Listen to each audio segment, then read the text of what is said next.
15 seconds.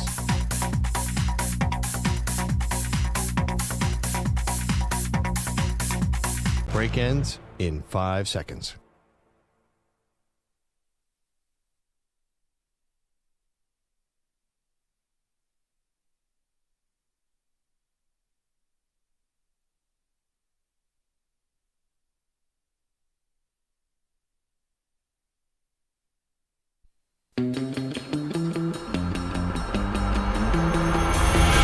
He's a violin prodigy. Her full name is Maggie the Stallion. They are Maggie and Perloff on CBS Sports Radio. Wow, I didn't realize you guys like Kirk Cousins this much. Welcome to the show, Maggie Gray, Andrew Perloff. It was like the signing of all signings yesterday. Kirk Cousins goes to the Atlanta Falcons. Good morning. Welcome to the show. So Kirk Chains goes to Atlanta, Perloff, and you love this move, right?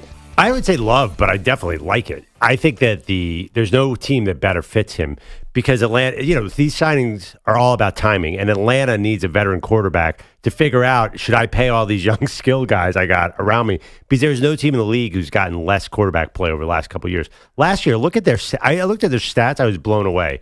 Last year, the Falcons, Desmond Ridder, 12 touchdowns, 12 picks, and a fun one, 12 fumbles. Then Taylor Heineke played a bit, had 5 touchdowns, 4 picks, and only completed 54% of his passes. If you get, say, 20% better quarterback play, you're in the playoffs because the NFC South is terrible. They still won games with these guys. Can you imagine, with all that talent on offense, what a mediocre to decent quarterback can do? And Kirk, last year, I would argue, was probably top 5 quarterback before he got hurt. He was having the best year of his life statistically. He was playing really well. Games. Well, he's threw 18 touchdowns and 5 picks in 8 games. I mean, it's half a season. That's something. He was really clicking with Kevin O'Connell. So I think the big question is, can the new coaching staff in Atlanta recreate this sort of Sean McVay offense with Kirk Cousins? It makes sense for Atlanta. Now, if a rebuilding team had signed Kirk Cousins, I wouldn't have liked it, but I don't think Atlanta's rebuilding anymore. Now I think we're talking playoffs. Okay, but you're just paying a guy, and forgive me, but I'm going to tinge a little negative here because I don't understand. I think that Kirk Cousins is benefiting clearly, not just from the market, because salute Kirk Cousins, who, again, gets paid. He now will make $400 million in his career if he plays out the length of this extension or this new contract, which was 4 years, $180 million with $100 million guaranteed. I mean, congrats to him, but he's just benefiting from the timing. Kirk Cousins is a good quarterback. He's not elite. He's not great. He's being paid the same average annual value as Patrick Mahomes, guys. $45 million. What is that buying me? Kirk Cousins has a 1-3 playoff record, okay? This is not somebody who we would say shows up in prime time or playoff time, okay? This is not somebody who screams to me, puts you over the top. So, yeah, you want to make the playoffs? Good for you. But you're paying somebody like they should be winning Super Bowls for you, not just taking you to the playoffs. And, yeah, you can evaluate your talent, all that. You also have the number 8 overall pick. Ugh. You're going to Band-Aid this thing again, where you've been making this mistake for years, Atlanta Falcons. You had to get a quarterback and get serious about it. You never did, and now you had to overpay for Kirk Cousins. This is not great team building. This is you were forced to be in a corner, and you had to overpay for somebody who's going to be 36 coming off an Achilles. Let's not pretend like this is Kirk coming out of Michigan State. This has been a while here. I see this everywhere now, Perloff. I don't know about you. And I hate to rain on the Falcons fans parade because they haven't made the playoffs in 6 years. Like, you just want to get to the postseason, I guess. But, I see everywhere, wow, how great this is, how great this is. We're a few months away from talking about how Kirk Cousins can't play in prime time and how Kirk Cousins and Dak Prescott are the same person. And now Dak has surpassed him. I mean, I just don't – I think we're getting caught in the moment here of thinking Kirk Cousins is this great quarterback when actually he's just the best available quarterback. So if they had taken J.J. McCarthy at number 8, then I think any reasonable Atlanta Falcons fan would sell all their gear and become a full-time Georgia Bulldogs fan. That would have been a horrible solution. Well, what about Bo Nix? At 8? No, that's not going to happen. If you get Bo Nix in the second round, which you still might do, the other thing about the money is a really good point by NFL.com's Greg Rosenthal. This is basically the Daniel Jones deal. Kirk did not get a guaranteed deal. He got 2 years, $90 million, $45 per year. So it's a short-term thing where they get to see, hey, what do we have here? Because they have, obviously, Drake London, a wide receiver, Kyle Pitts, a tight end, Yep. and Bijan Robinson, a running back. If they got a rookie quarterback, they would have had to pay all those skill guys before they paid their quarterback, and it wouldn't have made sense. They get a J.J. McCarthy, even Drake May. I think that you're going to be kind of stuck in a purgatory where you're just not going to get good all at the same time. So I didn't like the rookie route for that particular team. And Kirk, 2 Whose years fault here. is that, though? Two years here, this is perfect. So you really get to see what you have. You probably win the division Okay. one or two times. Now, is it a Super Bowl formula? No, I don't think so. I agree with you on that. He's not elite like Patrick Mahomes, but 2 years, $90 million guaranteed. That's not going to kill you. That's seventh. Right now, it's seventh in quarterback money. It's probably going to start falling even more. That's a going rate. And Kirk Cousins, I think, is good. I think we should view him a little differently on the quarterback rankings. I mean, I think you could go back of the envelope and you're going to be putting down a lot of names before you get to Kirk Cousins. And so here, and for $45 million. Now, here's the thing about the short-term deal. Yeah. Because you're right, and you're right about that, and I've seen it before. It's like, oh, it's just, it's a bridge guy, and he can help you evaluate the talent. What do you think year one's going to be coming off an Achilles? 10-7. What's Maybe Kirk 11-6. I don't know that. I don't know What does that. Kirk Cousins need athleticism for? I'm just talking about trusting your Achilles. And at 36, what does one big hit to you do to you? Because they're talking about, now you can evaluate Drake London. Now you can evaluate Kyle. First of all, evaluate Kyle Pitts. You can evaluate these guys. Mm-hmm. What if Kirk takes 3/4 of a season to get back to himself? That's not outrageous to think. We talk about Dan Marino tearing his Achilles in 1993 and Vinny Testaverde in 1999. We don't have a lot of data about guys, and I know medical science gets better, but it's like him and Aaron Rodgers out there who are telling us that they're going to be good, but I got to see it. You're the one who's interested in all these crazy Aaron Rodgers podcasts all year long, and I've been listening to them. That's for a different reason. I've been listening to them, and he has told me that Achilles tears are basically like a sprained ankle now. Yeah, it's a paper cut. I do think that if you look historically at quarterbacks coming off an Achilles tear, forget it. There's no history on any. There's zero. No, it does not matter. Nothing that is anything ACL, Achilles, none of it matters. Medical science is so far advanced from where it was. Guys are coming back from ACL 100% and in no time. I'm not worried about that because I do think that doctors are way advanced now, and they're going to make that Achilles really strong. Great. Awesome. Cool. He's got to trust that the Achilles is going to be really strong. So we're talking about Kirk Cousins signs the $100 million guaranteed, 90 over 2 years, however you want to slice it and dice it. It's about $100 million for Kirk Cousins, right? That's generally what you're seeing. The third year you pay a $10 million premium and you're at $100 million. There you go. It's not going to kill your franchise. So he's the guy, right? So you go back and you look at the Minnesota Vikings. And you're talking about evaluating the skill position players. I think we would both agree the Minnesota Vikings has some nice skill position players, guys, like especially led by Justin Jefferson. Yeah, they have great skill position players. I'll give you that. Okay. Up until 2022, right, was the year they went 13-4. 2022, 2023 season. Up until that year, they had never had a top 10 offense. Okay. And I know Mike Zimmer was a coach for a little bit of that. He's awful. Okay, but then as soon as they went to Kevin O'Connell, they ended up having a top 10 offense. And then what happened? All the analytic nerds told you all year long, do not believe in the Minnesota Vikings. This is a paper tiger of a team. And what happened? The New York Giants upset them in the first round at home in the playoffs. I'm sorry. I can't get super excited about Kirk today. I think he's always been very decent to the media, great media guy. It's not about that personally. He's never going to embarrass your franchise. It's like he was created in a lab to be liked. But if you're asking me about an offense, we don't have tons of evidence that he is captain and quarterback these incredible offenses. Oh, I mean, the dude puts up crazy numbers. I'm not sure really what you mean there. I mean, the guy had 5,000 yards in Washington with whoever they had a wide receiver. Look at DVOA. Those are not top 10 offenses. I just think that, I mean, if you want passing yards, Kirk Cousins is your guy. You'll give me that. And last year, he was on such a heater. He was so accurate, too. And I do credit, you're right, Minnesota had good skill position players. I think Atlanta has good skill position players. Right. And I, by the way, like this from Minnesota's standpoint. Obviously, that's a team that had started to hit a wall. Atlanta hadn't even hit, I think Atlanta would kill for a 13-4 season and a wild card loss because Atlanta is just stuck at 7-10. This was, I'm sorry, but this was out of necessity. They have to get to the playoffs. Well, and this is the hate that. NFC South. I hate the out of necessity. But they're number 8. move. They're not drafting a quarterback this year. The 4th quarterback in this year's draft is not a solution for Atlanta. If they'd gotten J.J. McCarthy, you would be murdering them right now. I mean, J.J. McCarthy thrown to those guys. J.J. McCarthy hasn't thrown a pass since he was in high school. I think Bo Nix is going to be a good quarterback. So I'm in the Bo Nix camp. At 8? Listen, if you're going to take a guy at 20, you might as well take him at 8. That's the way the draft works when it comes to quarterbacks. I know that's how you can sometimes get in trouble, but that's also how this draft works. Bo Nix and Kirk Cousins are actually the same age, too. They played together when Bo Nix played him in a bowl game in Michigan. No, I like Bo Nix as well, but I just don't think you're not going to throw Bo Nix into this mix where you have the chance to capture this division, which has been down forever.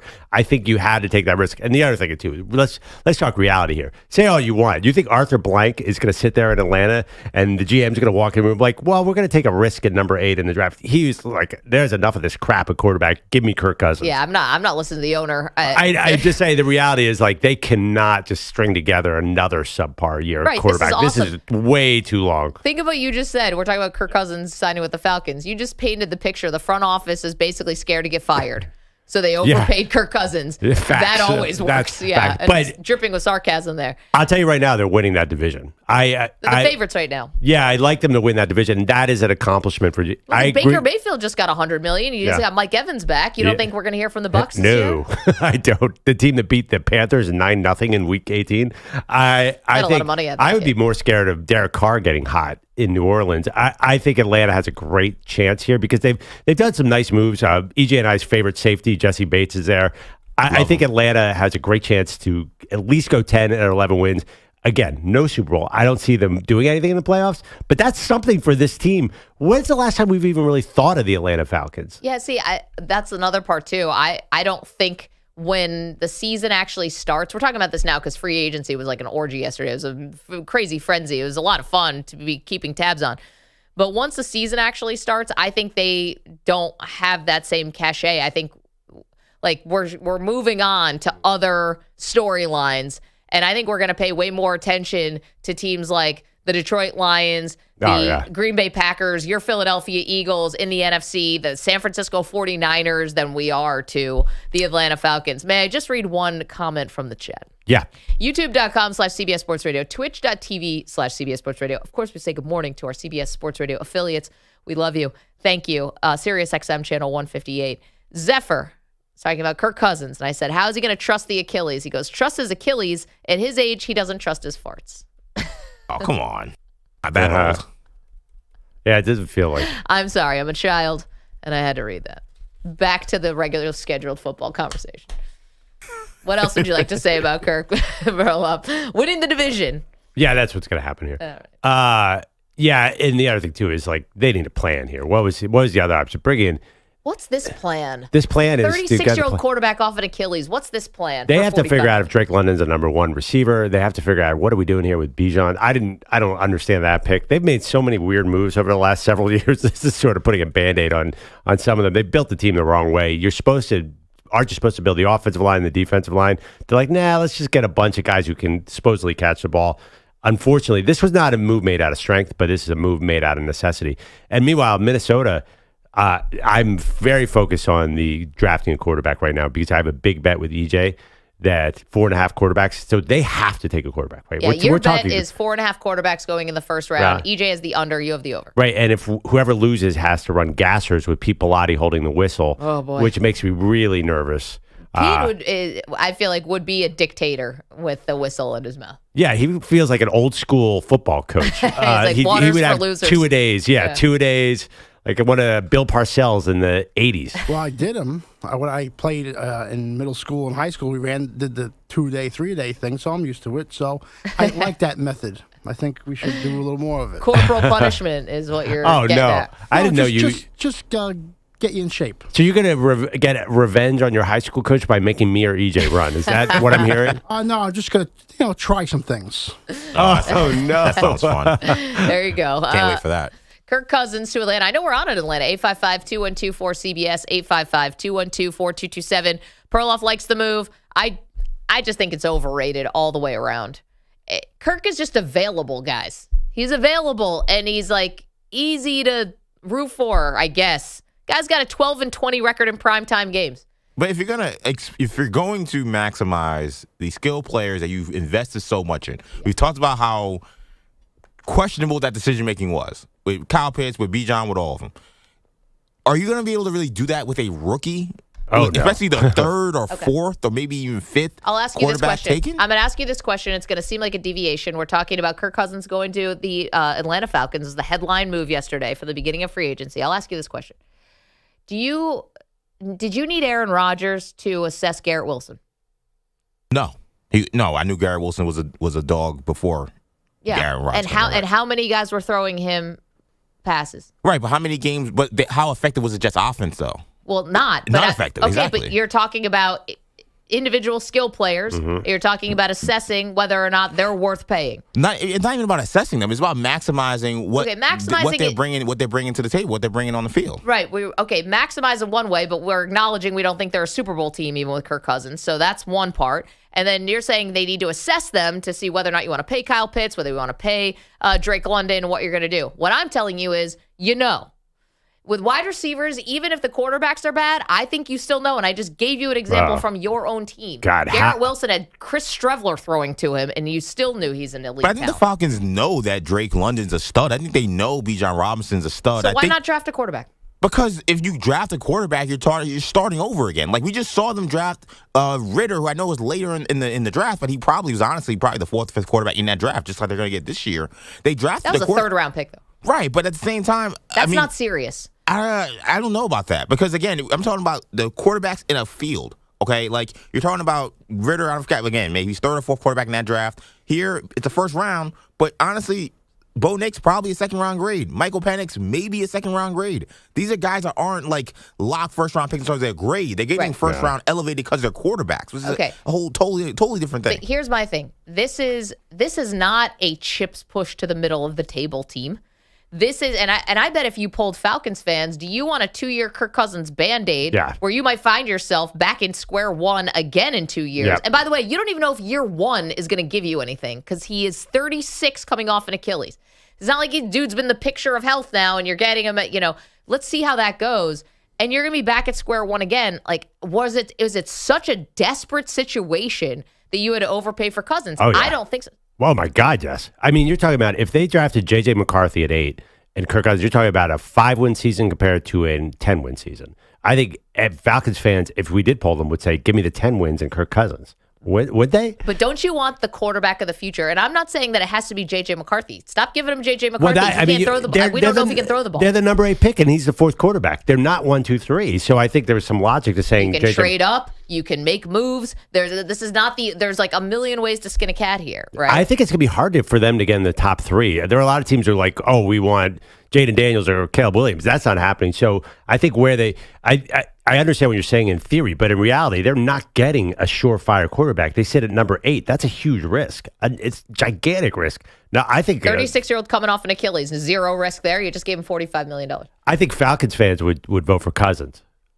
Maybe because fans are just, I get it. You haven't made the playoff in 6 years because your team's not being run well. And this was another example of that. This wasn't, oh my gosh, look at their great fortune. This was, they had to overpay for a 36-year-old quarterback because he was the only one on the market and Baker wasn't going anywhere. Do you remember last week we had Diana Rossini on and she said there was a Kirk Cousins club in the NFL? You're out of the Kirk mob. You don't get the jacket anymore. It's Kyle Shanahan and Sean McVay and Kevin O'Connell and Zach Robinson. All these guys love some Kirk. Yeah. I think first-time play caller, by the way, I think there are 10 coaches in this league who would kill to have Kirk Cousins because he runs exactly what they want to run. So I think you're undervaluing the. I think as long as Kirk is alive, he'll be fine. As long as that Achilles on snap, he's really good, and he's taken crappy teams and made them good. I think Atlanta fans should be excited. It's not ideal. No, you don't want to pay 36-year-old coming off an Achilles this much money, but I think Atlanta fans are pretty happy today. 855-212-4CBS. Want to hear from those Falcon fans. How are you feeling today? On the flip side of this thing, another domino falls in Kirk Cousins, which means there's even more questions about the quarterback landscape. So we have all of that for you. Who's going to be throwing passes to Justin Jefferson? That's a question I would like answered. We're going to attempt to do that next. Don't move. It's Maggie. It's Perloff. It's you. CBS Sports Radio. You're in a 5-minute break.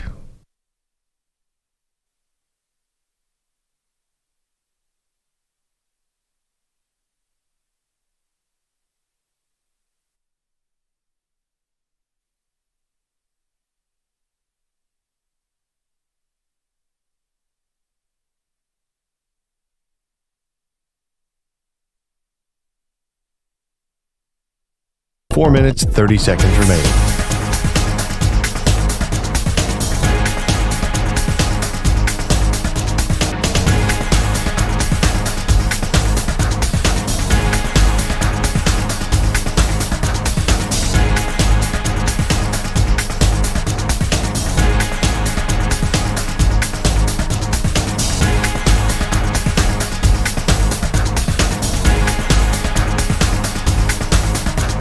Four minutes remaining.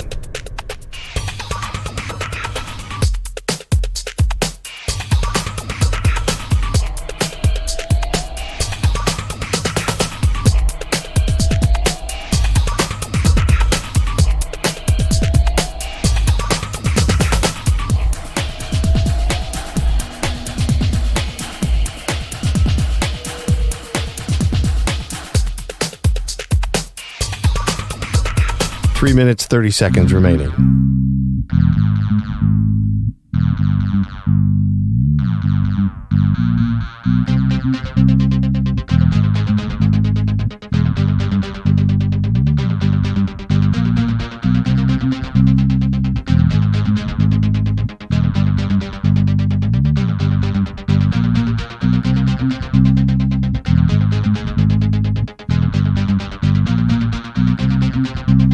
Three minutes remaining.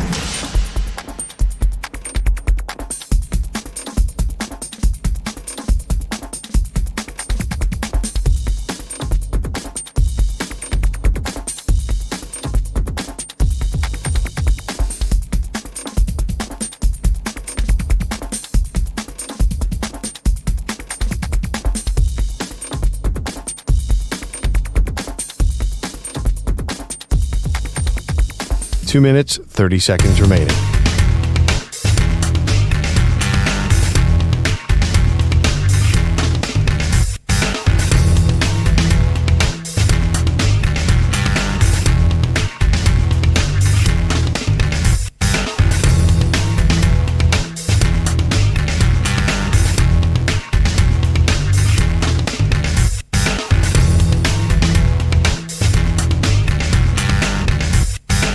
Two minutes remaining.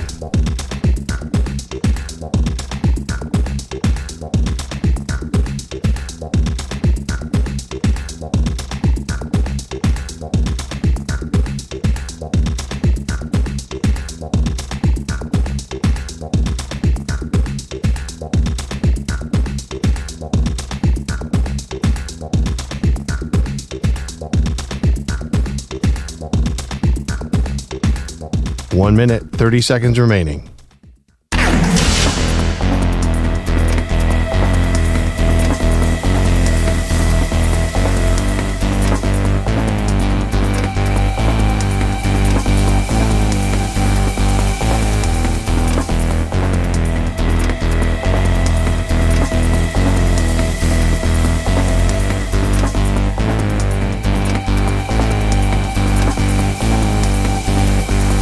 One minute remaining.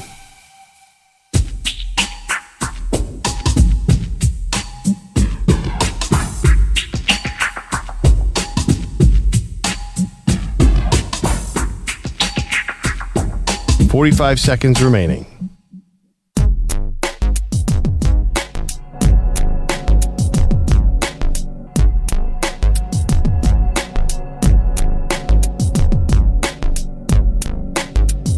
Thirty seconds remaining.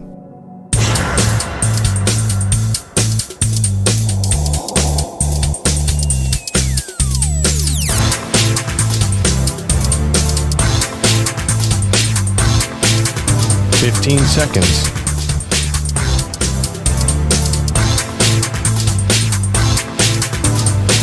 Break ends in 5 seconds.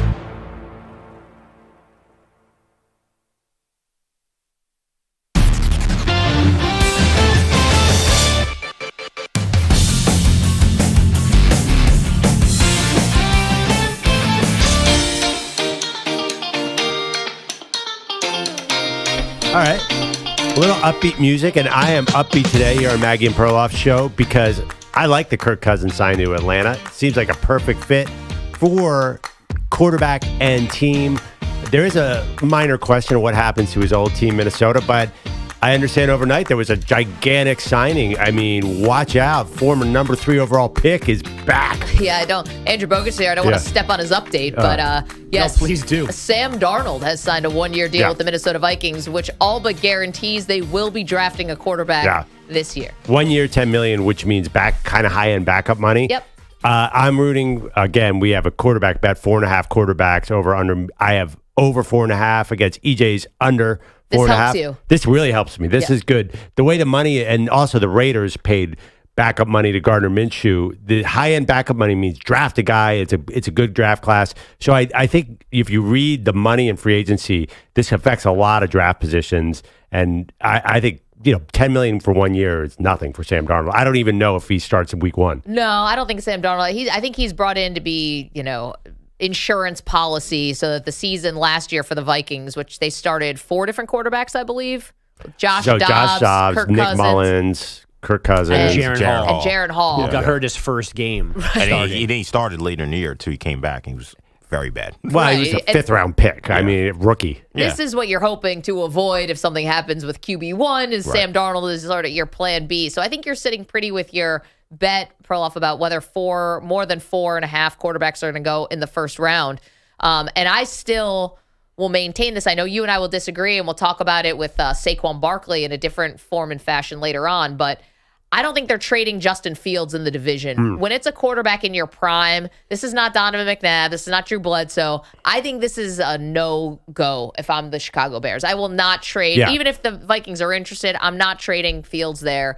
Because if I screw that up and Fields is great and Caleb Williams crashes and burns, it's like you made 2 mistakes and you just multiply it by like 20. It'd just be it'd be too much heat on me as a GM. Doesn't feel like the right fit of coach and quarterback anyway. Justin Fields does not seem like a Kevin O'Connell kind of, if Kirk Cousins is the ultimate Kevin O'Connell quarterback, Justin Fields is the opposite. He's holds on to the ball where Cousins is right on schedule all the time. You're so right about that. Let's hit some phones. 855-212-4CBS. Andrew's in Austin, Texas. Whoa. Morning, Andrew. What's up, sir? Hey, guys. Good morning. Sorry about that. I'm driving into work. Okay. All good. Be safe. Yep. To all the Falcons fans, I'm sorry, guys. You just signed Dak Prescott 2.0. Regular season MVP disappears in the playoffs. So, not going anywhere with that guy. You guys touched base on it a little bit, but I'm curious now. It seems like Justin Fields' landing spots are starting to disappear. And is Sam Darnold a good enough quarterback to keep Jettas in Minnesota? What's all this going to shape up to be? Thanks for taking my call, guys. Andrew, thanks for making it. I always come off as sounding like a Sam Darnold hater. It's nothing personal. I just had to watch every snap that he took when he was in New York. And it's made me, I can't get that time back in my life. It's quite the experience. Yeah, and so I don't think he's going to be enough to keep Justin Jefferson in Minnesota, but I do think Kirk Cousins signing in Atlanta, Perloff, 3, 2, 1, here should come the Justin Jefferson extension, right? Because what excuse do you have not to pay this guy? You never had an excuse not to pay him, but now you definitely don't. Really? I feel because you'll have an unhappy wide receiver on your team, which you've already had hints of this offseason. This is a messy situation. I think Justin Jefferson's numbers are going to fall off big time. Not big time, but he'll, what is he, 1,800 yards is what you expect out of him. I think he goes down to 1,500, and he's unhappy if there's a rookie there. And I think it could either be Darnold or a rookie. This is not good for Justin Jefferson, right? I think wide receiver is the most overrated position in the sense that you are so dependent on your quarterback. So you see Cooper Kupp go for 1,800 yards, and everyone's like, oh, he's the best receiver in the NFL. The truth is he's in the right system with the right quarterback. They're so dependent on this. I think Jefferson's going to have a problem here. If you sign him for big money, I think you're going to have a miserable receiver on your sideline. I mean, he wants receivers are crazy to start with. I know he seems to cut above and a normal, nice guy. He wants as many targets as possible. Can you see him being happy with Sam Darnold? Well, no, definitely not Sam Darnold. But if you are going to sign a big extension, you're going to get $30 million or whatever it's going to be a year. You hope that they draft a quarterback that can actually get you the football, and you're going to ride it out with this QB for a long time. You got to trust that the system under Kevin O'Connell could be just as fruitful even with Wow. a young QB. I don't know if wide receivers think that way. They Then probably, ask for a trade. Yeah. Well, I feel like Justin Jefferson this offseason has been sending a lot of cryptic messages. He's been on and off the Vikings bandwagon. And receivers, they all want to go. Even the ones in good situations are like, I'm not happy here. A.J. Brown in Philadelphia gets tons of targets. He's like, I need more. Your guy, Stephon Diggs, all they did was throw him the ball for 5 years, and he seems miserable. This is just a thing that receivers do. It's fair. Shad is in Iowa. Good morning, Shad. Good morning. How are you guys today? We're doing great. What do you think of the Kirk Cousins signing in Atlanta? I agree with it, and this is my reasoning for it. Yeah. Doesn't the salary cap go up about $30 million after the end of this year? It just went up.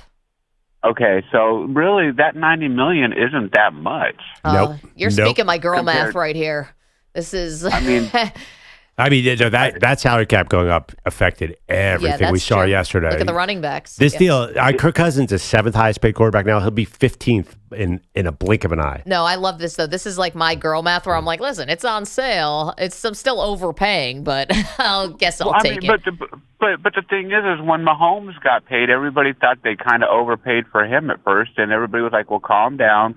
Wait a year or two, and his salary is going to seem low, and it does seem low. I think they redid it because it was make more. They actually redid Mahomes because it was so low. Mahomes, I think if you look closely at the numbers, everyone knew Mahomes was taking team discount. Yeah, this Kirk Cousins deal is not going to kill you. Chad, thank you. It's definitely, we're never going to look back and say, oh my God, they're like the Cowboys this year, where their cap is screwed for eternity because of Kirk Cousins. It's shorter term, which is interesting because Kirk always was the guaranteed money guy, and now it seemed he couldn't get that anymore. Well, 36 coming off an Achilles, you might not get everything you want. Yeah, I mean, still got 90 million or 100 million guaranteed. 100 million. Not too bad. I also think that you're bringing up Patrick Mahomes. In terms of average annual value, he and Kirk make the same. Yeah. So, but Mahomes is actually signed forever, though, where Kirk will be gone in 2 years. You're right. I mean, listen, Patrick Mahomes is the 7th highest paid quarterback in the NFL. Those 6 above him, I don't even know what the names are. They should not be getting paid more than Mahomes either. Deshaun Watson, Lamar. I mean, Justin Herbert, your guy Josh Allen. Burrow. None of those guys deserve as much as Mahomes. Yeah, I don't think this is going to kill them. I think it's going to be good. You need to touch the playoffs. You've been 7-9 3 years in a row, or 7-10. You can't keep on winning 7 games, Maggie. This is... I mean, have you ever tuned in on Sunday at 1 o'clock and said, man, I can't wait to watch the Falcons? Oh, opposite. I have a rule. It's one of the 10 commandments of the show. What's that? Thou shalt not bet on the Falcons. For or against. You just can't even have them in a parlay. It's at your own risk. And I'm not just saying that about 28-3. Bet on a Falcons game. No one lives to tell that story. Andrew Bogusch is here. With headlines sponsored by Progressive Insurance. Drivers who switch and save with Progressive save nearly $750 on average. Call or click today and find out if we could save you hundreds on your car insurance. None of them got tons of money, but running backs did find jobs yesterday. Saquon Barkley to the Eagles, Tony Pollard to the Titans, DeAndre Swift to the Bears, Austin Eckler to the Commanders, the Packers signing Josh Jacobs, so they dumped Aaron Jones, and the Bengals cut loose Joe Mixon to sign former Colt running back Zach Moss. Now, in addition to Barkley, the Eagles added former Jets DM Bryce Huff and re-signed guard Landon Dickerson. On top of Jacobs, the Packers picking up former Giants safety Xavier McKinney. The Dolphin D losing lineman Christian Watkins to the Raiders and linebacker Andrew Van Ginkel to the Vikings. The Jaguars were busy adding wideout Gabe Davis, corner Ronald Darby, safety Darnell Savage, and return man Devin Duvernay. It is old news by now that the Bears franchise tagged, then signed long-term cornerback Jalen Johnson. The new news was a personal admission from Johnson at the press conference to discuss that new contract. I went to therapy last season for sexual addiction. That was the hardest thing for me to open up to my therapist about, as that is something that nobody knew about. As I'm shining on the field on Sundays, I'm battling myself to grow throughout the week. And in that growth, God blessed me with the best season of my life. If you're going to pick an addiction, but addiction's real, no matter what you're addicted to, and I guess Johnson thought he could help people by putting this out there, and he just did it on his own. No question, no speculation, no rumors. He just, here it is, guys. It's kind of incredible, in the moment where you feel like it's one of the pinnacles of your athletic career, right? Besides getting drafted, probably, then this would be the second one, right? Getting this massive contract. and setting yourself up for the rest of your life, that he chose this particular moment to really bare his soul to everyone. I'm going to be honest, I had a bit of a raised eyebrow. I'm like, man, the timing of this is odd. But when you hear his comments, I think he really just wanted to unburden himself. Like, this is what I'm dealing with, and this is who I am, and I'm putting it out there. Maybe he feels like it will maybe hold him a little more accountable if he puts it out in public. I have no idea, but applaud him for doing it. Well, I think you could, he said sex addiction, you could just, if it was alcohol, nobody would blink an eye. Right. Max Crosby obviously is the face of alcohol recovery. So he's in recovery. And I think people who are in recovery are really proud and want to talk about it. To me, it's just like you said, Andrew, it could be gambling addiction, it could be sex addiction, it could be overeating, it could be anything. So he's just saying, I think people who are proud of drug recovery, it's kind of the same thing to me. I mean, I understand what you're saying, Maggie. Who knows? Sex addiction can take some really nasty forms. A lot of things can happen. But I think he's in recovery and he's proud of it, and I hope for the best. And it does make sense if he's at a 12-step program, which I assume he is, that he'd have his best year. Because that's like, I mean, ask Max Crosby about how his life changed. Yeah, right. I think it's a really good thing for athletes, and hopefully, he stays with it. And he said yesterday, he was asked, not in the simplest way, it wasn't a great word choice by the reporter who asked him, but the question was, like, are you saying, like, did this affect you negatively last year? Right. And he said, you wouldn't have known unless I just told you right now. So it wasn't even like he was saying... Did he say in the quote, I had my best year last year? Or after he got help, I guess? Yeah. So he was like, his point was, like it was not a negative. It did not hurt his family. It didn't hurt him. It wasn't like him trying to explain why he wasn't at his best last year. Right. This is not, I'm getting help and now I'm going to be better. It's I've already proven it.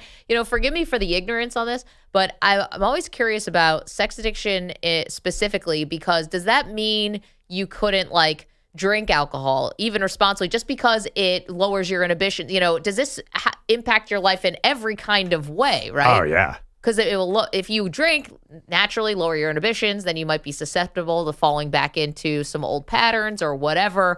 I wonder how much that, you just say sex addiction, but it could actually be so much more that you have to cut out of your life. Well, potentially. I'm not sure. I'm not an expert on it. There's two programs. I know there's SA, sex addiction, and SLA, sex and love addiction, which is like a codependent program.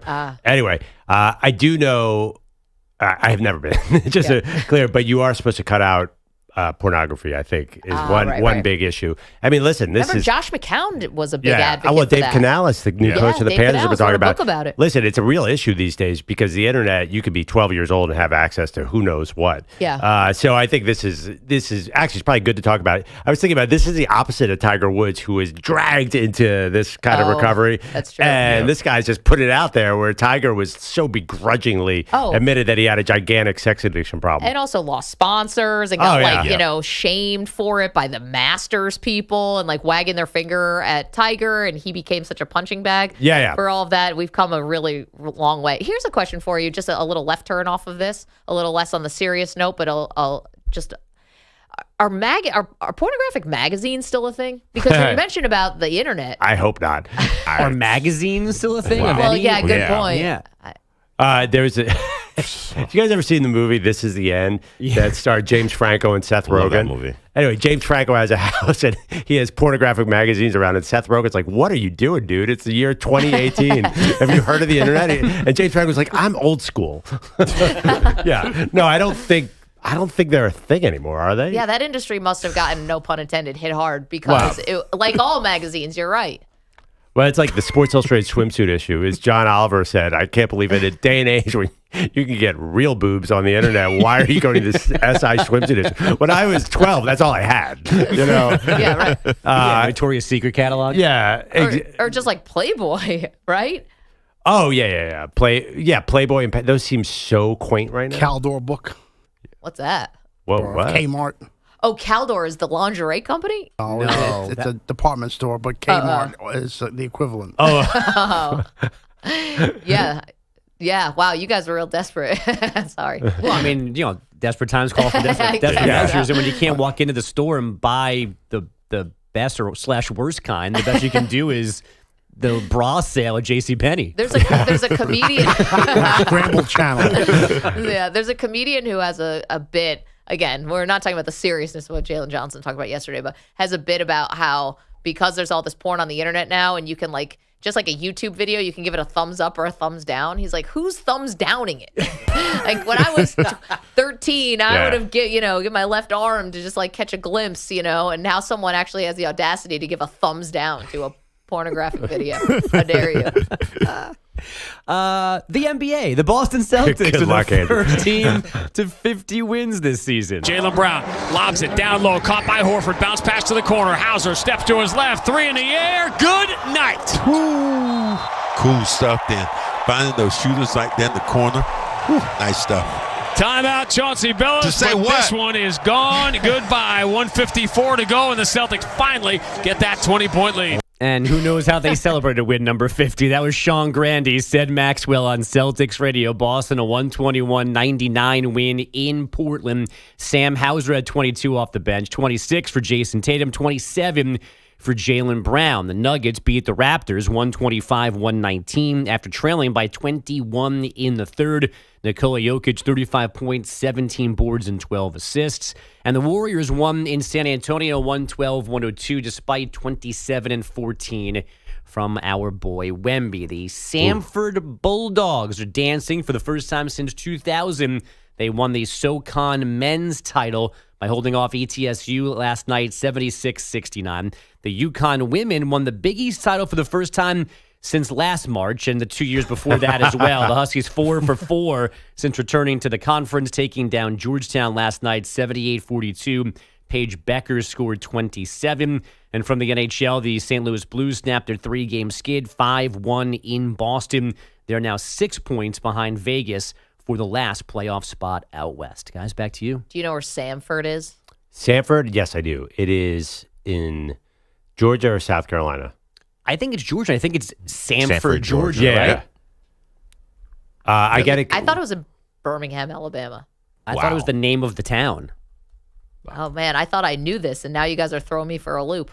So we got two thank Georgias. God, thank God we jumped in and gave the right It's answer. in Homewood, Alabama. Oh, Wow. we're wrong. I think it's a suburb of Birmingham. Wow. Maybe they moved it recently. They picked up and Georgia. moved. I think we're going to move. Birmingham, a suburb of Birmingham, Wow. Alabama. Damn it. I love this So for this wrong, time of Matt. year. Oh, where is the school? Like Yeah. Murray State? Yep. Where's Murray State again? I totally forgot. Kentucky. Kentucky. That I'm pretty sure on. 855 I would have said Tennessee. or CBS. The answer is like always Ohio, but it's not for that one. 855-212-4227. Well, EJ and I went to the Knicks game on Sunday night. Did you? Thanks for sharing. Yeah, we were so bored by the actual game, the lowest scoring game in 9 years or something. We played the game, where did this player go to college? I love where to go and to college. you have to remember, this is the third unit. The Knicks and Sixers are so injured that it was basically down to EJ knew all the Knicks like that. That was easy. Yeah. But there was the guy, Campaign, of course, went to Murray State. So that was I was like, I'm going to get him on this one, but he knew immediately. Man, can we do that when we get deep into the off-season summer, once there's literally no news coming out? Can we play where'd he go? Love it. Definitely doing that. Putting that on the docket. But NBA, nobody went to college anymore. So G League Ignite. half the people on the court were from Europe or G League. You got to go historical. Yeah, you definitely. Football, everyone played college. You could do it for football. That's easy. I love it. 855-212-BOGUSCH. Thank you. 855-212-4227. Again, quarterback dominoes falling yesterday, and we have more questions in some cases than answers. We'll get to those questions next. Maggie and Perloff, CBS Sports Radio. You're in a 5-minute break.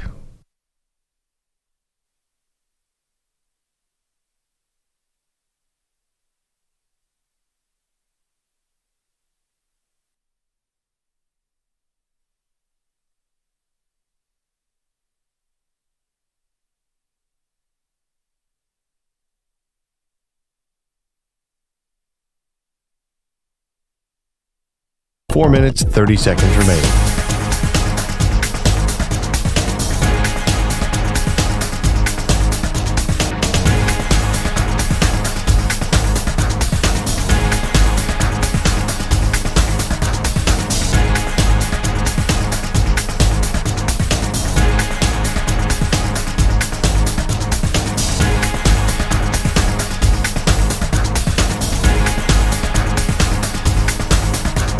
Four minutes remaining.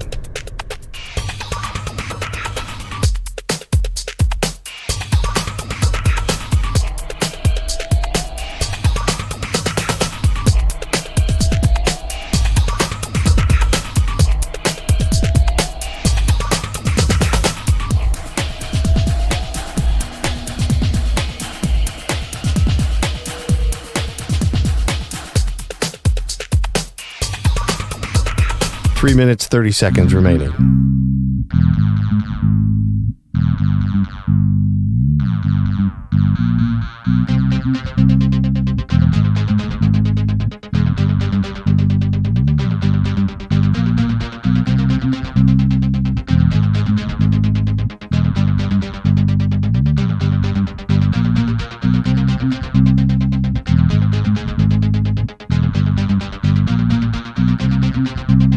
Three minutes remaining.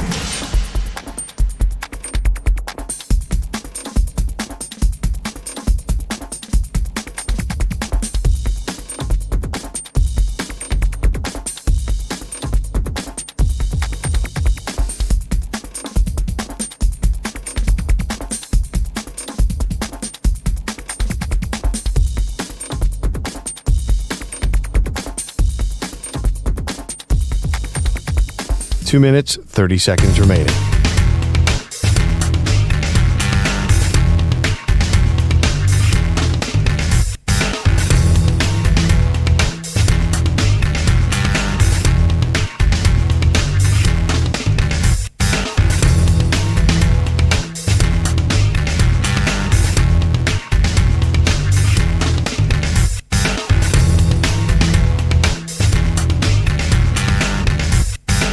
Two minutes remaining.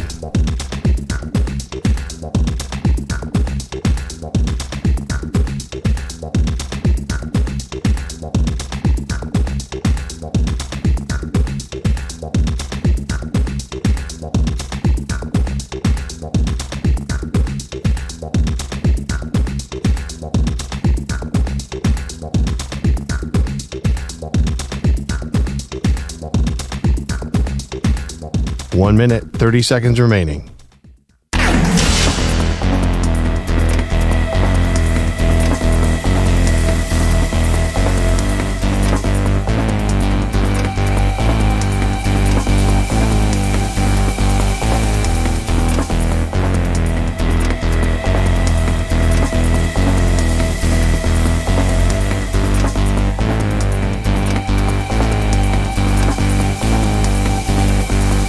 One minute remaining.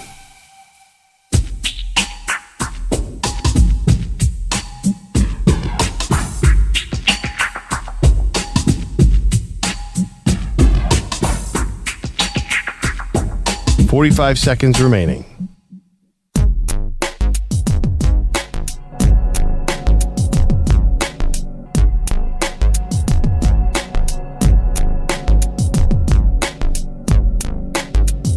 "30 seconds remaining.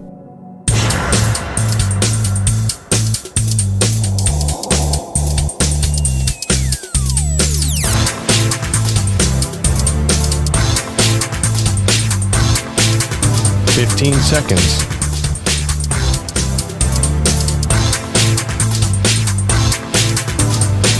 Break ends in 5 seconds.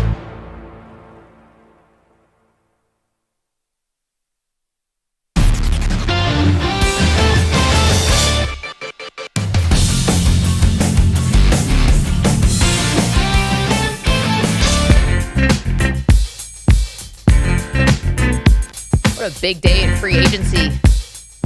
Kicking off the official off season in style. Welcome to the show, Maggie Gray, Andrew Perloff. And Perloff, we're going to talk about our favorite moves from yesterday, the most impactful moves. You know, Kirk Cousins going to the Falcons is the headliner.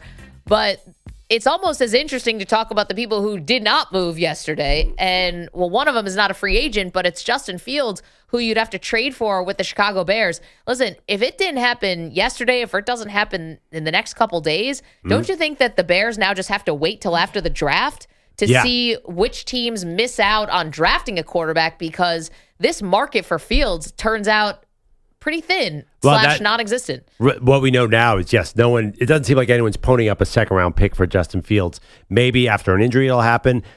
What do you think of this idea that he stays there and they just figure it out? I think that's a possibility. I think the fear with Justin Fields is if you trade for him, say you give him a second round pick, that means you have to pay him. Right. I think there's this idea in the NFL, if you trade for a guy, you have to give him a new contract. And I don't think anyone wants to pay him. He's at that uncomfortable position where he's getting to the end of his rookie deal. That's a dangerous spot for a quarterback. Yeah, well, Trey Lance just got traded, and the Cowboys felt no pressure, obviously, to pay him. Very different, right? Yeah. No one's going to pay him. He hasn't done anything. Right. So Fields has won a bunch of games. I think there's a lot more pressure. It's all, right, this whole thing is about the price tag. And I think Justin Fields is in an uncomfortable price tag situation. Steelers are fine. Russell Wilson, veteran minimum, why not? No risk here. Justin Fields feels like a tough spot because I think his agents are like, all right, great, you traded for me. Now give me $100 million. And I don't think teams want to do that. Yeah, I think the more this goes on, though, if it's not a second round pick, if it's not a premium pick, say it's like a late third or even a fourth, I guess. I don't know what kind of territory we're in here with Justin Fields. I feel less of a need to pay him if I'm a GM because it's not like, oh, gosh, I put all these eggs in the basket. I really stake my reputation. It's like now I'm taking a flyer on a guy. Absolutely. In some ways. So he could end up maybe in a better situation if the cost ends up coming down. And then you have 2 years to get on the field and prove it before you really become a free agent. And then look at what just happened with Kirk Cousins. I mean, he has parlayed free agency and turned this into an art form. Lamar Jackson tried to do it. He wanted to get to full-on free agency. I don't think it's as scary for guys, even with the brutality of the NFL and how your career could end at any moment with a bad injury. I don't think there's that. Well, I don't think guys are playing that way. Yeah, they'd love to get to free agency. Kirk Cousins has been to 4 Pro Bowls. I'm not sure Justin Fields has any idea if he's getting paid. He might be closer to Mac Jones in the 6th round pick territory. I don't know. Young quarterbacks, I'm not sure he's going to get paid because he needs a starting spot and he needs to win or he could fall off pretty quickly. I think the market's saying this about him, says that it wasn't. There was this argument coming on, oh, man, you get him away from this Chicago coaching staff. You get him out of Chicago, he's going to be great. I think the NFL's looked at the tape and said, I'm not so sure. Yeah, you're right. Now, if Justin Fields were to stay in Chicago, let's play that out for a second. Ooh, that'd be juicy. It would be juicy. But you know what? I was a big proponent, and I've been on Caleb, and I think he's going to be great. They said, no, you got to get Fields out of the building because you don't want the fan base to be split and the locker room to be split and all that. Now that we've seen that Fields doesn't really have this big market, maybe you kind of see, right? It's like, all right, who knows what it'll be like in the building, but like the league has spoken. Well, and by the way, the story's not over. There could easily be a trade, as you mentioned, after the draft, maybe an injury somewhere. But yeah, I would like that. Can you imagine Justin Fields starts half the season, then bringing Caleb? Is that what you would think? Because I think there's a chance that happens. They literally just didn't they do this with Andy Dalton and Justin Fields? Yeah. Well, what's the comp for Caleb Williams? Patrick Mahomes. Mahomes sat an entire year. I think Caleb Williams is probably more advanced than Mahomes was at Texas Tech. But there's always an argument, hey, why are we going to put Caleb Williams out there to get killed behind this crappy O-line? Might as well let Justin Fields take some bullets like Caleb learned the system. There is that argument. Now, the Alex reality Smith had a few more pelts on the wall, though, than Justin Fields when Mahomes was sitting behind him. Right. It's not ideal. Because that's the issue, right? Justin Fields is 24 years old. He's a little too young to be in this mentor situation. Right. Yeah, he needs a mentor. Right, exactly. He could be in this draft. I mean, he's only a year older than Bo Nix and Michael Penix. So it's an odd spot.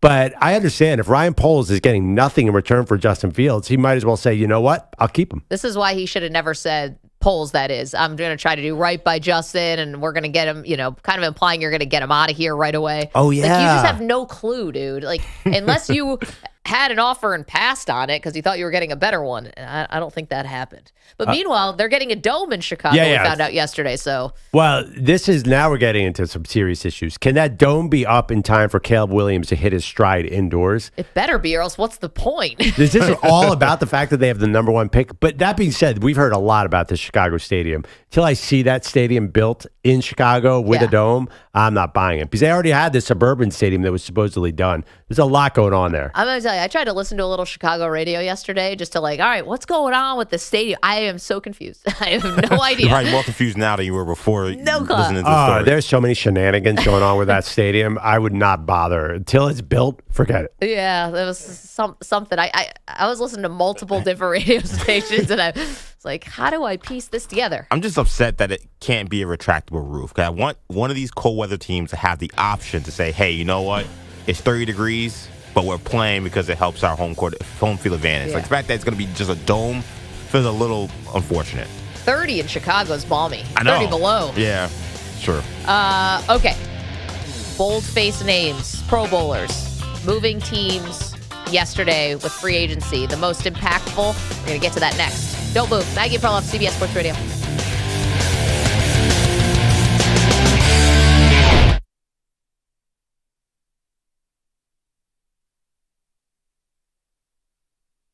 You're in a 5-minute break.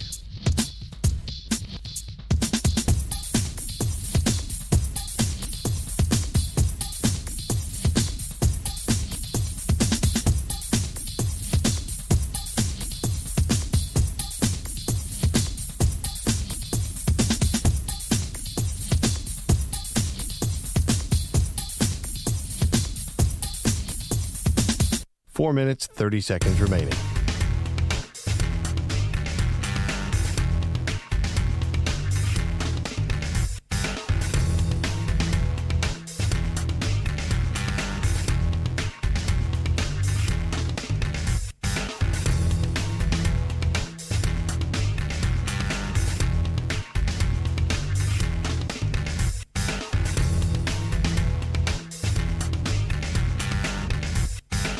Four minutes remaining.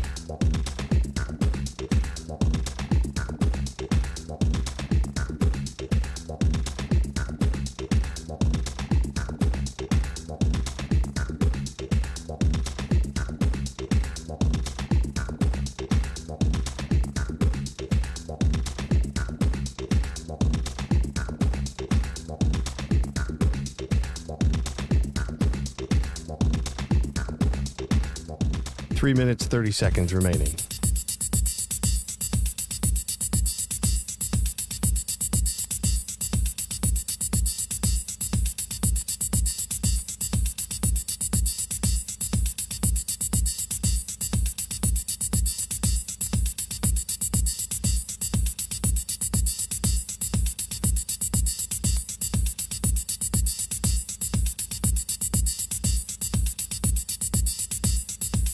Three minutes remaining.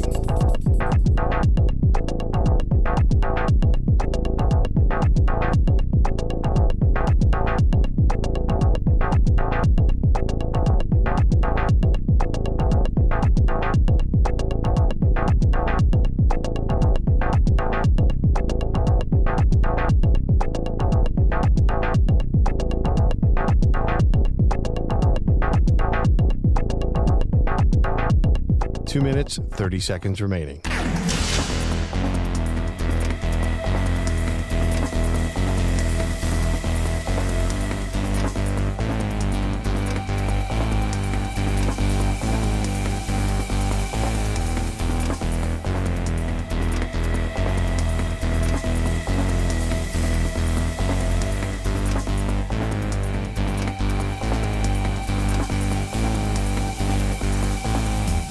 Two minutes remaining.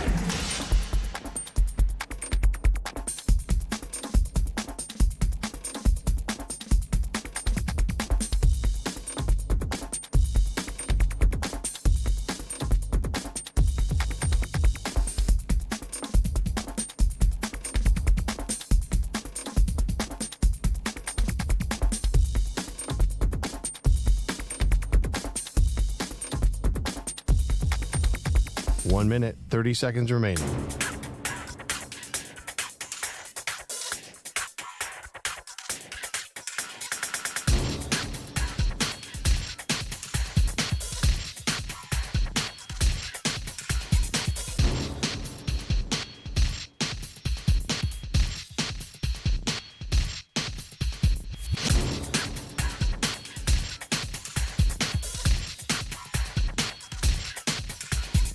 One minute remaining.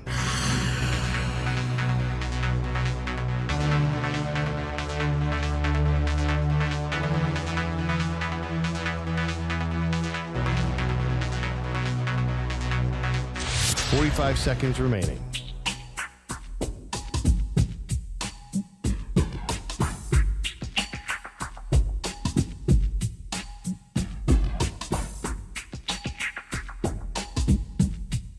Thirty seconds remaining.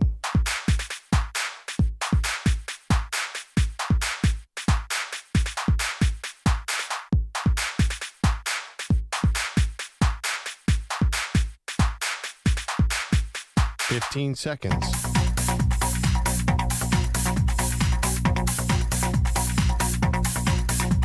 Break ends in 5 seconds.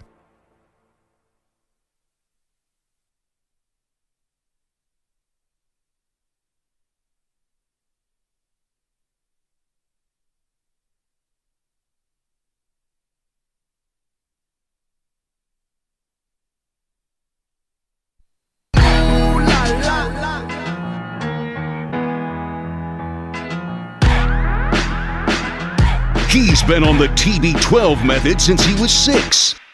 She's on her 3rd scotch. They are Maggie and Perloff on CBS Sports Radio.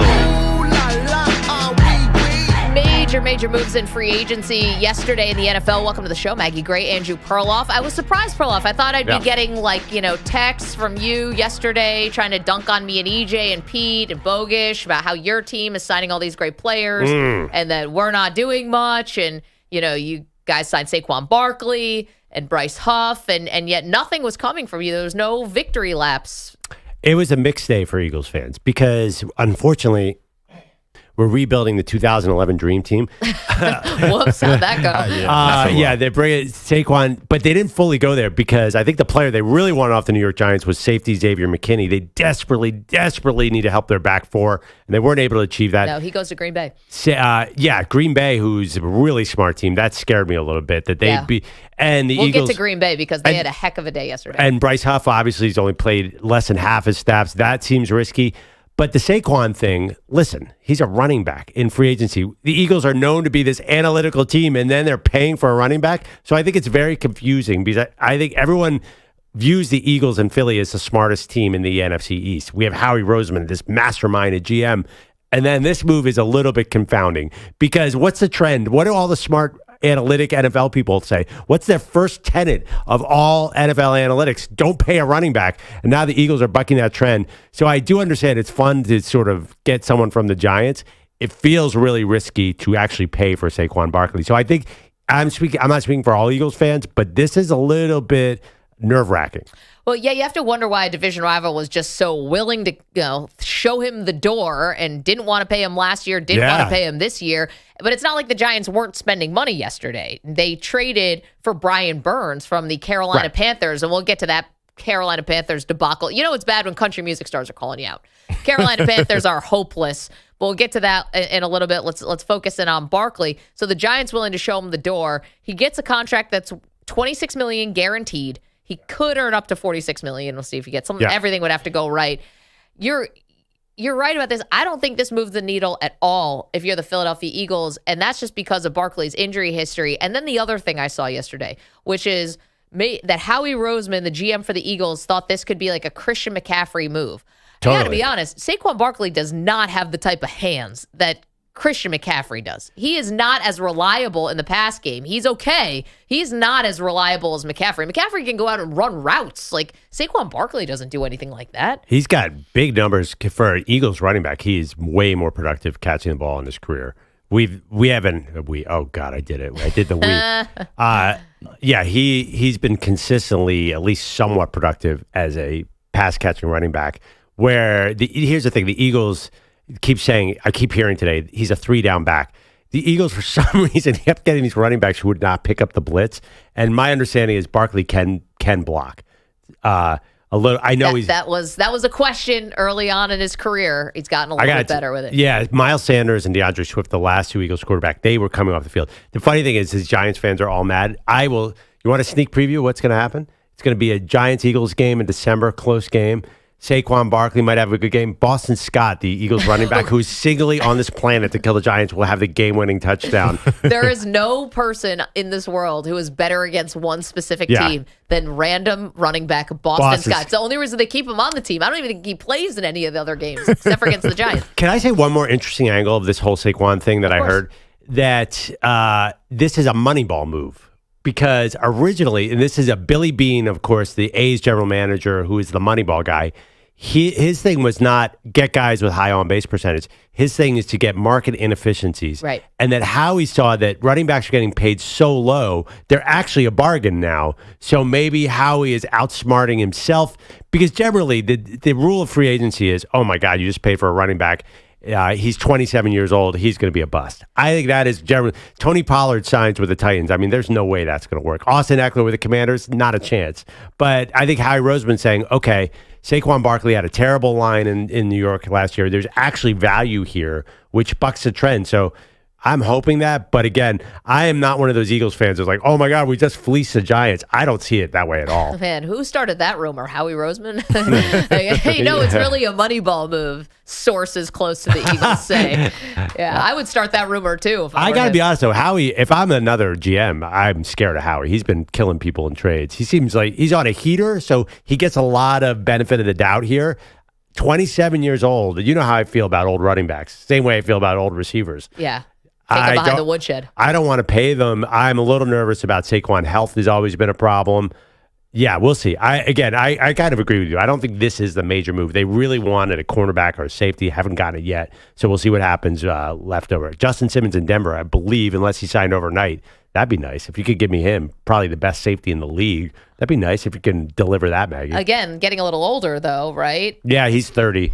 So it's interesting. I think the general rule, I'm sorry to get off track here. If you spend a lot of money on day one, that's not a good sign, right? Well, that's why I'm funny. It's funny because that's always been your mantra, right? Yeah. You don't want to be a team that's actually in all these conversations, and that means you have glaring holes, right? Yes, yeah. But at the same time, I mean, I always think there is value in free agency. I do. I mean, especially if you're a team that's ready to win. Sometimes it can be confusing to teams, though, right? It's like, all right, so like example, Carolina Panthers. We'll get back to Saquon Barkley in a moment, but Carolina Panthers, like, what are you doing? If you're going to trade Brian Burns now for a second and a fifth when you had 2 first-rounders on the table last year, you might as well just pay him and have him stay with you.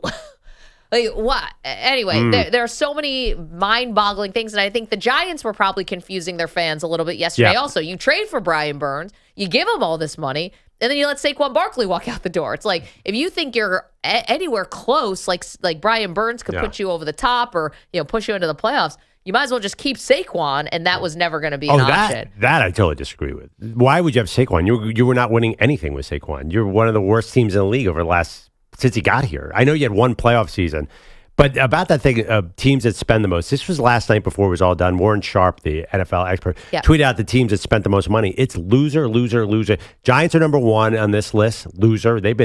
Falcons have never made the playoffs. The Raiders have made the playoffs twice in 2 decades. Vikings are bad. Panthers are bad. Those are the teams that spend because obviously you're bad and you can spend a lot of money. Generally, it's a mistake to spend a lot of money on free agency. That's why all these New York fans are mad about Saquon. Honestly, you didn't want him. Why would the Giants want Saquon Barkley at this point? You know there's a limit of where that's going to take you. No, free agency means you missed in the draft. That's the other part, too. Exactly. You're not re-signing your own players because either you are a revolving door at front office and head coach and you have all these different ideas coming in, you're changing midstream about what you want to be, or you just whiff on draft picks.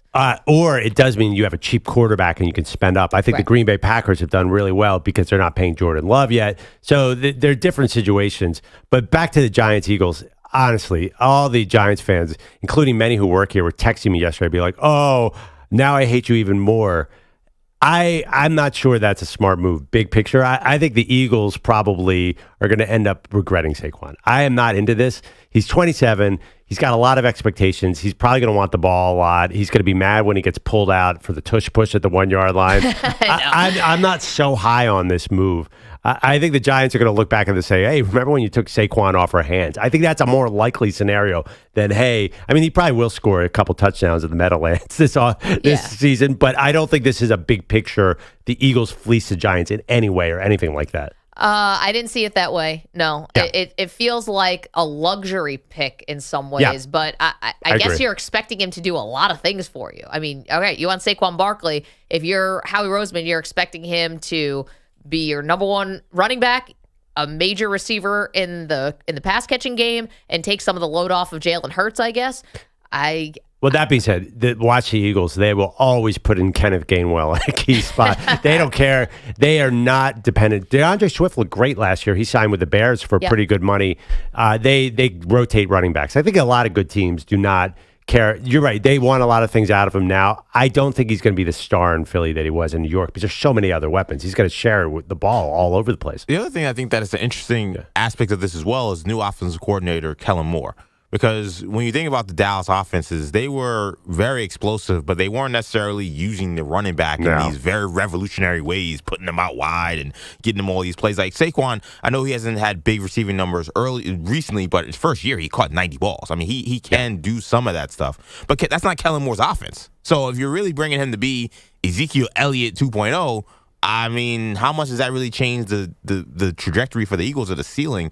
And what concerns me is this is a team that, to me, looks fractured. Like their locker they got room, issues. The locker room has major issues, and now you're going to bring super team expectations to them. Like that seems to be the last thing they need. If you're not going to really raise the ceiling that much with this signing, I don't really know why you do it. And you also have Jason Kelsey exiting, Fletcher Cox is exiting, so you have two major locker room guys. Didn't help last year, but they are major locker room presence.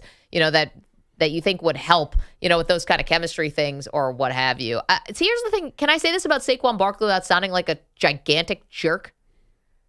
Be careful. He may come after you. I know. We'll talk about that later. Yeah, him with Tiki. He's like a Giants legend in name only. Is he even in name only? A Giants legend how? Well, like the love that the Giants fans have for him and what a star. I mean, these are a very good rookie season. Right? And being the second overall pick and his career at Penn State, they've done jack squat. They won one playoff game. And Saquon Barkley had a really good year that year when they beat the Vikings and then lost to your Philadelphia Eagles and got smoked in the divisional round. I don't see it. I'm sorry. If you had to guess where Saquon Barkley ranks on the Giants' all-time rushing list, where would you guess? Oh, high. Well, actually, Tiki is still their all-time leading rusher. Okay, I know that. Otis Anderson. I don't know. Brandon Jacobs. How about my guy Joe Morris out of Syracuse? He's fourth, so he's behind Tiki. He's behind Rodney Hampton. He's behind Joe Morris, your guy Perloff, and then you have Saquon. So he's fourth. I mean, I wouldn't call Joe Morris or Rodney Hampton Giant legends. No, Joe Morris, definitely. But the way that people talk about Saquon is. When he was drafted, the general manager did the worst thing he could possibly do, which was not just draft him second overall, but say that he was touched by the hand of God. And he's going to be wearing a gold jacket. And it was ridiculous because the team was not good and they were trying to hang on. Anyway. Ancient history. Yeah, you're right. Sunk cost, ancient history. Okay. Look at what the Giants have to do. By the way, I don't buy all that locker room crap with the Eagles. Basically, if you catch a ball 8 yards down the field, you are going to run wild because their safeties and quarterbacks are awful at this point. If they can fix that defense, I think this is more about the defense. They want somebody to just keep the ball on the field to protect their really weak defense. But then why did the players complain about it so much? That's still what I can't hang up on. Is that if the locker room was so not an issue, I'm not even saying it was good, but it was not an issue, and it was the play on the field, then why the players keep saying, well, we can attribute our issues to the locker room being an issue? AJ Brown? AJ Brown. But he's a wide receiver. Your guy, the right tackle, I can't remember for some reason. Lane Johnson. Lane Johnson. I don't know why I was going to say Lance Johnson. Lane Johnson. Yeah, Jalen Hurts. Lane Johnson. They're all furious at the defense. And Lane Johnson was openly furious. The defense just was not trying. Did you see Kevin Byard just whiffing on?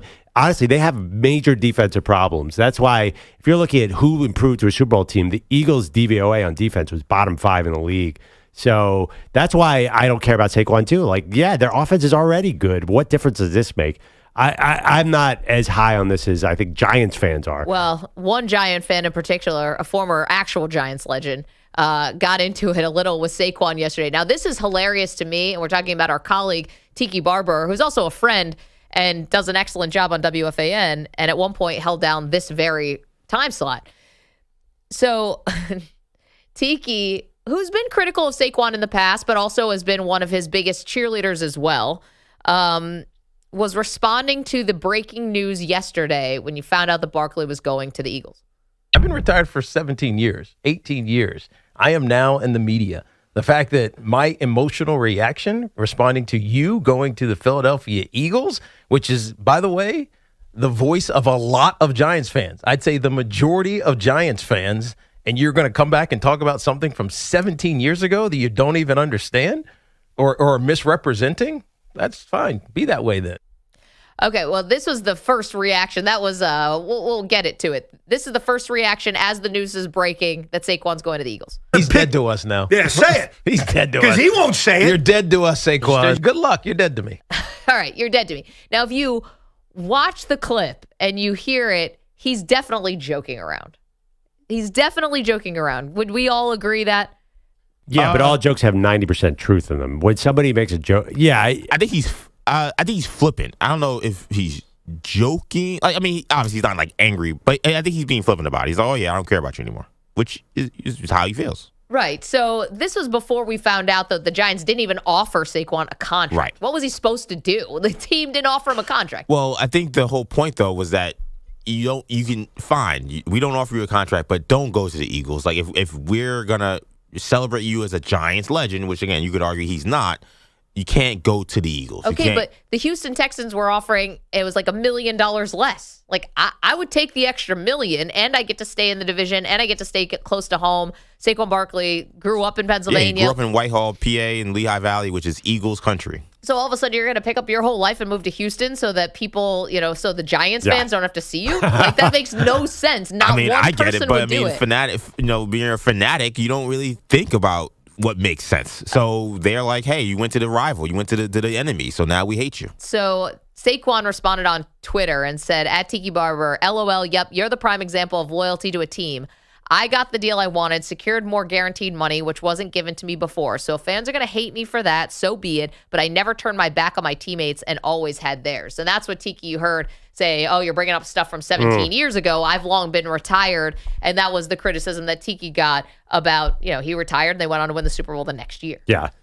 Again, I'm going back to, if I'm an Eagles fan right now, I'm nervous about the Giants added Brian Burns, and now their front line is Kayvon Thibodeau, Brian Burns, and Dexter Lawrence. But this is a huge problem. They're going to murder Saquon. Those guys are going to be tough. Those two fast guys coming off the edge with Dexter Lawrence in the middle, this is not the victory lap.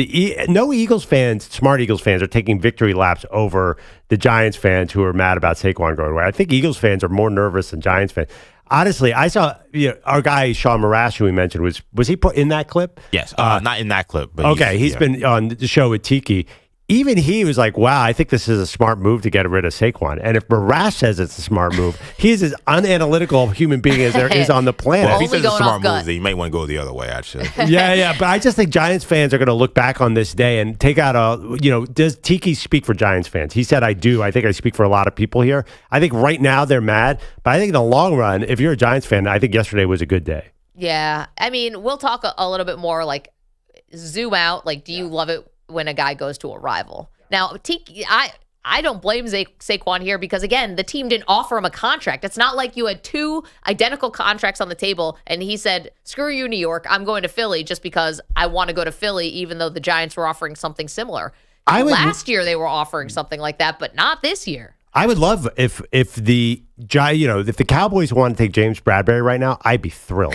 If you can weaken an opponent by making them sign one of your cast-offs, I understand. But do you think that Saquon's weakening the Eagles, though? Possibly, yes. I think paying a running back is generally, if you look at the last 10 big free agent signings of running backs, they've all bombed, or most of them have bombed. Christian McCaffrey was a midseason trade. Yes, this could easily weaken. I think you're seeing a lot of moves today that will weaken teams. I mean, I think Brian Burns is a risky move. You overpay for a guy. That's the one thing you cannot do because of the salary cap league. It's very possible the Eagles are getting weaker by this deal. Just a little also PS on the Eagles. Don't worry about Jalen Hurts. Questions about whether or not he's a leader and all that in the locker room and lead by example and blah, blah, blah. At the Vanity Fair Oscar party, the after party, sipping champagne with LeBron James. So he's reached the superstar part of this. But by the way, on Jalen Hurts, how come he didn't get – we did all that stuff on Dak Prescott's haircut. How come we didn't talk about Jalen Hurts cutting the goatee?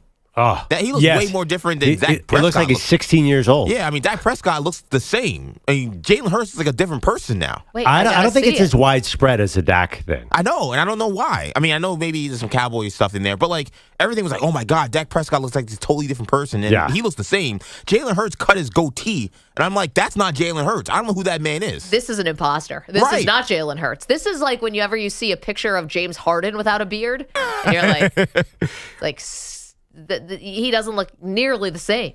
I mean, he was like Skeeter from Doug. When you're someone as famous as Jalen Hurts in terms of your image, like I feel like this can't be good, right? Like he's got to grow this goatee back. Got to grow it back. No. It's part of his image at this point. No, this is some kind of early 20s crisis he's going through. Someone get a hold of Jalen Hurts. It's a bad idea. You want to know why? It's because the eyebrows are so big, and I never noticed that until just this moment. You need to balance it out with a little more facial hair on the bottom. I've never been into his goatee, especially when he was at Alabama and he had the long dreads and the goatee. I mean, the Johnny Depp look. Than this. I don't know. I think give it time. I'm not sure. I'm not a huge Jalen Hurts goatee. I know. I've seen it. Can we put it out on social so people, if you want to? This is not a flattering picture. He looks like a sitcom dad for some reason. He does. I can't quite figure it out. If you got a low cut, you need more facial hair.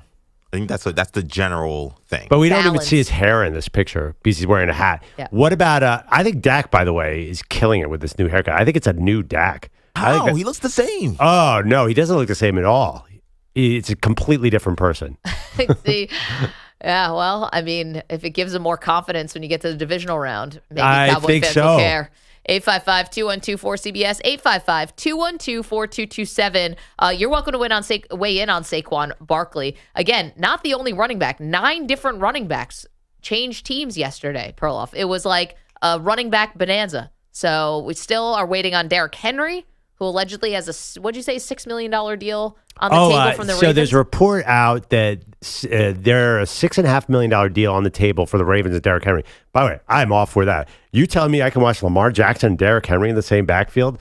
Big, small, that'd be the perfect combination. Coming up, Dallas Cowboys. We do check in on them beyond Dak's facial hair or his new cut. We will check in with America's team and what they were up to yesterday as free agency kicked off in the NFL. Don't move. Maggie and Perloff, CBS Sports Radio. You're in a 5-minute break.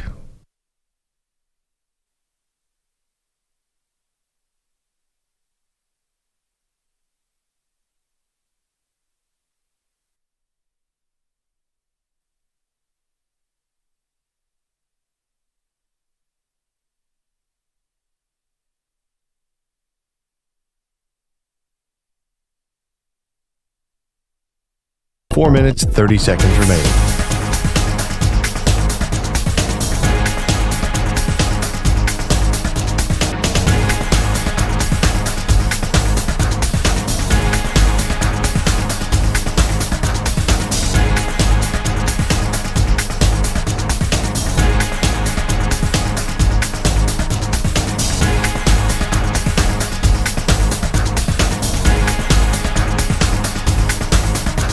Four minutes remaining.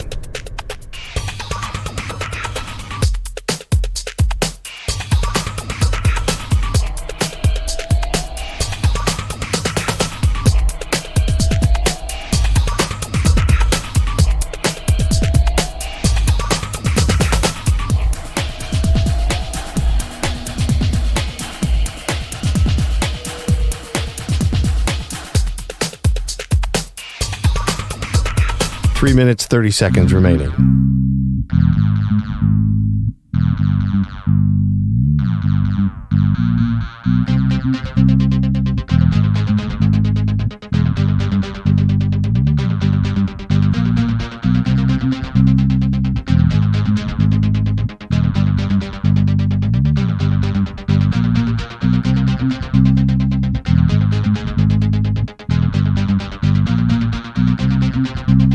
Three minutes remaining.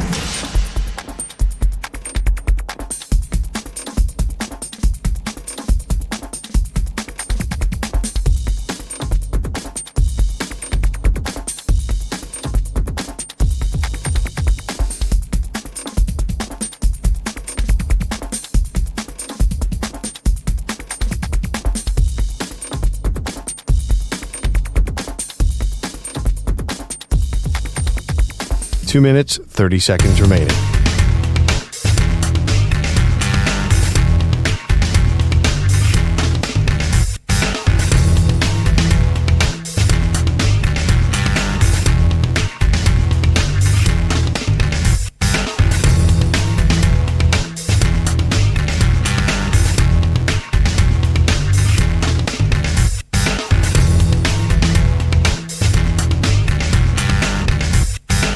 Two minutes remaining.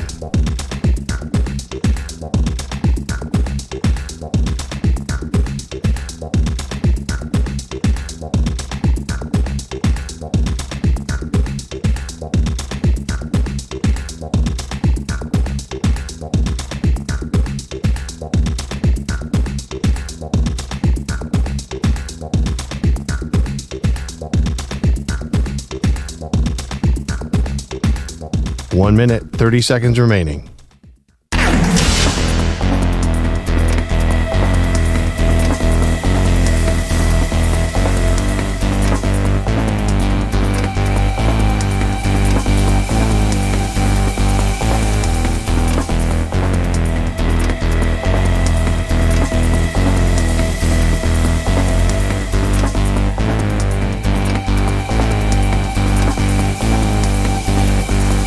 One minute remaining.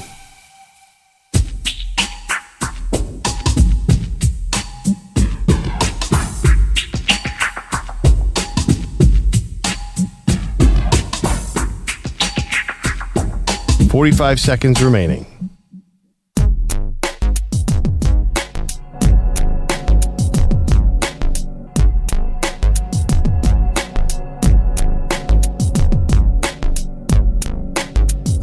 $30 seconds remaining.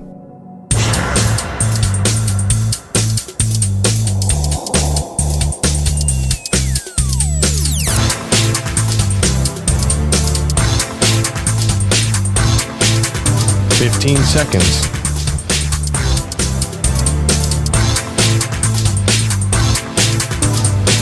Break ends in 5 seconds.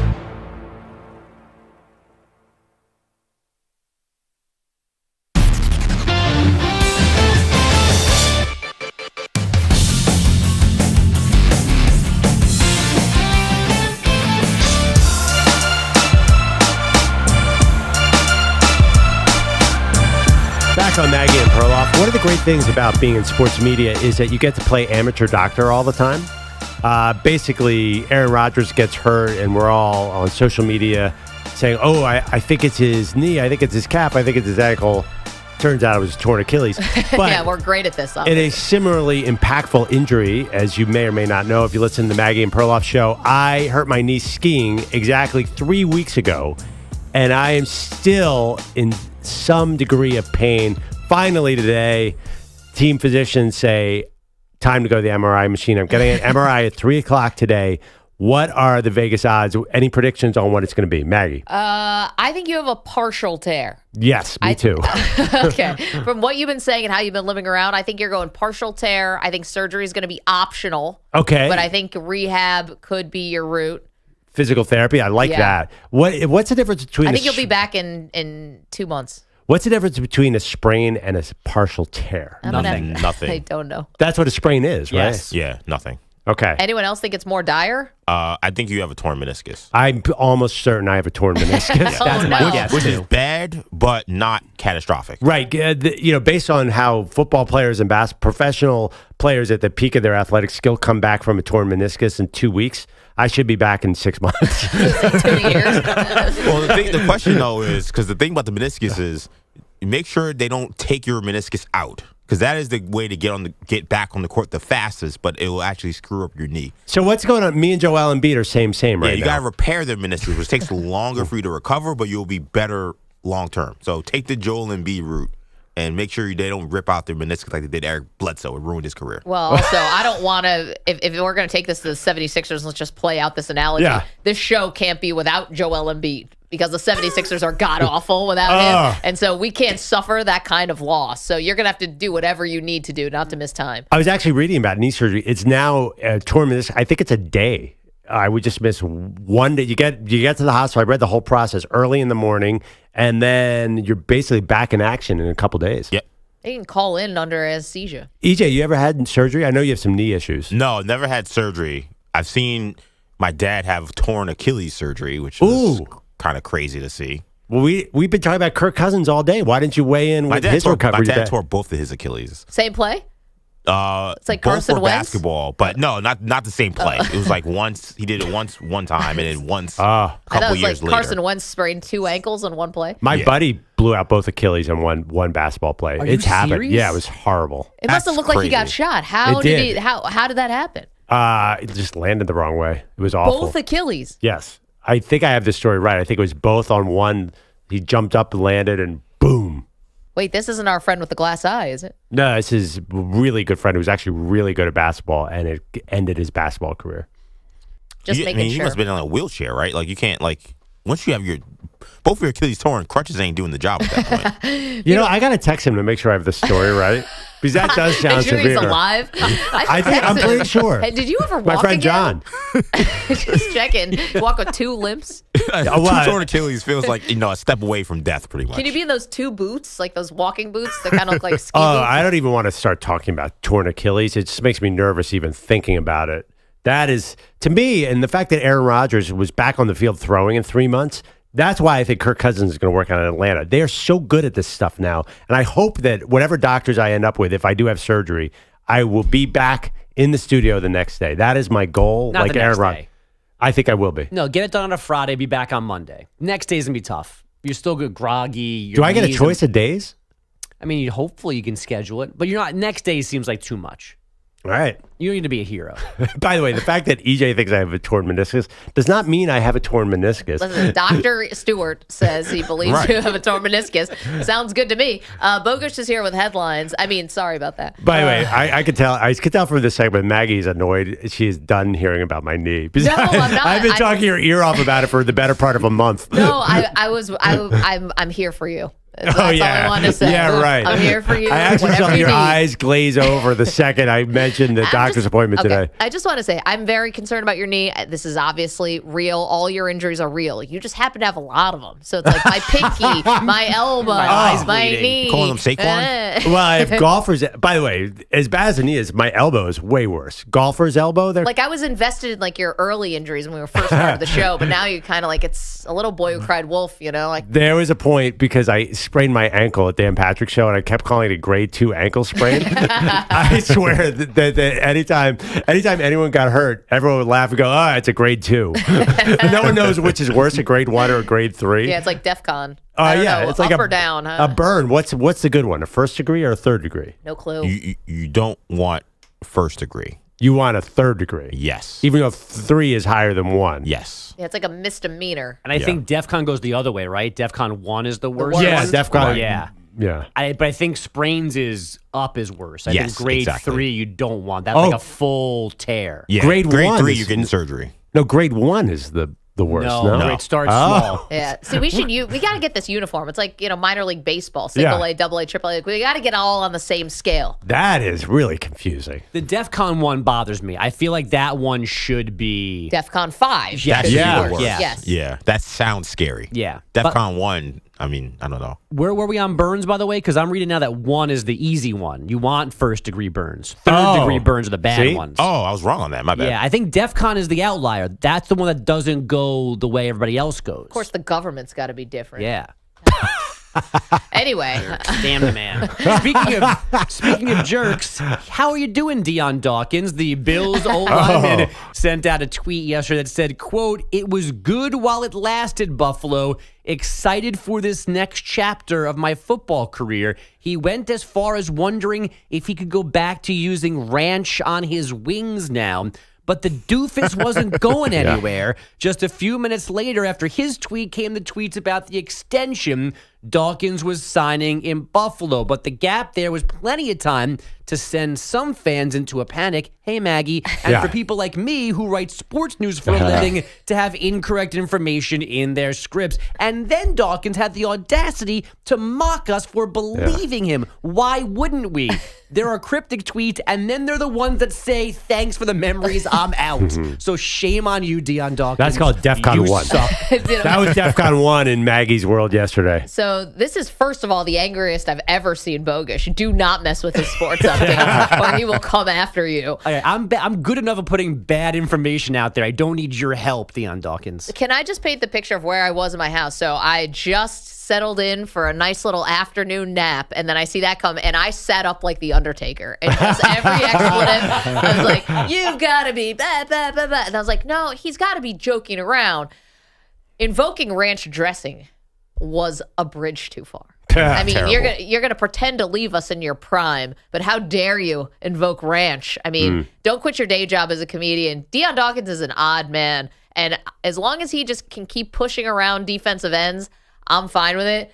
But he is a strange dude. What's weird is that I feel like I didn't know if anybody knew how Deion Dawkins was as a personality until he was shirtless on Vlad TV talking about the Jets being weirdos. When, to me, I only see one weirdo in this equation. And it seems like weird. Deion Dawkins. No, and we're only going one direction here. Straight to, we're sliding into oblivion. Can we just go back to your house for a second? Is there something I envision a blue alarm light siren that goes off with Bill's news? Yeah, and all of a sudden we jump to it and put our Zubaz on and paint our faces really quick and run out in the street and scream. Are there flaming tables around? Yeah. It's got to be. I just light myself on fire. The tables aren't flaming. The people are flaming. I took the Frank's Red Hot and just started putting it in my eyeballs. Honestly, though, I kind of think I would want somebody this crazy to be protecting Josh Allen. Definitely. As annoying as this was, I'd be like, oh, yeah, this guy's never going to let my quarterback get hurt because he's a lunatic. Get weird. I'm totally fine with him being totally weird. I also unfollowed him on Twitter and blocked him. So I can't get any more tweets from Deion Dawkins because and I was worried about all the copycats this was going to spawn. Yeah. I was like, hey, cool joke, so stupid. And now the next person is going to do But it's better than doing it April 1st when everyone's coming up with stupid jokes. I like this. Mid-March, he's 2 weeks ahead of where everyone else is going to do the jokes. So you can have fun, you can troll us. I just thought this was so poorly executed because there was nothing. Terrible.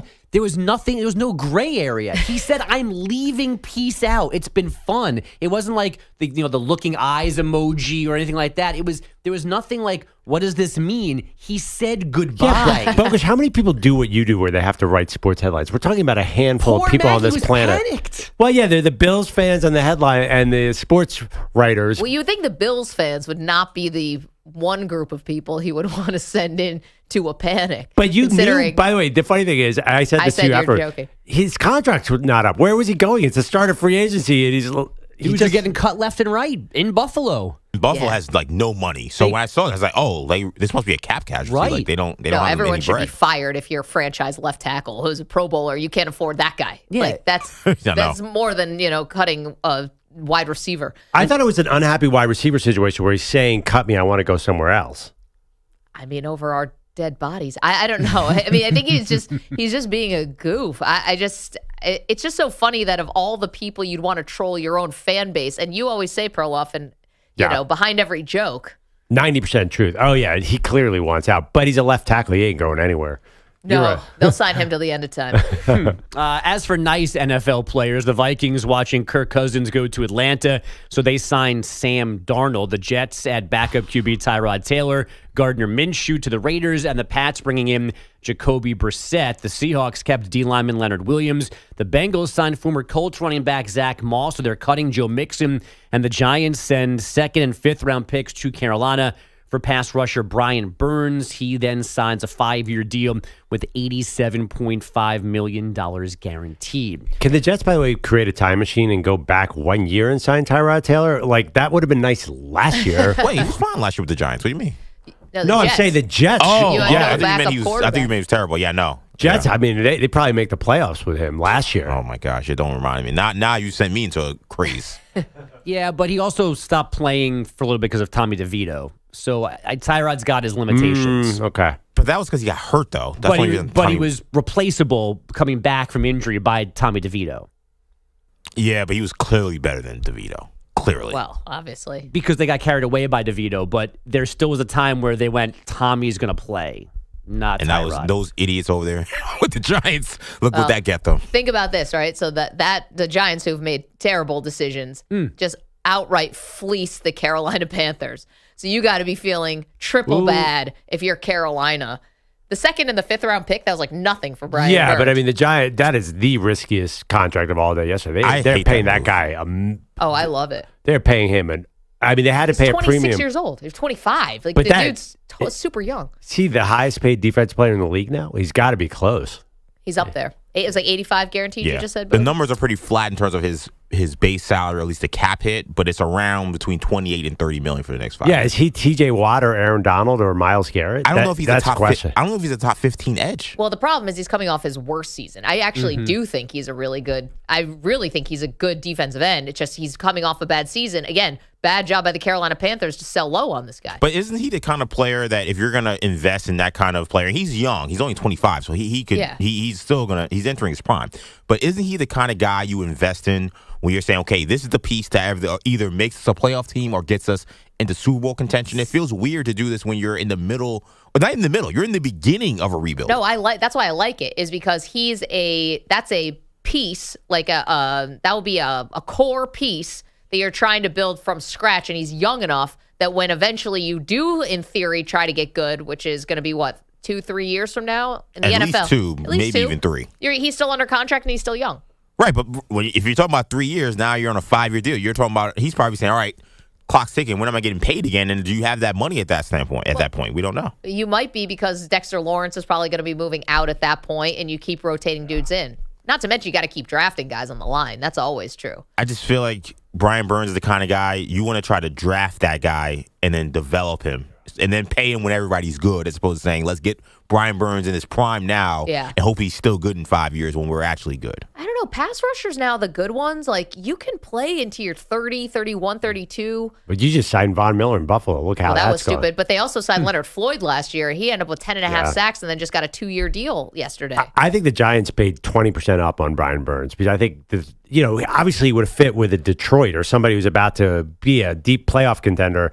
I'm kind of with EJ. I don't totally understand this for the Giants. Well, you got to admit, it's a gaudy move for a team that's made one playoff trip in a decade. I get it, but if you're with what EJ just laid out, the Carolina Panthers should have just paid him and kept him. No. Because they're the ones who No, are they're in so the beginning bad. of the rebuild. No, they should they're awful. Anybody who has been wearing a Panthers uniform the last 5 years got to leave the building. I mean, you've traded Christian McCaffrey, you traded Brian Burns, and you've got no first-round picks to show for it, and DJ Moore's out of the building. Luke Combs, who Perloff and I saw last year at the Super Bowl.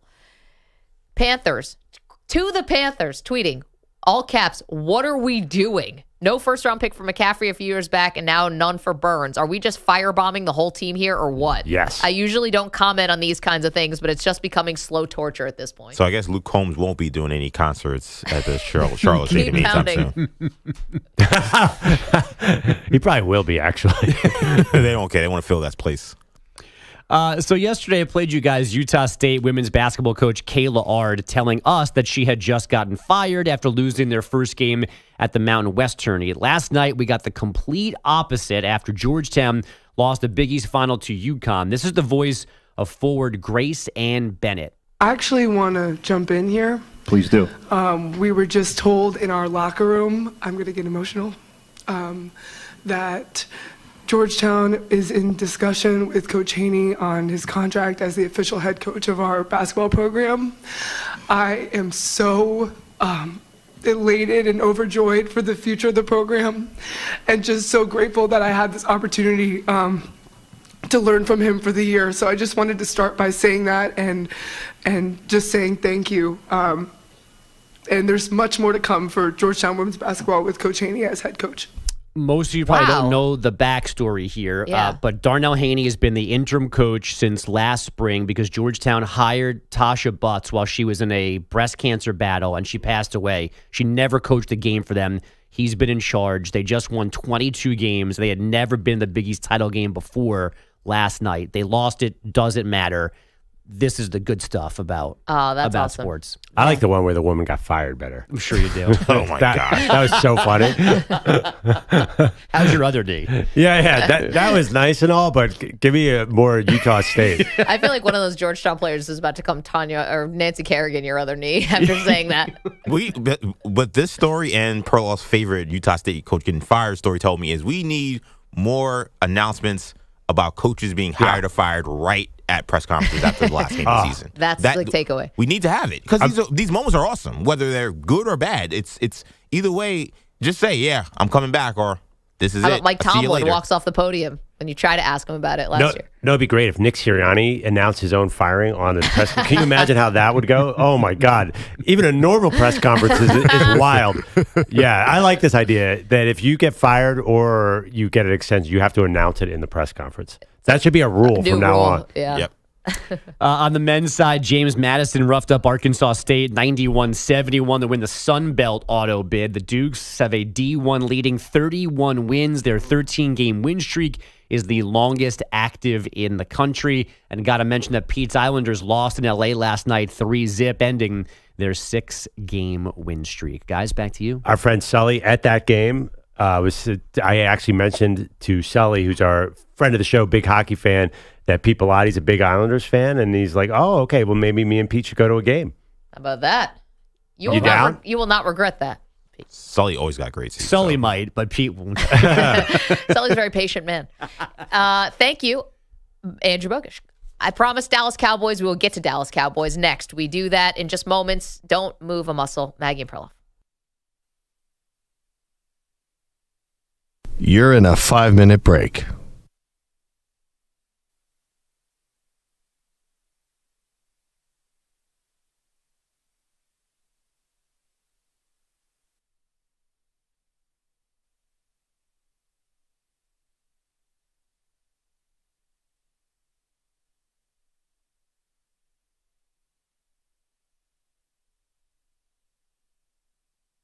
Four minutes, 30 seconds remaining.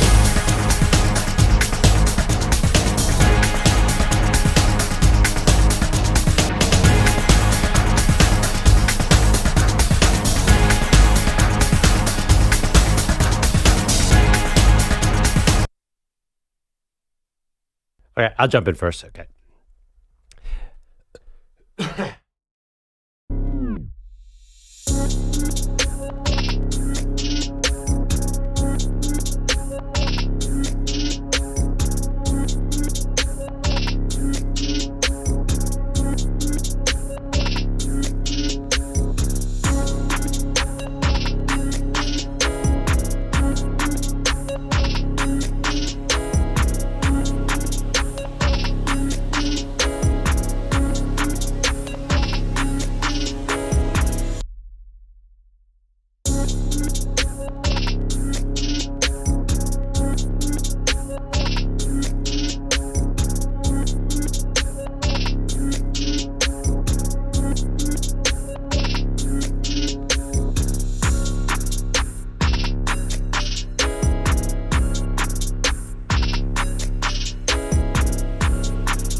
Cowboy Quickie music, and this portion of the show is brought to you by Wesley Financial. Stuck in a timeshare and want out?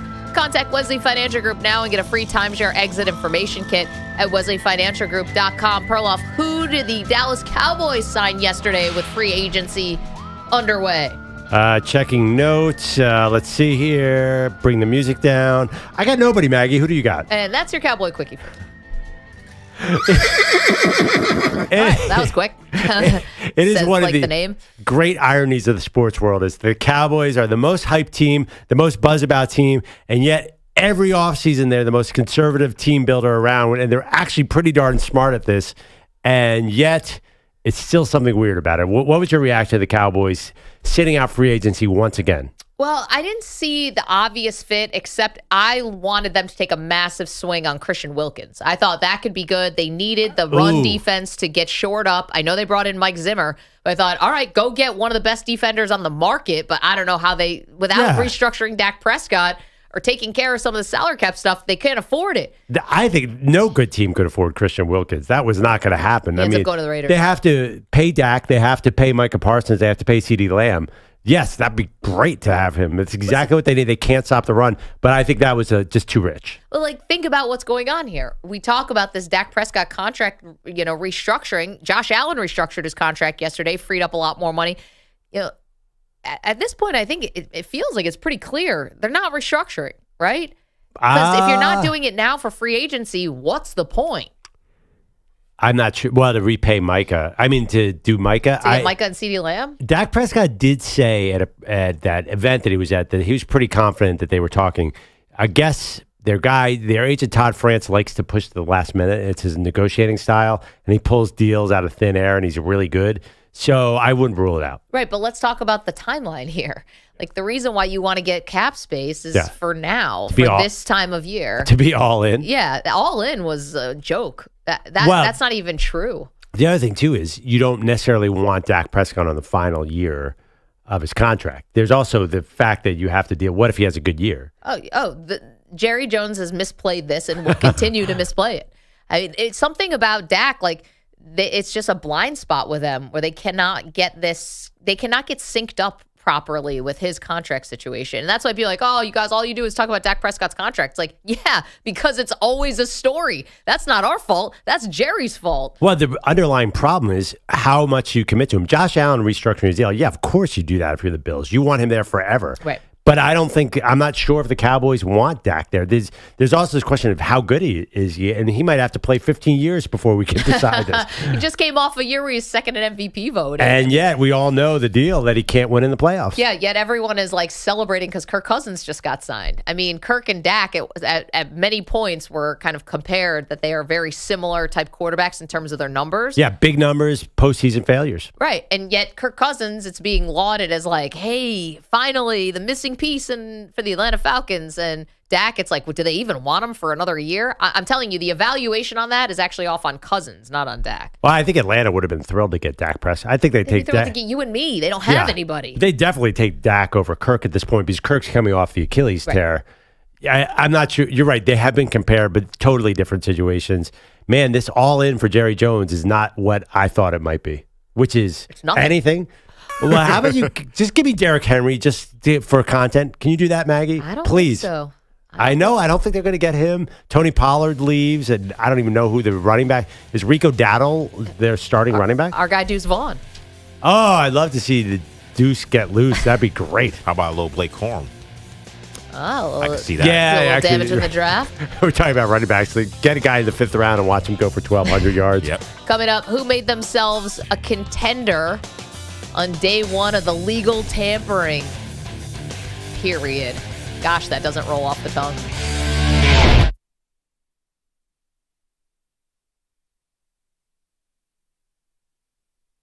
You're in a 5-minute break.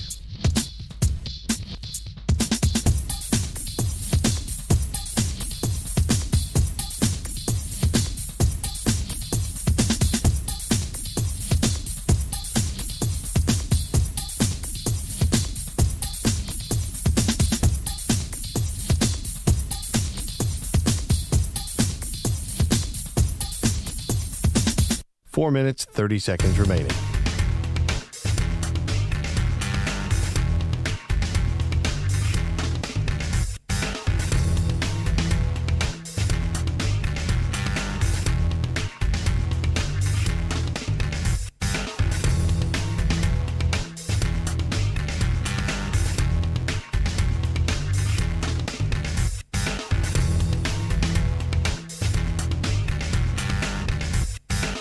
4 minutes remaining.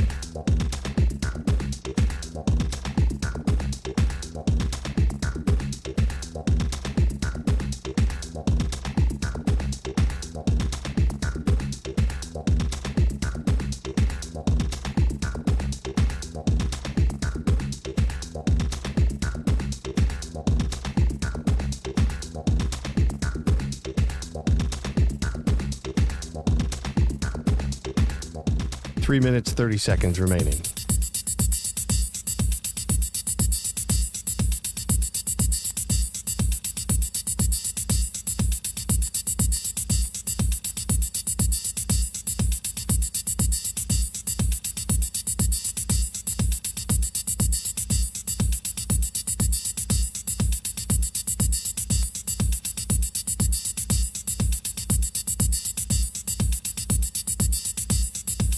Three minutes remaining.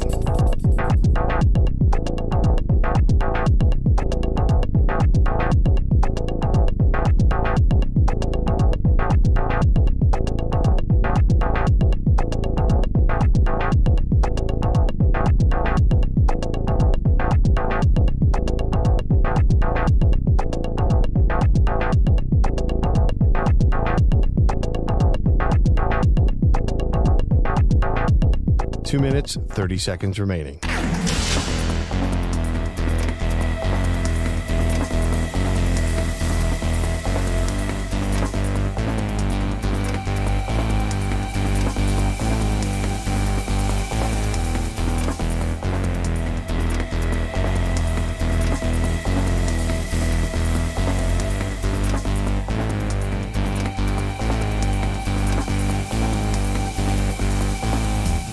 Two minutes remaining.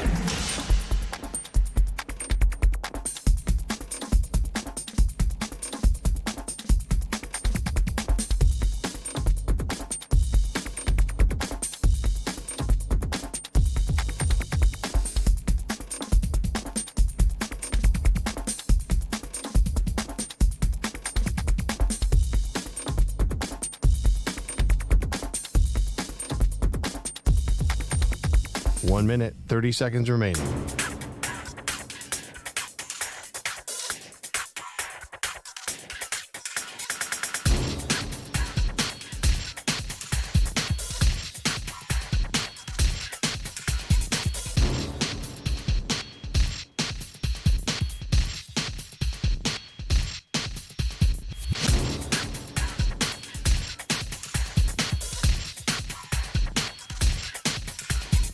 One minute remaining.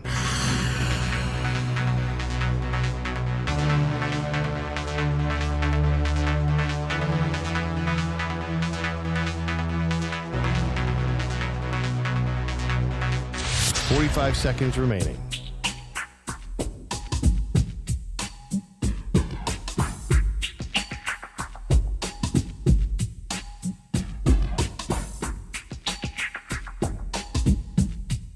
Thirty seconds remaining.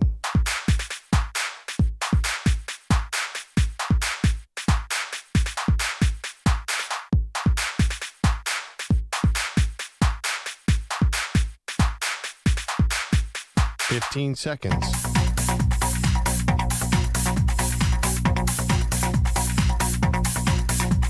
Break ends in 5 seconds.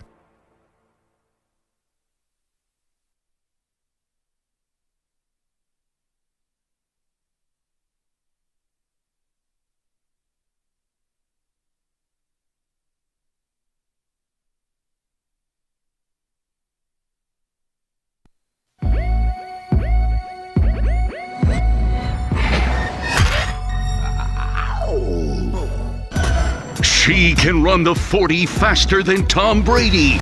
He got a perfect score on the Wonderlic. They are Maggie and Perloff on CBS Sports Radio. Kirk Cousins goes to the Atlanta Falcons. That is the headline from day one of, free agency, tampering period. Hey, welcome to the show. Maggie Gray, Andrew Perloff. It was like the Wild West yesterday, this tampering period. I think we need a new name for it because everyone was signing basically at 12:01 p.m. Eastern time. But Kirk Cousins is the headliner, Perloff. You're much higher on this than I am. I think they're making the playoffs. well, I think they're talking themselves into something that Kirk Cousins simply is not. Okay, maybe you make the playoffs. That's maybe a function of the division. And so if that's good enough for you, Atlanta, okay. But I'm not even convinced that they're going to make the playoffs. I think it has to be good enough for you now. They were so bad at that position last year. Desmond Ridder, 12 touchdowns, 12 interceptions, 12 fumbles. What are you doing? And then Taylor Heineke came in there and was no more effective. If you add, say, 30% to this quarterback play, look at the guys around them. You got, obviously, Bijan Robinson, who I still think is going to be a star. He didn't do much last year, but that was a function of the offense. You get Zach Robinson, a former Rams offensive coach and an offensive coordinator. I think Raheem Morris is a good coach. I like everything they've done this offseason. Cousins is the right move at the right time. You need a veteran steadying force. As long as he's healthy, he is so much better than what they've had there. And there is an opportunity in this division. You can't ignore that and just say, well, maybe they'll make the playoffs because it's the NFC South. Yeah, maybe they'll make the playoffs because it's the NFC South, and that's exciting for Atlanta. Yeah, I think it would be more exciting to draft a quarterback in the first round and try to develop that quarterback with these young skill position players, because just because Kirk Cousins was available doesn't mean it was this slam dunk move to pay him as much as Patrick Mahomes gets paid on average to come in to be your quarterback, because I think it was a desperate team.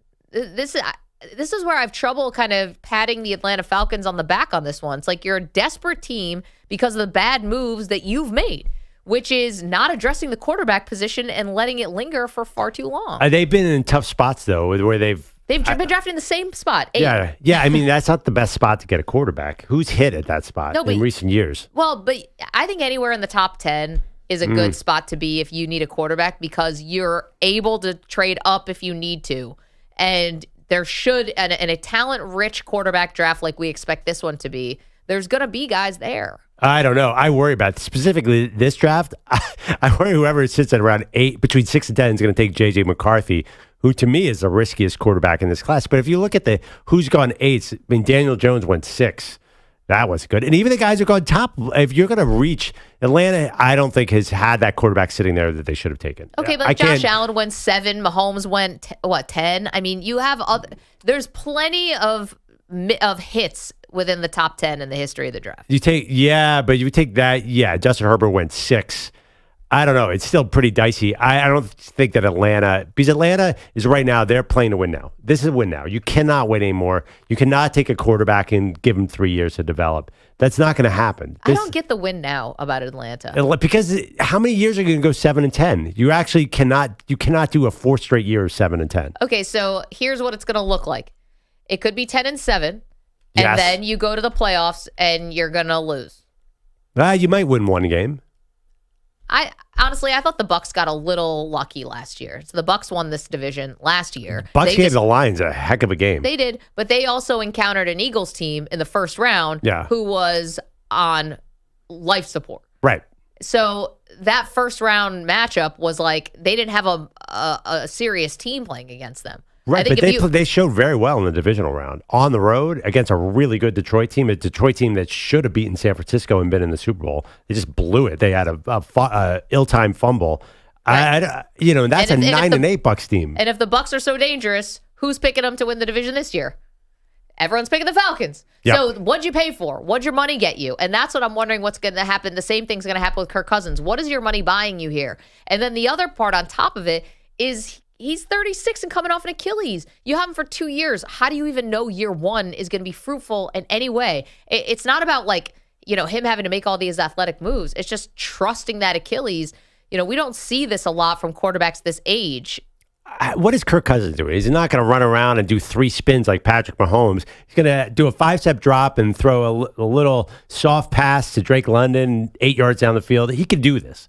He can definitely do this. It's like Tom Brady aging. Tom Brady never had any athleticism, so it didn't matter if he was in his 40s. Kirk Cousins is the same way. I know. I'm not worried about him, having to spin out. I'm just worried about him being a sitting duck back there. And I know that it's a good offensive line, but no offensive line. Even the Cowboys of the 90s offensive line, Troy Aikman, how many concussions did he have? It's like, even if you're really talented and really good, your quarterback's going to take some punishment. It's just the game. Well, Kirk hopefully has seen so much football that he knows when to get rid of the ball. That's going to have to be his secret power, is to throw first. And also, they're going to have a lot of run game there. They have a really good run game. It's going to protect him itself. Their defense is improving, and they have a defensive head coach. There's a lot of reasons to be psyched if you're in Atlanta. And then it's been a long time since we said that. By the way, they've had 7 wins in 5 of their last 6 seasons. Talk about limbo. That is crazy. I know. It's time to break out and do something different. Yeah, no, and now they're forcing it, right? Because Kirk was clearly the top quarterback on this market, but he's just the top quarterback in the market. I mean, we talk about Kirk not being able to play in prime time. We talk about Kirk and all the shortcomings, the 1-3 playoff record. It's not like you have, this is not an elite quarterback who's hitting the market. It's a very good quarterback who's hitting the market. At least they're going to put Atlanta in prime time with Kirk Cousins there. At least we'll see him in prime time. Were you going to see Desmond Ridder in prime time? No. And by the way, last time he played in prime time, he looked pretty damn good. That was the one. San Francisco came in there and basically it was the beginning of the end for Steve Wilks as the defensive coordinator, because how Kirk was carving him up. Yep. And then he ends up getting hurt, and the season went off the rails. Okay. As far as who made themselves contenders on day one of this legal tampering Perloff, you liked what which team did, obviously outside of Atlanta, which I know you liked. Okay. By the way, I'm going against all my tenants here because I don't like spending on non-important positions. But Green Bay Packers, I'm buying the hype. They have a cheap quarterback, Jordan Love, which means that they could let Aaron Jones go and bring in Josh Jacobs. I feel like that's a pretty even swap at running back. They got this guy, Xavier McKinney, who's a safety with the Giants. Now, listen, the Giants weren't any good in the Adams safety, but he's young. I think he's 25 now. They outbid the Eagles, and I think the Giants were in on him as well.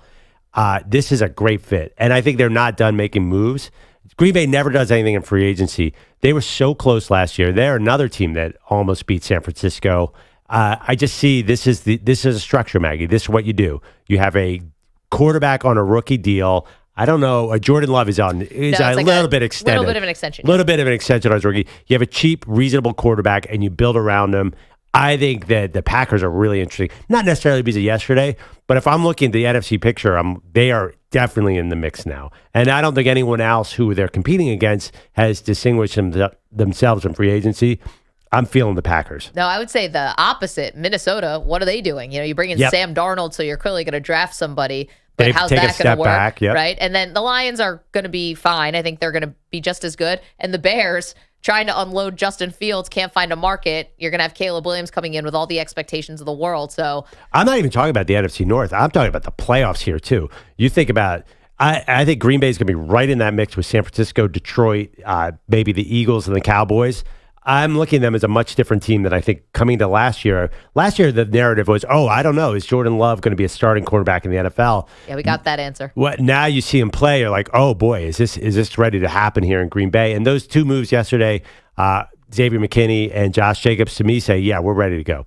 So my team who made themselves a contender on day one, again, I don't generally love when teams make these moves, but Perloff, I got to give it to your Philadelphia Eagles because I don't think the Philadelphia Eagles were that far away to begin with. You got a culture issue a bit. You got a locker room thing you got to get worked out, but you have the bones, obviously, of the Super Bowl team minus Jason Kelce and Fletcher Cox, and you brought in Bryce Huff, who was very effective for the New York Jets as a pass rusher because he was on this really good line. Well, he's still going to be on a good line. Yep. It's not like he's asked now to be like shouldering all the load for the Eagles. You paid him a lot, but that's fine. He's young. And Saquon Barkley, let's see. Saquon is going to be an amazing litmus test. Like, can he, I don't say reinvent himself, but can he find a next level where he does become another Christian McCaffrey? Can he be that dependable in the pass game, actually run routes in some ways like McCaffrey does, as opposed to just some sort of swing passes and stuff?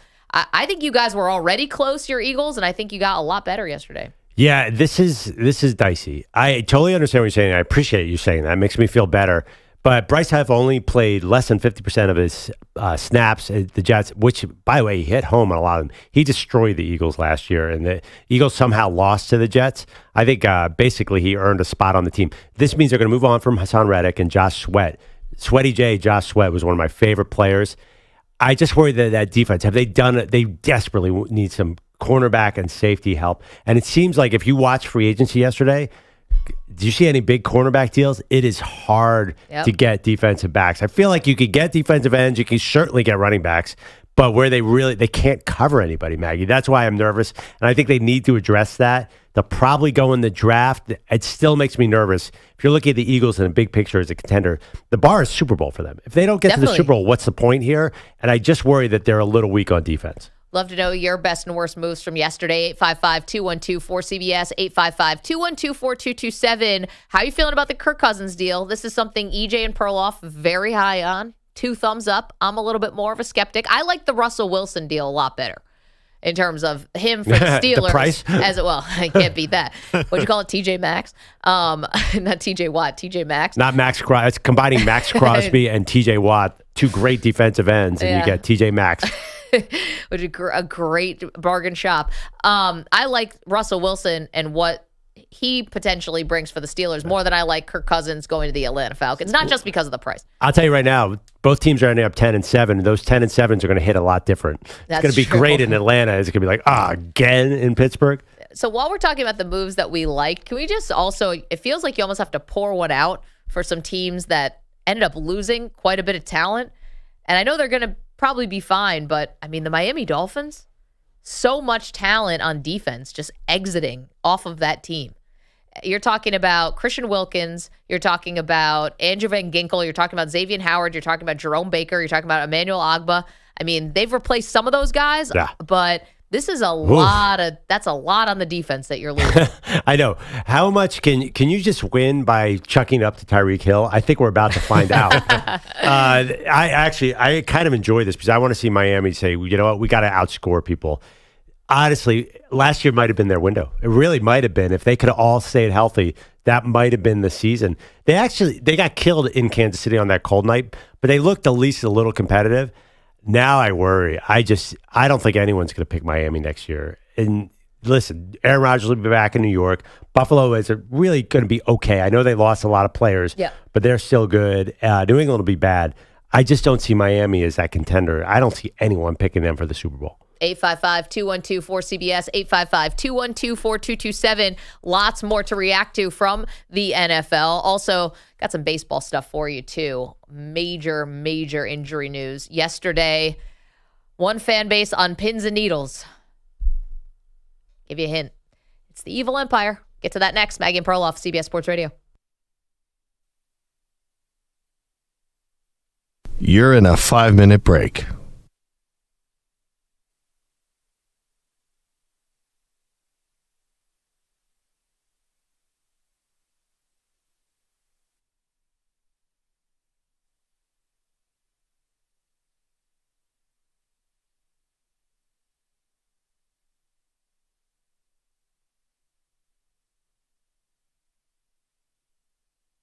Four minutes, 30 seconds remaining.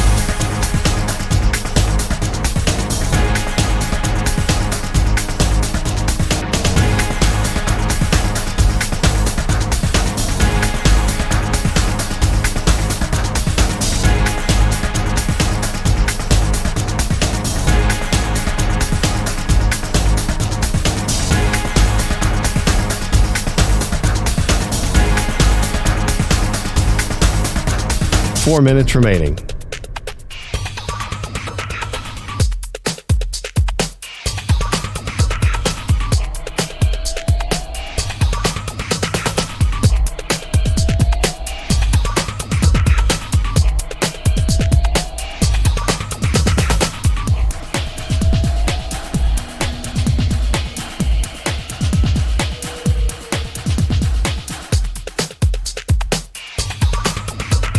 Three minutes, 30 seconds remaining.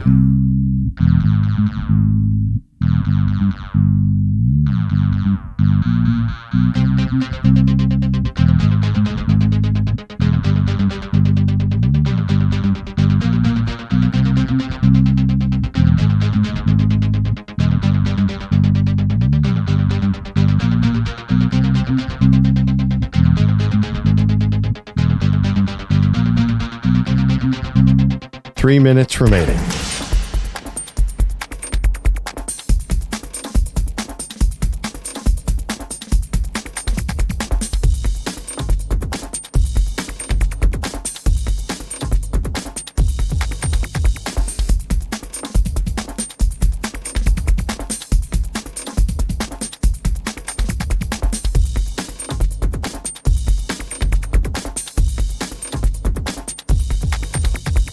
2 minutes, 30 seconds remaining.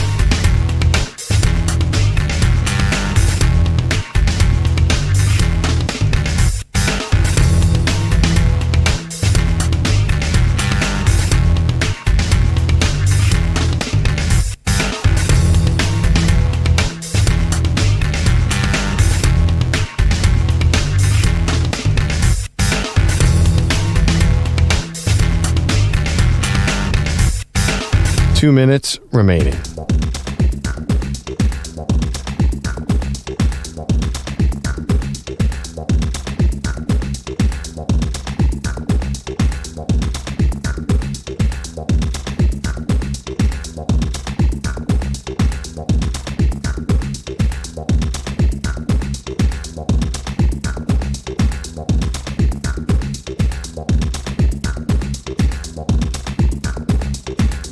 One minute, 30 seconds remaining.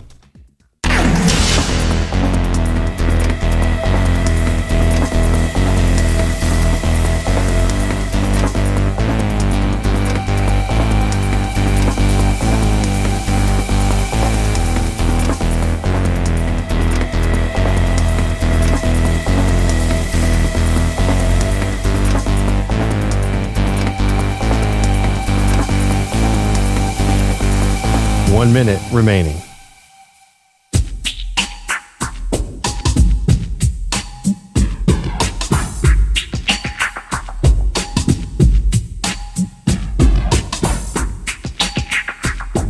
$45 seconds remaining.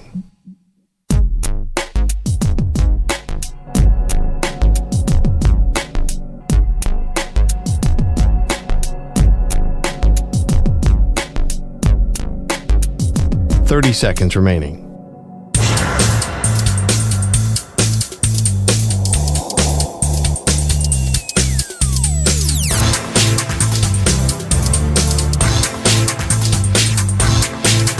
$15 seconds.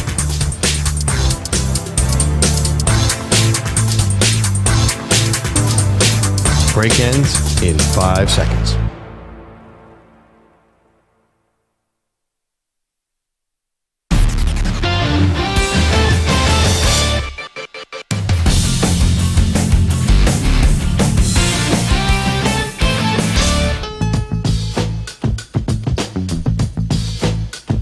The Defensive Player of the Week is sponsored by the Navy Federal Credit Union, who proudly serves the Armed Forces, DoD, veterans, and their families. Their members are the mission. Learn more at NavyFederal.org. Defensive Player of the Week in a big college basketball, both men's and women week. But EJ picks us out. He went Cameron Brink of Stanford women's last week. So I think he likes to mix it up. Maybe a hockey goalie in here. What do you think, Meg? Well, I was thinking could it be Camila Cardozo, but I don't think he'd do women's hoops back to back because EJ does like to keep it fresh like that. Yeah, is there an NBA? I mean, I'm always scared that you're going to throw some Wemby block stat at me and I'm going to lose my Rookie of the Year Wemby bet. Well, all of a sudden the NBA has turned back the clock to 1995, so you actually play defense now. EJ and I went to the Knicks-Sixers game, which set a record for the lowest scoring game of this millennium, I believe. But I don't know that anybody stood out. Mo Bamba was on defense. Is it Mo Bamba? So the Defensive Player of the Week this week is Nikola Jokic, who last night had 6 steals and 3 blocks. What? And the Nuggets win over the Toronto Raptors. Now, what was interesting about the game was that, 2 blocks, not 3 blocks. 2 blocks, 6 steals.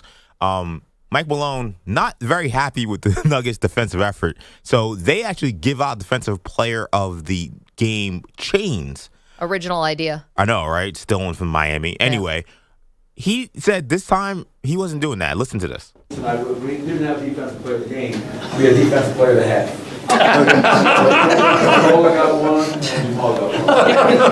So you can hear faintly there. He said we couldn't do Defensive Player of the Game, so we did Defensive Player of the Half. So I gave one to Nicole and I gave one to Jamal Murray. But I think that he's selling them too short. 6 steals for a center is great. Yeah. And he had 2 blocks to go along with it. He also had 17 rebounds. So Mike Malone, don't give him half the chain. Give him the full chain. He's the Defensive Player of the Week. That's like Larry Bird. He's clearly playing the passing lanes to get all those steals.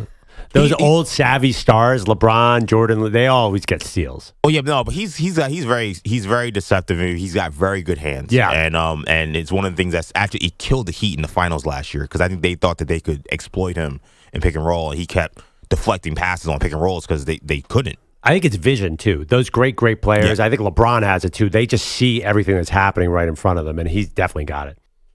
Also, I mean, a chain for a half, a little like a participation trophy, don't you think? I mean, well, it was good enough to get Player of the Week for us. That's true. Well, congrats to Jokic on both accounts. Still pale in comparison to whatever race is running right now in Serbia. He could put this right next to his 2 MVP awards. Right. I'm sure he'd be thrilled. Andrew Bogusch is here. Now, if you're not watching the show, youtube.com/CBS Sports Radio, twitch.tv/CBS Sports Radio. Now, how this works is our live stream is a little like the Brady Bunch Open, where we're all in boxes. So if you look right now, Bogusch and Perloff are kind of like Jan and whatever. I don't know the names of the Brady Bunch people. Cindy and Jan. I'm sorry. Cindy. I know. I don't think that we are not wearing the same outfit. Is that what you're getting at? Well, yeah, you guys are right above each other, one box and the other box, and you're literally wearing the same outfit. Well, no, because I'm wearing a blue crew neck sweater with a gray T-shirt underneath. Andrew Bogusch is wearing a blue crew neck sweater with a white T-shirt underneath. Not the same. I also just looked across. I feel like, is your sweater black? This is navy, I believe. So mine just is more navy or less Yours navy? is a royal blue. Ooh, I think this is like the Mets and the Dodgers are royal blue. They're both navy blue. Yeah, they're both navy. This is like, I imagine the type of conversations that go on in fancy boarding schools and prep schools. Like, what shade of navy sweater are you wearing? Which is where we're from. You're also both wearing khakis, mind you. You're both named Andrew. Well, and listen, you're both wearing casual footwear. My goal dressing for work is what will not cause any problem. So I was like, I'm going to go as conservative as possible. Plain blue sweater, khakis. No one's going to say anything. No one's going to notice anything. But, you know, when you have, these men never notice anything, but women can tell what other people wear. We have no idea. Well, first of all, you and I started dressing alike. Yeah, that was weird. Totally by accident. I'm glad you've moved on now to Bogusch. At least that makes a little bit more sense. But you're worried you only want to fit in with what you're wearing? Yes. I mean, you had like a not safe for work Halloween costume. Well, you take risks all the time. I was like, what are you talking about? We had to blur out your shorts. Halloween, I get out of character. But there is one thing I do notice. You ever notice that most men, given their own druthers, will wear the same pair of jeans 7 days in a row? Women somehow notice that they wear the same. I've always said, I don't know. I've been around EJ all day. I don't have the slightest clue what pants he's wearing right now. If he's even wearing pants. I did not look once. But Maggie, you probably have a sense. If we wear the same clothes every day, you could probably tell, where we have no idea what everyone else is wearing. You know, I don't think so. I will do this experiment on all of you. We've talked about this a little. I'm going to do this experiment at a not suspecting time, or I'm going to wear the same thing for a week. We would have no idea. And see who noticed. I would no get idea. it immediately. You would know? Yes. Okay. I think it would take me day 3. Okay, Andrew, look over to the left. Bogusch. Yeah. What is Maggie wearing right now? A green top and jeans. You're looking right at her. She had a black I told you to we're start to the morning too. I said, by the way, I just said, Bogusch, look to your left, and you immediately turned right. I know. Camera left or camera right? Oh, that's a good question. Stage right. Okay, Bogusch, what is Pete Bellotti wearing right now? You're just guessing based on history. No, I haven't. I have not seen Pete's outfit today. I've only seen Pete behind glass in a console. Is he wearing his jacket again inside? I still can't tell. No jacket happening. Okay, here. but I mean, generally speaking, Pete's in some kind of like windbreaker, athletic sweatshirt and khaki pants. Yeah, you're right. What it is. So, it's a uniform. It's like Bingo, bongo. It's like Homer Simpson's outfit. So here's the question. Everyone wears whatever they wear to work. I think that we get a little bit of a pass because we're in the morning. Nobody's here. Yeah. I mean, in this place, anybody wears whatever they want, regardless of what time of day it is, to be fair. Extremely casual around here. But yeah, we should get more of a break. Definitely. Yeah. Like, I'm supposed to be thinking about my footwear when I'm out the door at 4 o'clock in the morning. That's not fair. You guys aren't like setting aside your clothes the night before already? I definitely am. Oh, okay. Because there's no time. But the footwear, I leave till the last second. I'm just like, ugh, whatever. Because my wife is still asleep in the room where my clothes are, so I have to plan it out, believe it or not. This has been pre-planned. Yeah. Wow, this is the second time you and I've had the same clothes on. It's happening once a week. Well, we all tend to dress solid colors conservatively. That's why Maggie and I, you don't wear a lot of stripes or anything too crazy. It can be distracting for the camera. Yeah, exactly. Yeah. So the other thing too about this job is when we were on CBS Sports Network, when we first started the Maggie and Perloff show, I was like, I'm going to really dress up. I'm going to dress to impress. And I would wear collared shirts and look really nice. And about a month and a half in, I realized nobody cared. And then I went to T-shirt and hat, and it made no difference whatsoever because it is a radio show at the end of the day on television. Yeah, I think we can also mention, too, we had a lovely makeup artist who we loved. Personally, she was amazing, right? We loved her personality, and she was part of the team. Somehow made us both look more pale. Yeah. It's impossible. Andrew Perloff is already translucent. You can basically see through most of his I would fight back on this, but I have nowhere to go. Yeah. It was like, oh you're my not gosh, wrong. You're the Walking Dead, and I'm the Walking Dead part two. How did we get whiter? This is not helping. Yeah, it was weird. I go, can you make me look like Abe Lincoln, but Abe Lincoln after he died? I would like my eyeshadow to be tuberculosis green, please.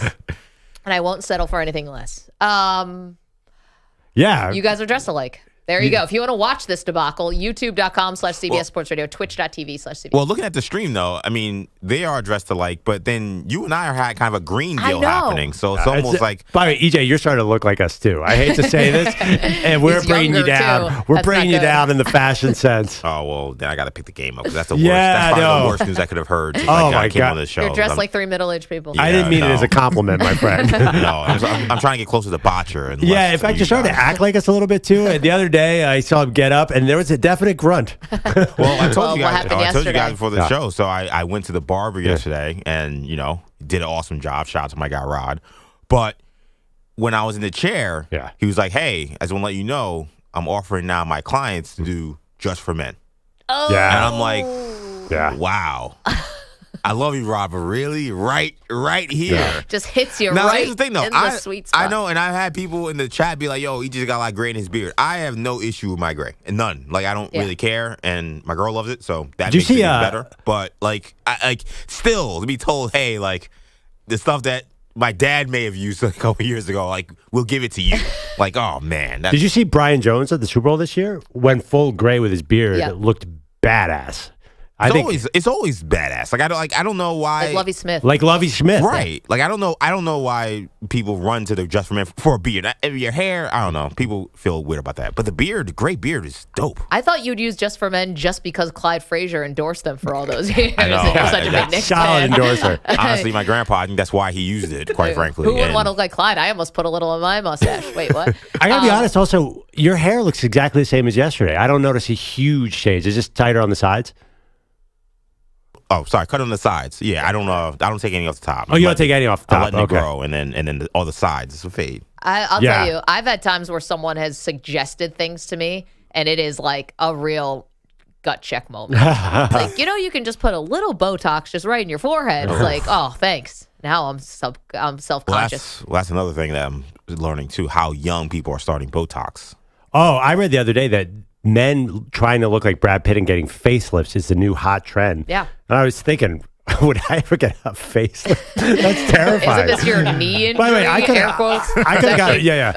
I should have got a facelift when I was 18 years old if I could look like Brad Pitt. The fact that I never got a nose job, I think it's too late for me to have a surgeon cut up my face. What if I came in tomorrow and my nose wasn't big all of a sudden? This is why they call you brave. I had knee surgery. It's funny. You look like Clive Owen all of a sudden. What? That's a weird knee surgery. While you're under, just do our little rearranging.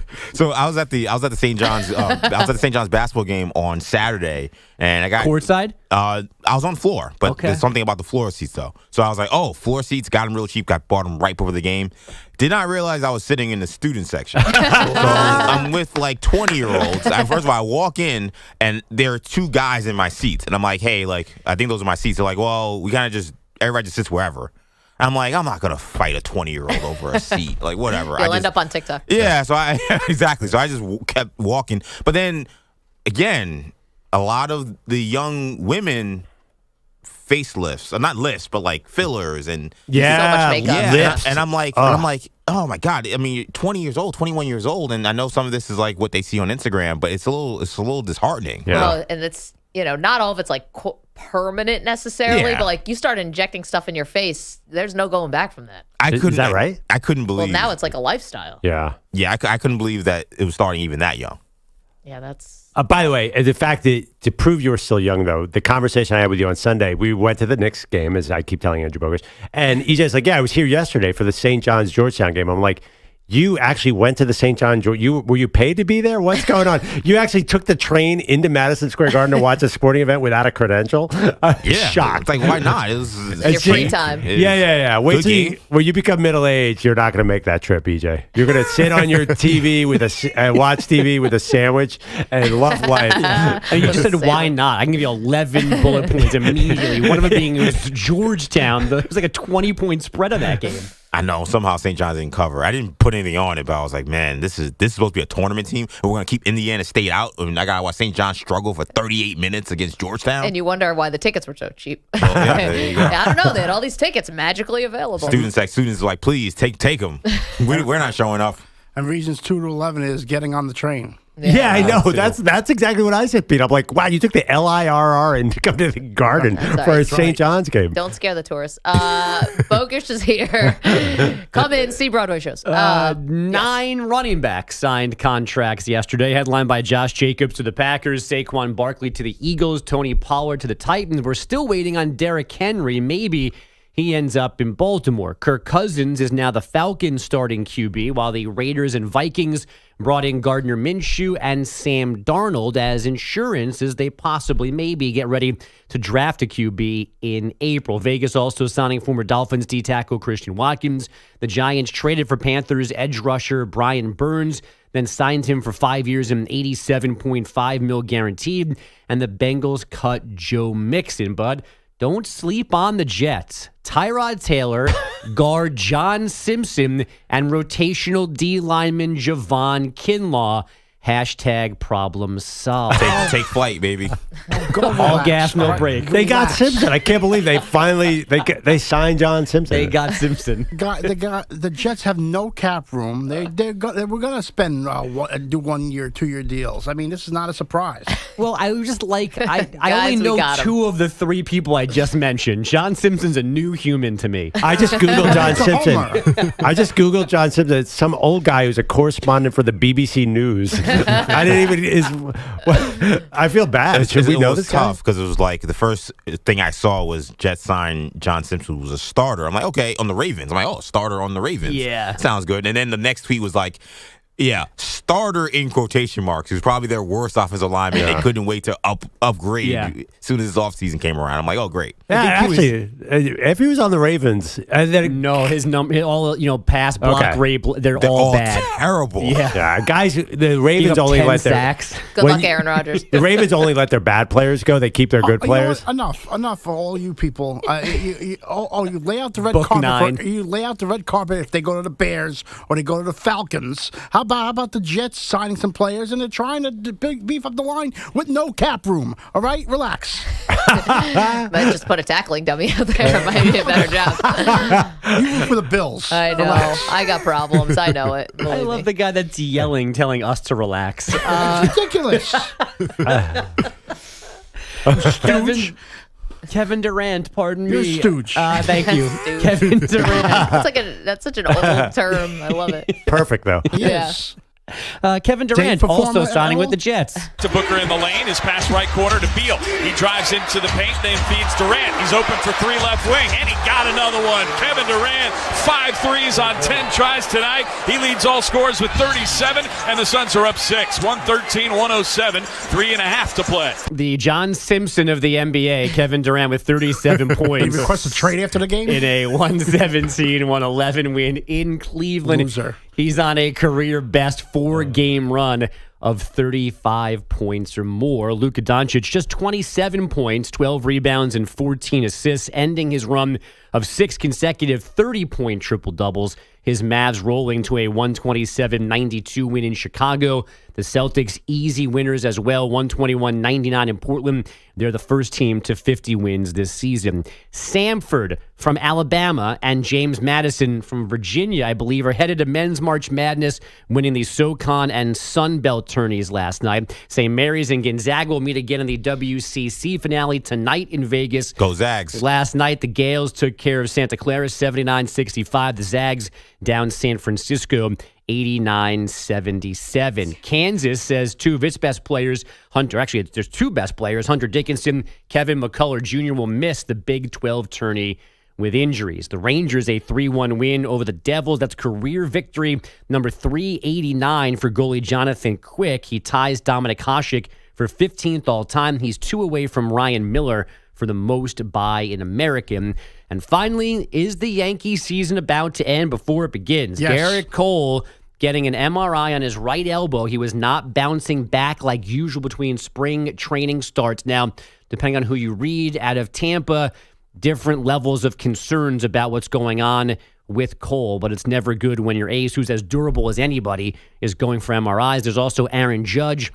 He is mid-spring beat up, according to his manager, Aaron Boone. So he had yesterday off. He's off today as well. Maybe he's back on the field tomorrow. What does that mean? I don't know. You play like 2-3 games and he's beat up already? I mean, And they took him out of the game Sunday after he kind of like they're not recoiled on a swing. They are not saying something about him. That not just beat up. There's something going on with something. I bet he starts the season on the IL. I read the Garrett Cole headline, and my immediate thought was disaster. Is there any way it's not? Anytime I see any pitcher with any kind of MRI on the elbow area, I mean, I feel like we've been fans of this long enough. Yeah. We've been doing this long enough.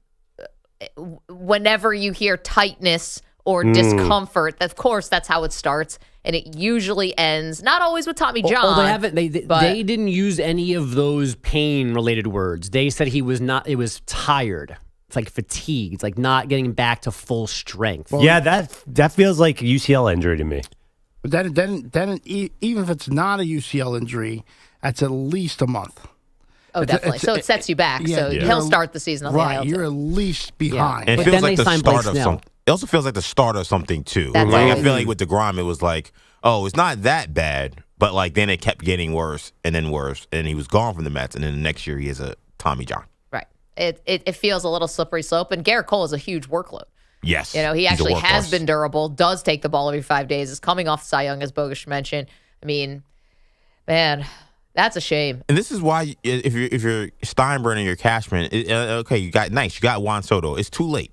You got Blake Snell out there. You could bring back Jordan Montgomery. They don't want to do it. Apparently, they don't want those guys. But like you had Aaron Judge playing in his prime. You had these other seasons where you wasted them. You wasted Garrett Cole's prime, not going after other big names and not going past the luxury tax because you wanted to keep costs low.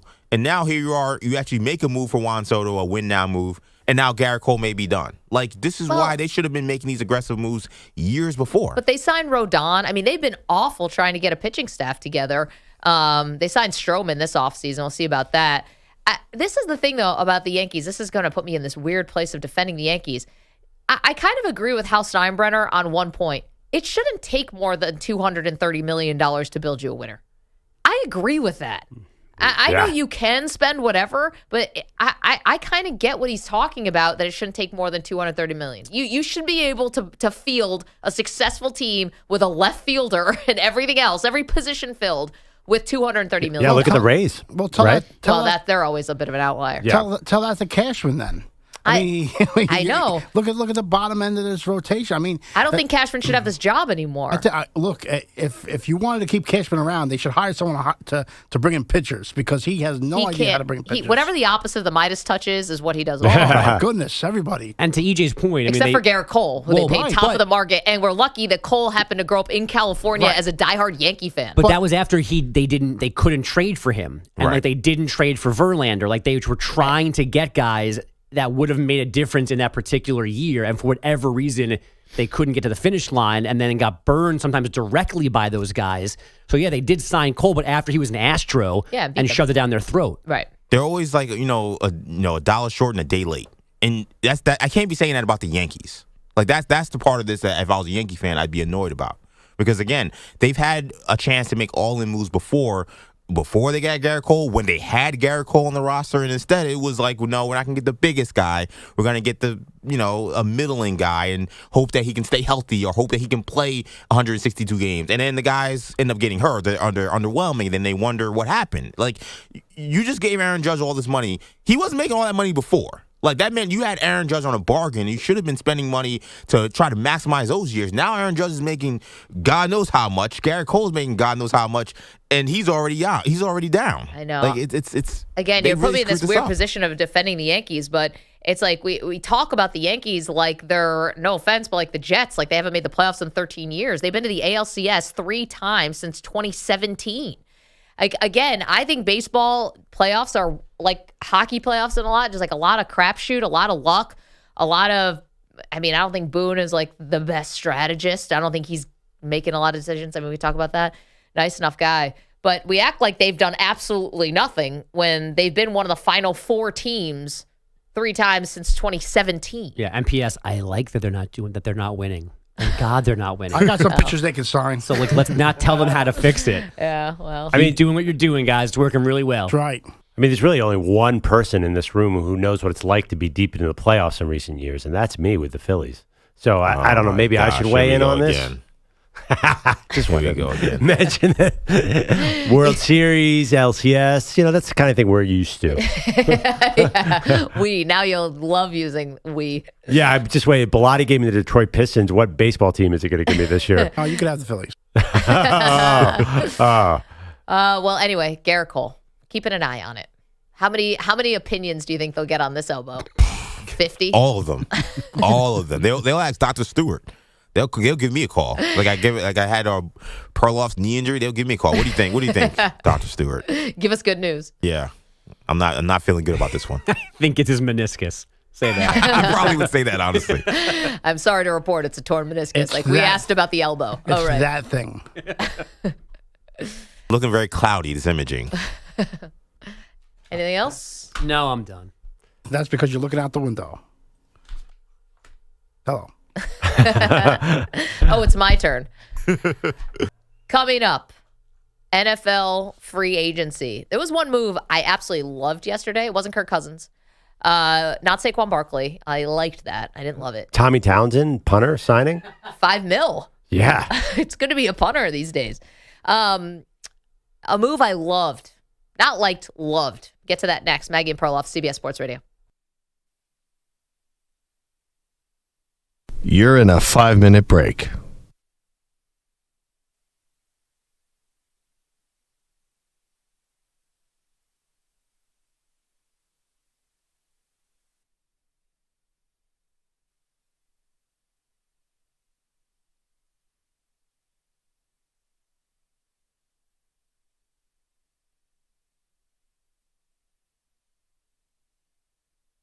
Four minutes, 30 seconds remaining.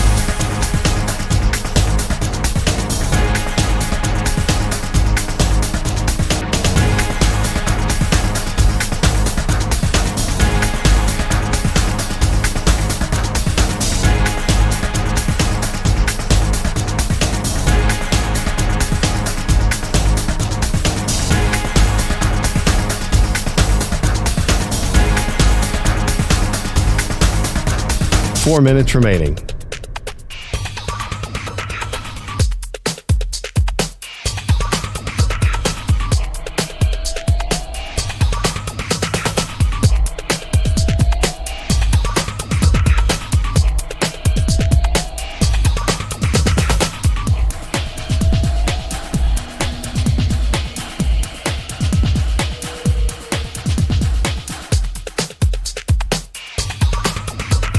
Three minutes, 30 seconds remaining.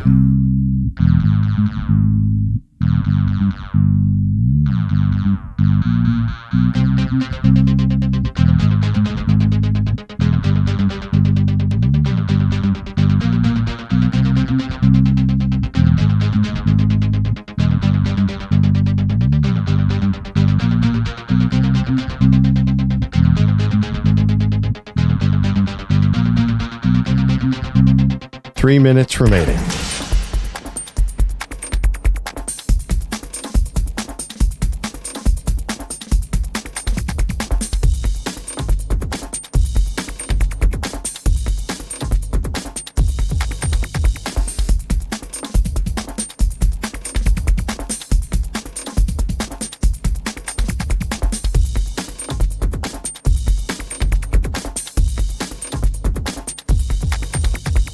2 minutes, 30 seconds remaining.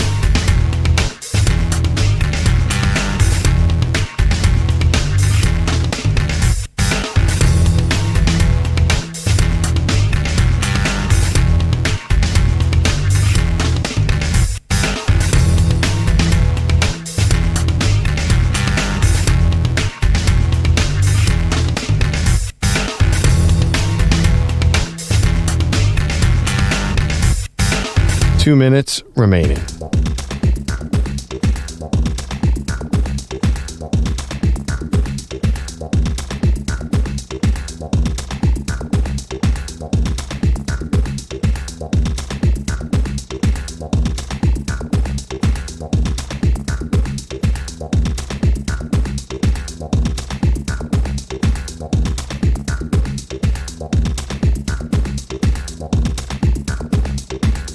One minute, 30 seconds remaining.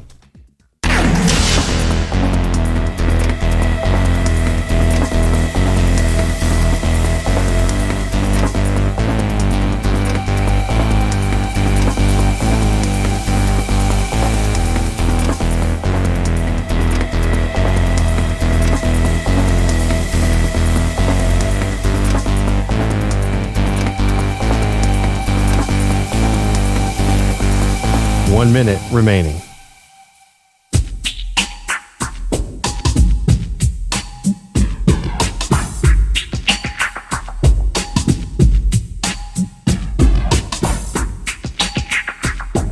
$45 seconds remaining.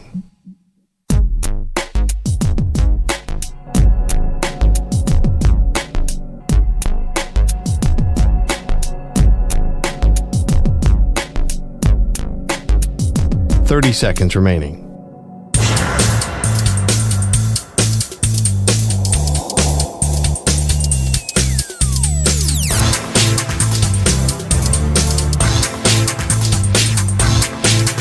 $15 seconds.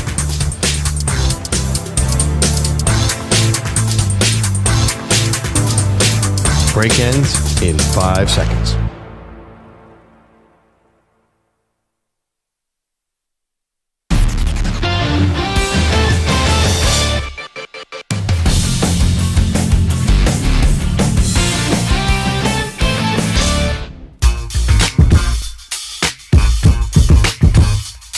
Welcome back. Maggie Gray, Andrew Perloff. Crazy day yesterday. NFL free agency kicks off with a bang. It technically hasn't even started yet. But with all these deals that got done, the quote unquote legal tampering period or whatever, it was free agency. It was insane. And one of the moves I thought that went a tiny bit under the radar, Perloff, because Kirk Cousins got a lot of attention. Saquon Barkley got a lot of attention. But I actually really loved what the Raiders did yesterday. The Raiders are one of those teams that I think sometimes they're like schizophrenic. Like they don't know which direction they're going, or they're sending you different signals. I don't know if that's the definition of schizophrenic, but it's like sending me mixed signals about who you are and who you want to be, because you have no quarterback right now, or you didn't until yesterday. And you have Devontae Adams, you have Max Crosby, and you haven't tried to unload those guys. So yesterday they signed Gardner Minshew, so a high-end backup that to me signals you are going to draft somebody, or at least you're going to try. Yep, like that. But it doesn't mean you have to force the drafting, right? What? How so? So like the Raiders are actually picking 13th. So this puts you in play to draft a quarterback, but if you don't end up getting who you want, or the board doesn't fall the way you want it, you still do have Gardner Minshew. So I'm okay if I need to get through a season with Minshew and try to figure out my quarterback. I don't know. Go back to the drawing board, I guess. Unless, you're probably too good to get the number one pick and say it's Shedeur Sanders. You're not getting a quarterback. Next year's draft, everyone says, is thin. So I'm not sure. You can't go into it with just Gardner Minshew. You have to draft a quarterback here. Okay. I agree, but again, I don't want to force myself. I'd rather sit it out a year and go back and see what happens next year than force trading 3 future first-round picks to trade up, and I don't even know who I'm getting. And I'm not guaranteed I'm getting my guy or whatever. I don't want to make a brash move there. Okay. The other thing I liked was Christian Wilkins, who is probably one of the best defensive players who was even available. Brian Burns got traded yesterday, yes. Wilkins is great against the run. I really like what he was able to do in Miami. They couldn't keep him because they are cap strapped, and he now goes to the Raiders. That's a ferocious defense, or at least it's starting to build a little bit more of a ferocious defense with him and Max Crosby. Yeah, I don't know. I like it. I don't know. I feel like they spent a lot for a guy who's now going to be a very rich defensive tackle. I would have rather seen Wilkins go to a contender. Yeah, I mean, the Raiders, obviously, they've had talent. They've had a lot of talent in that building over the last 5 years, and it doesn't go anywhere, especially if you don't have the quarterback. I think they're one of these teams we're looking at a ceiling of 9-8, 10-7. Yeah, they could be that, but where are you going long term? How are you going to get the Raiders back to where the Raiders need to be, which is a Super Bowl team? None of these moves, to me, say anything different, big picture about where the Raiders are going as a franchise. No, you're right. But again, if you're not going to trade away Max Crosby and Devontae Adams, then I'd rather you lean more towards I'm not saying they're all in by any stretch. I know what you mean. Yeah. Lean more toward that than, whatever this limbo is. At least it's signaled something, which is you have a high-end backup in Gardner Minshew who can win you games. You definitely want to get another quarterback in the building. And meanwhile, you do have some talent. So I don't know. Well, it's just, something. You have to remember, oftentimes, first day of free agency, guys sign for $100 million, and it sounds great in the moment, and a lot of them don't work out. We know this. We talk about it all the time.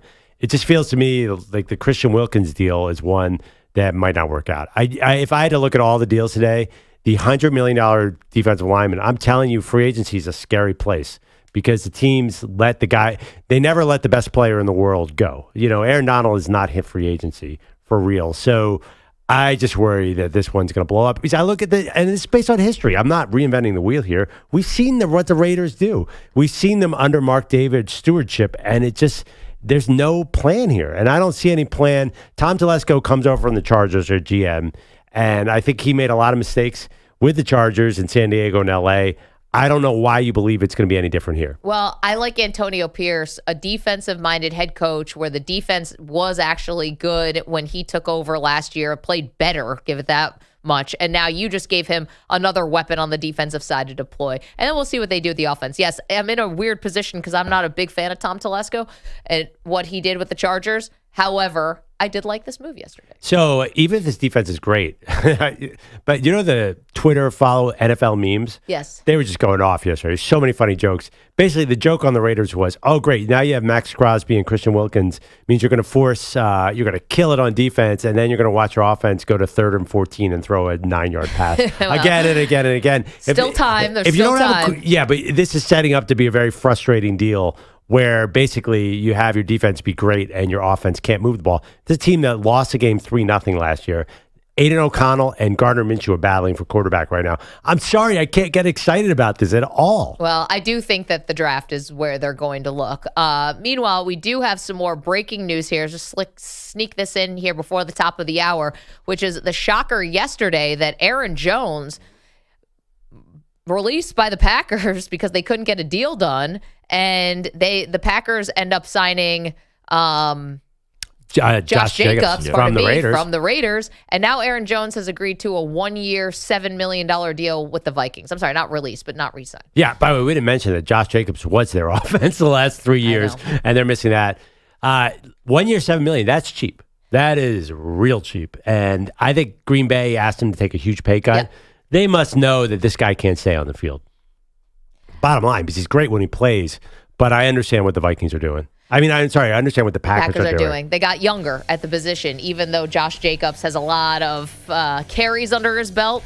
I still believe, listen, the last time we saw Aaron Jones, he was just slicing through the Cowboys. By the way, another team that the Cowboys were rumored to be linked to him yesterday, the Cowboys aren't doing anything. Coming up, the headliner from yesterday. How much will it move the needle in the NFL? We'll tell you next. Maggie and Perloff, CBS Sports Radio.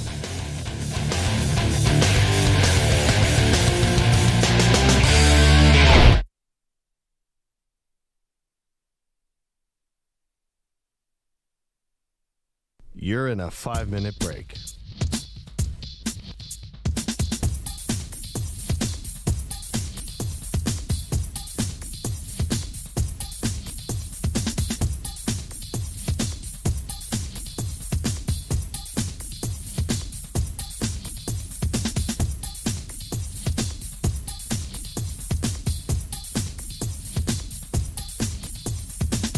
4 minutes, 30 seconds remaining.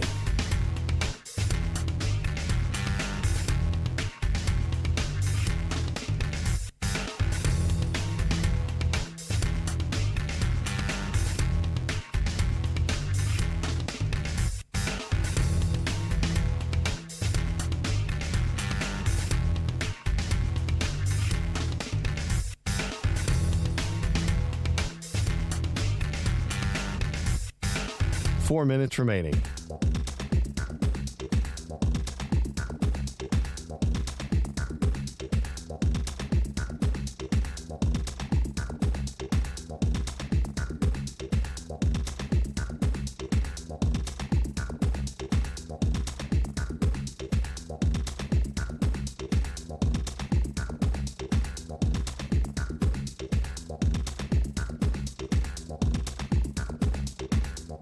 Three minutes, 30 seconds remaining.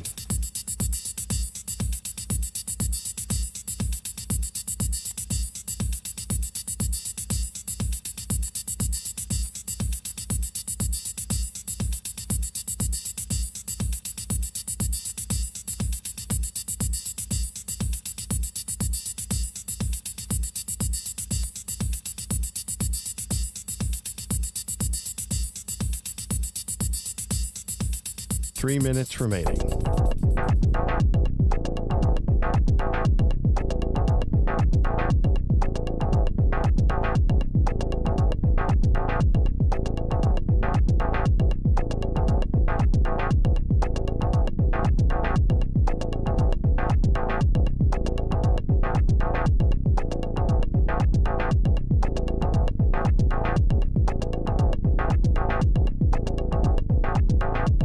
Two minutes, 30 seconds remaining.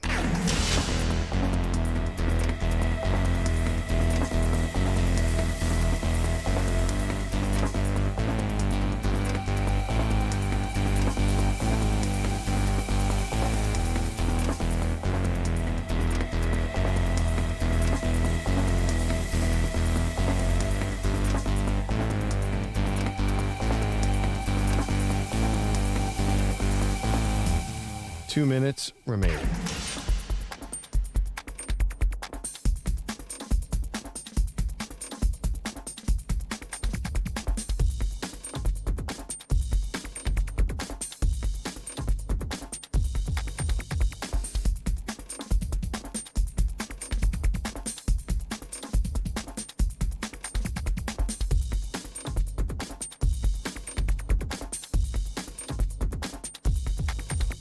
One minute, 30 seconds remaining.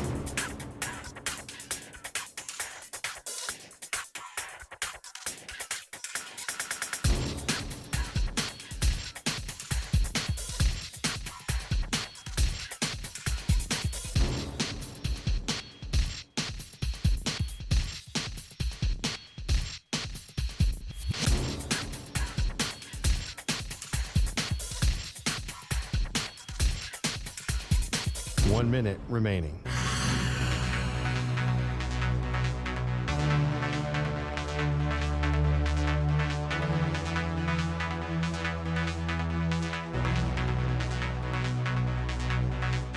Forty-five seconds remaining.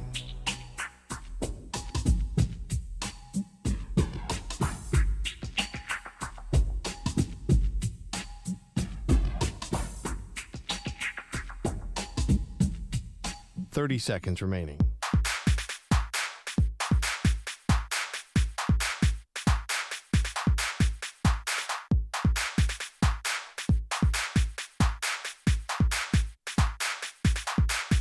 Fifteen seconds.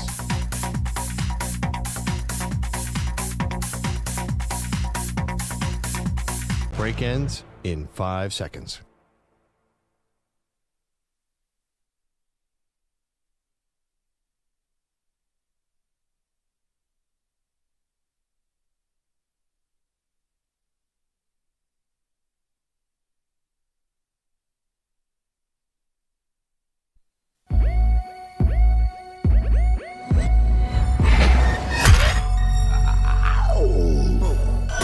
He's the reigning Fortnite champion. She's a Call of Duty legend. They are Maggie and Perloff on CBS Sports Radio. And we are penciling the Atlanta Falcons into what exactly? Hey, welcome to the show. Maggie Gray, Andrew Perloff. The Falcons win the first day of free agency, I guess, Perloff. They land Kirk Cousins. They give him $100 million guaranteed. Kirk's timing is impeccable. He has made a lot of money, but to me, I'm not as high on this as some other people are. I think it was the perfect fit, perfect timing. This is the one team that probably needs Kirk Cousins more than anyone, except maybe the Minnesota Vikings. Yeah, his old team. It just, as you said, he's the master of timing. Atlanta needs a veteran quarterback. This is a team that can't draft a guy. They sit at number 8 in the draft. They would have gotten the 4th quarterback. It's time to win now, which means, when it is time to win now, that's a risk. This is a risk they had to take, Maggie. If you're sitting there in the front office of Atlanta and Kirk Cousins was there, you had to grab him. I think we'll disagree about the urgency here for the Falcons. It's not like they're the team with the longest playoff drought in the NFL. Not that you want to be there. Sorry, Jets. The fact that you're even mentioning that shows that there is a drought. What I'm saying is I don't understand about the short-term fix here and what that gets you, as opposed to trying to really draft and develop a quarterback. Not pretend to with Desmond Ridder and taking a 3rd-round pick. I'm talking about really honestly trying to get the next franchise quarterback. What was Matt Ryan? He was 3. Exactly. They're not picking 3. If they were picking 3, they never would have signed Kirk Cousins. Okay, well, there are other options here to try to trade up, to try to at least scout these quarterbacks. Do you think that they've really done their due diligence on all these college quarterbacks? Yes. They were so zeroed in on Kirk Cousins this whole time, apparently. We know that, they completely passed on Lamar. We know they were in on Deshaun. Like, they've always wanted this sort of quick fix person. I don't think they've ever really been serious about the draft. And I think that's because when it comes to a quarterback. And I think that's because they've made so many mistakes along the way with the draft. You keep drafting in the top 10 and taking luxury items like, pass catching running back and like, a tight end. Yeah. 4th overall, you're taking Kyle Pitts. You should have taken a quarterback then. Well, let's see. That's totally true. There's no reason to pay a tight end number 8 overall pick money.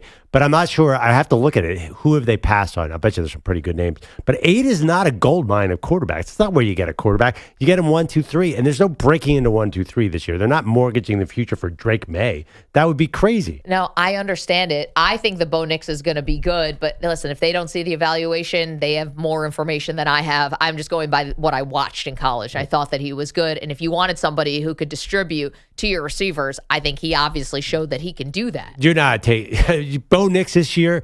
Right now, you were 7-10 last year. You bring in Kirk Cousins, you go to 10-7. You bring in Bo Nix, you go to 5-12. Okay, he's a rookie. But that's year 1. That's what. This is year 1. This is the year that matters. That's what I'm saying. You can't. To who? To keeping Terry Fontenot's job? With all those guys, when you have the owner meeting with Bill Belichick multiple times, so I don't know how good they all feel about their job security anyway. I know he ended up picking the incumbent dudes and not Bill Belichick, but still, like, whose job is this saving? It's making Kirk Cousins super richer, and it's saving the people in the front office who I don't think have done a great job anyway. So 2018, 7-9 for the Falcons. 2019, 7-9. 2020, 4-12.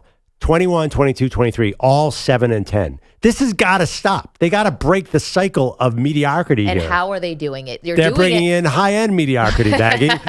You're doing it out of desperation. And when you're desperate, it doesn't usually lead to good decision-making. And listen, is this a Kirk Cousins contract that's going to, bankrupt you forever? No. But I ask you, you have a 36-year-old coming off an Achilles injury. So you're not even... I want to wait and see. Forgive me. I'm a little skeptical here. But I want to even see what year 1 looks like. So let's say year 1 is in any way compromised because Cousins is still working back from the Achilles. So then what'd you pay for? Now you paid for a year and a half? Now you paid for what? And now this contract is looking worse and worse. Okay, maybe I'm being a little glass half empty, but I've never seen a 36-year-old come off of Achilles since Vinny Testaverde. So I don't know. As my understanding is, Achilles injuries are viewed completely differently than they used to be viewed. That technology's gotten... Aaron Rodgers? No, they've gotten way better. I mean, we know that a lot of knee injuries have gotten incredibly better. It used to be the end of a career for a running back. Now they're back in a month. So whatever is happening, I think you could rebuild your Achilles. That this is actually not the worst injury for him. I saw him on a tennis court throwing dimes, Maggie. It's got to count for something. I think you're ready for week 1. I just think where you look at the Falcons won 7 games last year with no quarterback play. In fact, negative quarterback play, consistently negative quarterback play out of Desmond Ridder and Taylor Heineke. If you put Kirk Cousins on that team last year, I mean, they're easily, in my opinion, winning 10 games, maybe even more. That is very valuable. You cannot do 7-10 one more year. And Bo Nix is, as I said earlier in the show, basically the same age as Kirk Cousins minus the Achilles tear. Bo Nix is not the answer at number 8. There is no answer here at number 8. They had to go this direction, and I don't think they're the only team that would have paid this money for Kirk. I think there was a real market for him because he's a distributor. He makes the wide receivers on your team look great. And I think they look at Justin Jefferson as partly a product of Kirk Cousins, believe it or not, because he did the same thing in Washington. He had a ton of yards there in Washington, and that's the Commanders. I know, but I look back at the Minnesota Vikings with Kirk Cousins, and there was really one year when their offense was a top 10 offense. And it was the year they went 13-4, and they got to the playoffs, and everyone said, hey, be wary of this team because they seem like paper tigers, and you go inside the numbers. It's not what you think. And they got bounced in the first round by Daniel Jones. So everyone was right. They weren't actually this great team. And so I'm wondering, like, Kirk Cousins to me is somebody who we argue whether he's a fringe top 10 guy. You know, it's just because he's hitting now free agency and he's the one guy on the market that we're like boosting him up to be something that he's not. I think he's not elite. Last year he was top 10. He was on fire last year. For 8 games, Perloff, that's not a whole season. Yeah, I mean, that's what we had last year. Okay, you're talking about them passing on a quarterback. 2021, Kyle Pitts, number 4. I think it was a mistake. Number 5 was Jamar Chase. That makes him look pretty bad.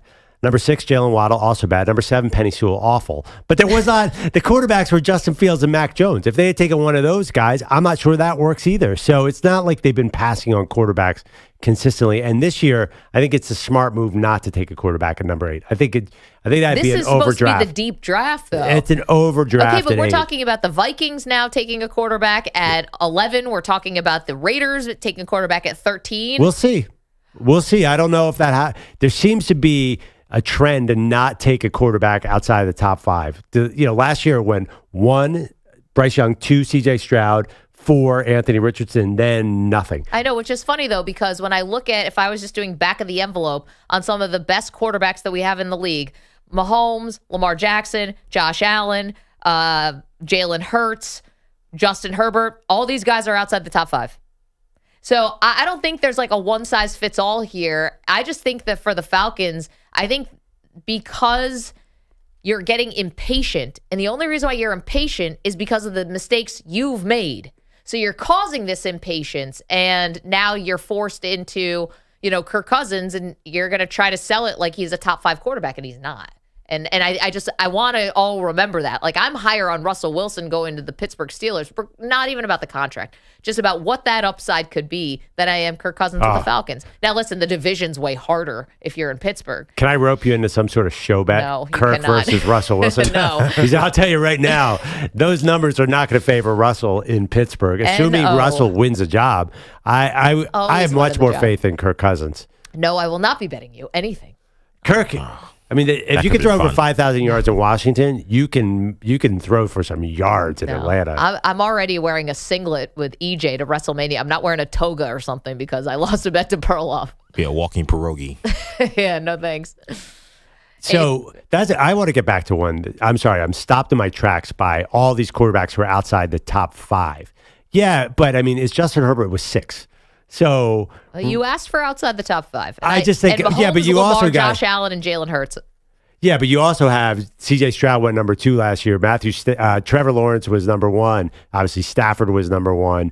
There's a lot of success at the top. I can give you Deshaun Watson if he actually would play like himself. I'll give you Jordan Love, who I think anyone would want on their team right now. I'll give you Aaron Rodgers once upon a time.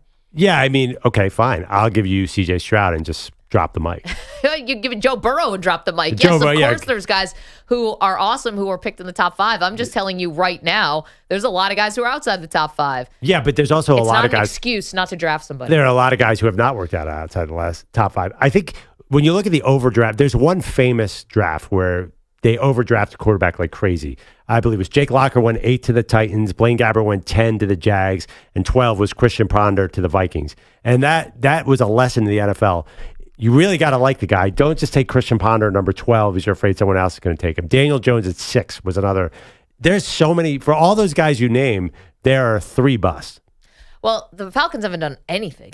They're wandering in the desert after Matt Ryan. This is something. No, this is something. And I just don't, again, we talk about Kirk Cousins, and it's like he's gotten this new life, or the Kirk mob that Diana Rossini was telling us about, and this perfect fit that he's going to be in this offense. First-time play caller. Dude's 36 coming off an Achilles. Like, how people are talking about this in some ways, you especially, and EJ too, like this is going to be no doubt slam dunk. You're leaving no error or no margin for error, rather, that something could happen here. That's my issue with it too. Well, I'll just tell you right now, in 3 years, when Kirk Cousins gets a 3-year, $143 million deal, then we can have a debate. This one's going to work. The next massive deal he gets, and by the way, we just do a game. What on earth is Kirk Cousins spending any of this money on? What does that dude do that costs money? Cole's cash. He's taking it all in Cole's cash.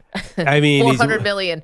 He's taking the kid. He gets a fast pass to Disney World for his kids. I don't even understand of all the people to get all this money, he's probably the worst person in the NFL. No, he's probably the best. Maybe he's giving a lot of it away. That'd be a nice thing to do.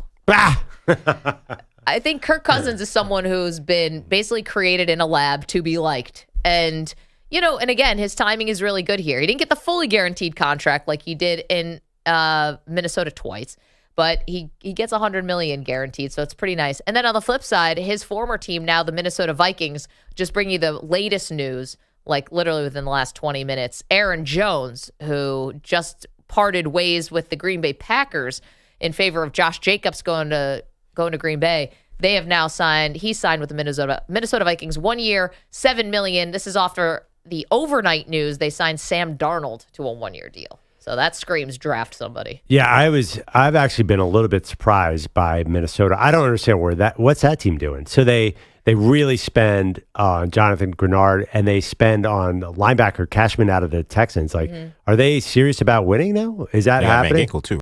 What's that? And Van Ginkel. Yeah, like all of a sudden, I mean, I don't really. Again, the Aaron Jones thing is kind of a minor detail for all this. 1 year, $7 million doesn't mean much. Sam Darnold, 1 year, $10 million. But the fact that they got Grenard, I think a lot of contenders wanted him. Do they think they're a contender or something? What's going on here? I think they're gearing up to make a major trade up in this draft and hope that they could get a guy who, with great pieces around him and a great defense, can actually lift them back to the playoffs. And that person is J.J. McCarthy? Probably Jaden Daniels, but if not him, then Drake May. So here's the question, actually, and I don't want to, be hop, skipping, and jumping over so many topics. We're talking about first Kirk Cousins going to Atlanta, and now what do the Minnesota Vikings do that they've lost out on Kirk Cousins? But forgive me for making this leap. We're talking about teams who are trading up to try to get a quarterback now after free agency. Is that number 3 pick for sale from the New England Patriots? I feel like we're kind of talking about it being for sale. But yesterday they signed Jacoby Brissett, who also screams draft a quarterback and have Brissett be there to show the guy the ropes. I'd be surprised if 2 and 3 were for sale. And obviously the Vikings are not going to give up their whole future to get up for Drake May at number 3, are they? I mean, that's a massive move on the trade chart. The Commanders may blow this and take Drake May. Right. Whatever. That's what I think that they're hoping. I think that they're hoping that May goes 2, which I don't think is crazy. And that if Jaden Daniels is there at 3, that they could convince New England that, hey, go down to 12. You can take Bo Nix or somebody like that who you can develop behind Jacoby Brissett for a year and let us take this star quarterback and we'll give you $1 million first-round picks. I think the Panthers are going to scare teams away from doing that. I mean, imagine Minnesota brings in a rookie and doesn't have their first-round pick next year. That's a really dicey spot. But there's a big difference, though, between the Panthers having a cupboard bare and then the Vikings having Justin Jefferson and Jordan Addison and these defenders they just signed. Yeah, but I mean, it's still pretty. I think that's possibly a losing team in a very high draft pick. Because who we talking about? Jaden Daniels? Oh, Jaden Daniels in that purple playing with Jordan Addison and Jefferson would be a movie. I would trade up if I can get that. You mean, what if it was next year's first round pick and the year after's first round pick? 12 to 3 is a giant move. That's a lot of compensation. For Jaden, I would do it if I was him. 855-212-4CBS, 855-212-4227. All right, you're welcome to weigh in. The Kirk Cousins deal is on the table. What the Vikings do now? I mean, you got this Ferrari here with Justin Jefferson, and you got Jordan Addison. Who's throwing passes to him? Doubt it's going to be Sam Darnold. By the way, just that same exact trade, San Francisco up to number 3 to get Trey Lance, 3 first-round picks and a third-rounder. So it's rich. That's gigantic. Yeah, but that's what EJ said, taking a big, huge swing and trying to get Kevin O'Connell, their head coach, to get someone under their wing. But you probably gotta hope that Washington, does what you want, because you're trading up without an assurance. So there you go. 855-212-4CBS. All right, lots to do. Big show announcement coming up. That has to do with March Madness. We get to that. Also, you guys know I've got a new obsession. I'll tell you what my new obsession is next. It's Maggie and Perloff, CBS Sports Radio. You're in a 5-minute break.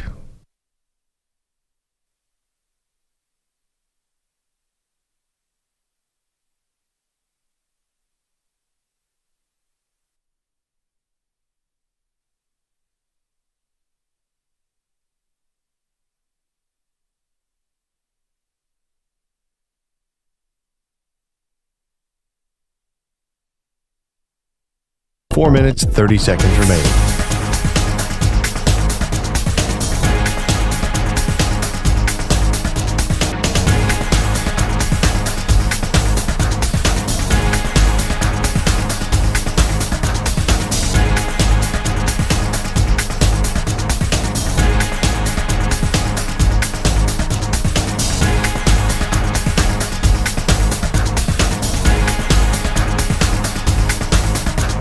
Four minutes remaining.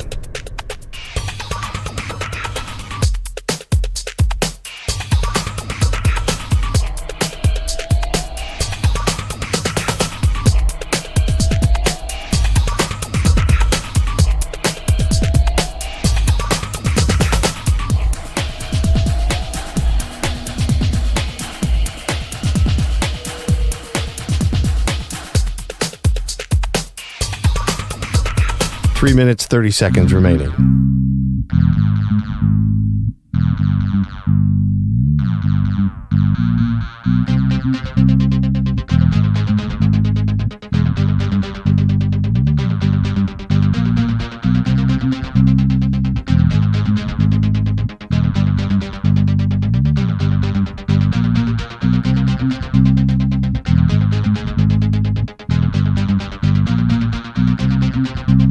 Three minutes remaining.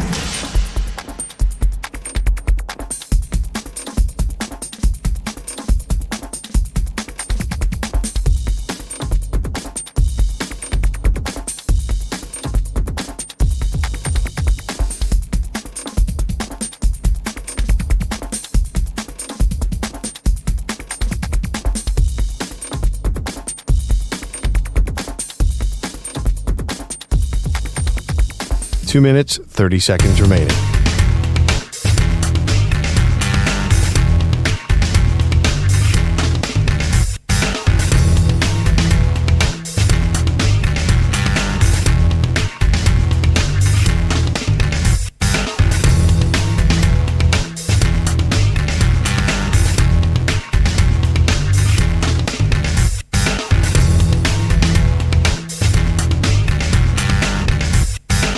Two minutes remaining.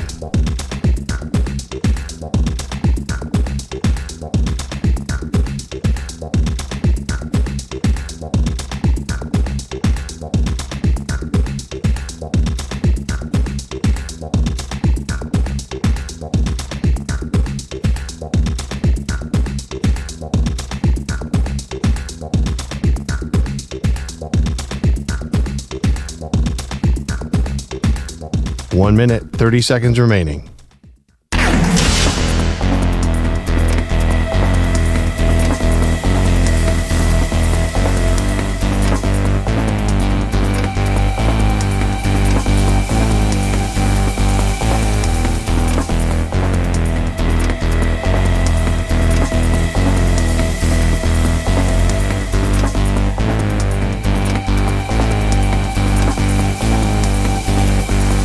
One minute remaining.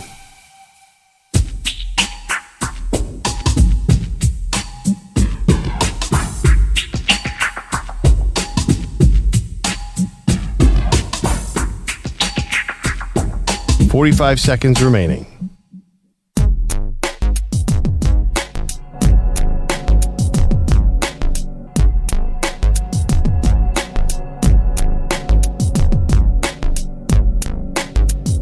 30 seconds remaining.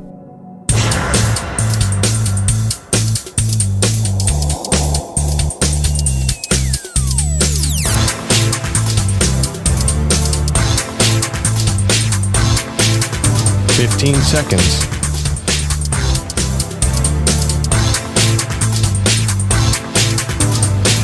Break ends in 5 seconds.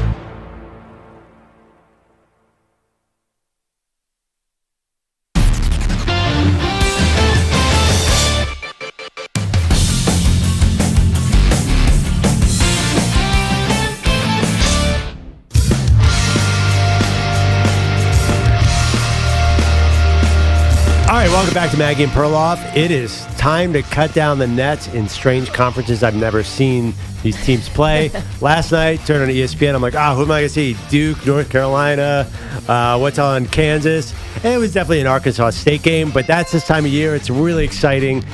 Love seeing these small conference wins, but it means March Madness. I know. And with that, we go to our pal Nick in Texas. We got our big announcement. We'll make it today. But first of all, Nick, how you doing, pal? I'm doing great. How are you two, Ben? Man, it's awesome. I know our time change from afternoons to mornings hasn't been so good with your schedule, but we're thinking about you all the time. Hope the family's doing well. And, tell us what you've got on tap for season 3. Now, I should probably preface this by saying Nick has been a fan and friend of the show since we started. Came over kind of from DP, still a DP listener, but also followed us as well and started the unofficial Maggie and Perloff Facebook page. Wait, Nick, you don't listen to DP show anymore, do you? What's the DP show? I'm not sure. Yeah.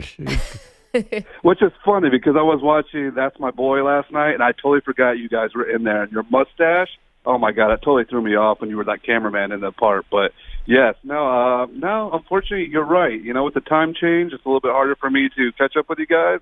But, hey, it's March. Pearl just hit it on the nose with all the tournament time, and that's exactly what I was calling about, to let everybody know and the new listeners that Season 3, like you just mentioned, of Pearl Jam, our bracketology, is officially up and ready to take names. Love it, love it. Okay, so where can people find, and Perloff and I will be a part of this, EJ will be on board, Blotty and Bogusch, can we get you on board with the Maggie and Perloff Pearl Jam? What do you think, my Pete? agent. Yeah. All right. Well, we're a package deal. Hopefully it's not Cousins' agent. We're paying a lot. Yeah, we can't afford you. Nick, where can people find the bracket? Yes, so I've sent the link out everywhere, meaning that you can join us on the unofficial Maggie and Perloff Facebook page, The Perloff, that's with 2 E's. Twitter, you can find the link on, and I've sent it to Maggie, and I'm sure Andrew will have it too. So just start looking for that link. I do have it open for everybody. So on Twitter, you can do it on The Perloff also, or you can do it at Maggie and Perloff's website, Twitter. So I'm going to have it in multiple places, and maybe hopefully you guys can get it up on the show somehow too, so we can make this the biggest and best bracketology that we've had in these last few years. Ladies, I want you to get up on this too. Don't be shy, because even our first year, we had a woman win the whole tournament, Andrea, who won the tournament. It's exciting. We're going to make it bigger than ever, so I can't wait to get everybody signed up. Can I ask a back-end question, Nick? So one of the problems that I've had is that Maggie and I have not performed outstanding in all these brackets. You mean dead last? Yes. Can you fudge it so we don't come in first and second at the bottom, alternating either me, like Maggie? We got to get on it now, because this is a dangerous spot for us. I want no special favors. I come in last. I earn that last place spot. I like to take big swings, like putting the South Dakota Jackrabbits all the way into the Final Four when they're not even in the bracket. That almost seems like a cop-out, though. No, she didn't do that. I'm just kidding. Yeah. No, it's like, oh, well. No, I tried and I failed. Well, no, don't worry, EJ. But Nick, maybe Maggie could be like UVA, who lost in the first round to UMBC and came back and won the whole title next year. She's dangerous, but this is a very interesting time to be a radio host, because you could look real bad. Because there are a lot of really good brackets. I was shocked by that last year. People were on it. Yeah, I think your wife Sarah even was better than your bracket last year. Oh, by far. Oh yeah, no, Sarah was like in the running, like Yeah, almost to yeah. the final weekend. She needed UConn to go down. That wasn't going to happen. Oh. Well, get your name up in there in the list, and let's see what happens. That's what we need. Also, I want to say for people who want to join this, so I just retweeted the link on my social. We'll put it out on Maggie and Pearl on Twitter. Facebook, you can find it, as Nick said, The Perloffs, THEE Perloffs, and you can find the link everywhere.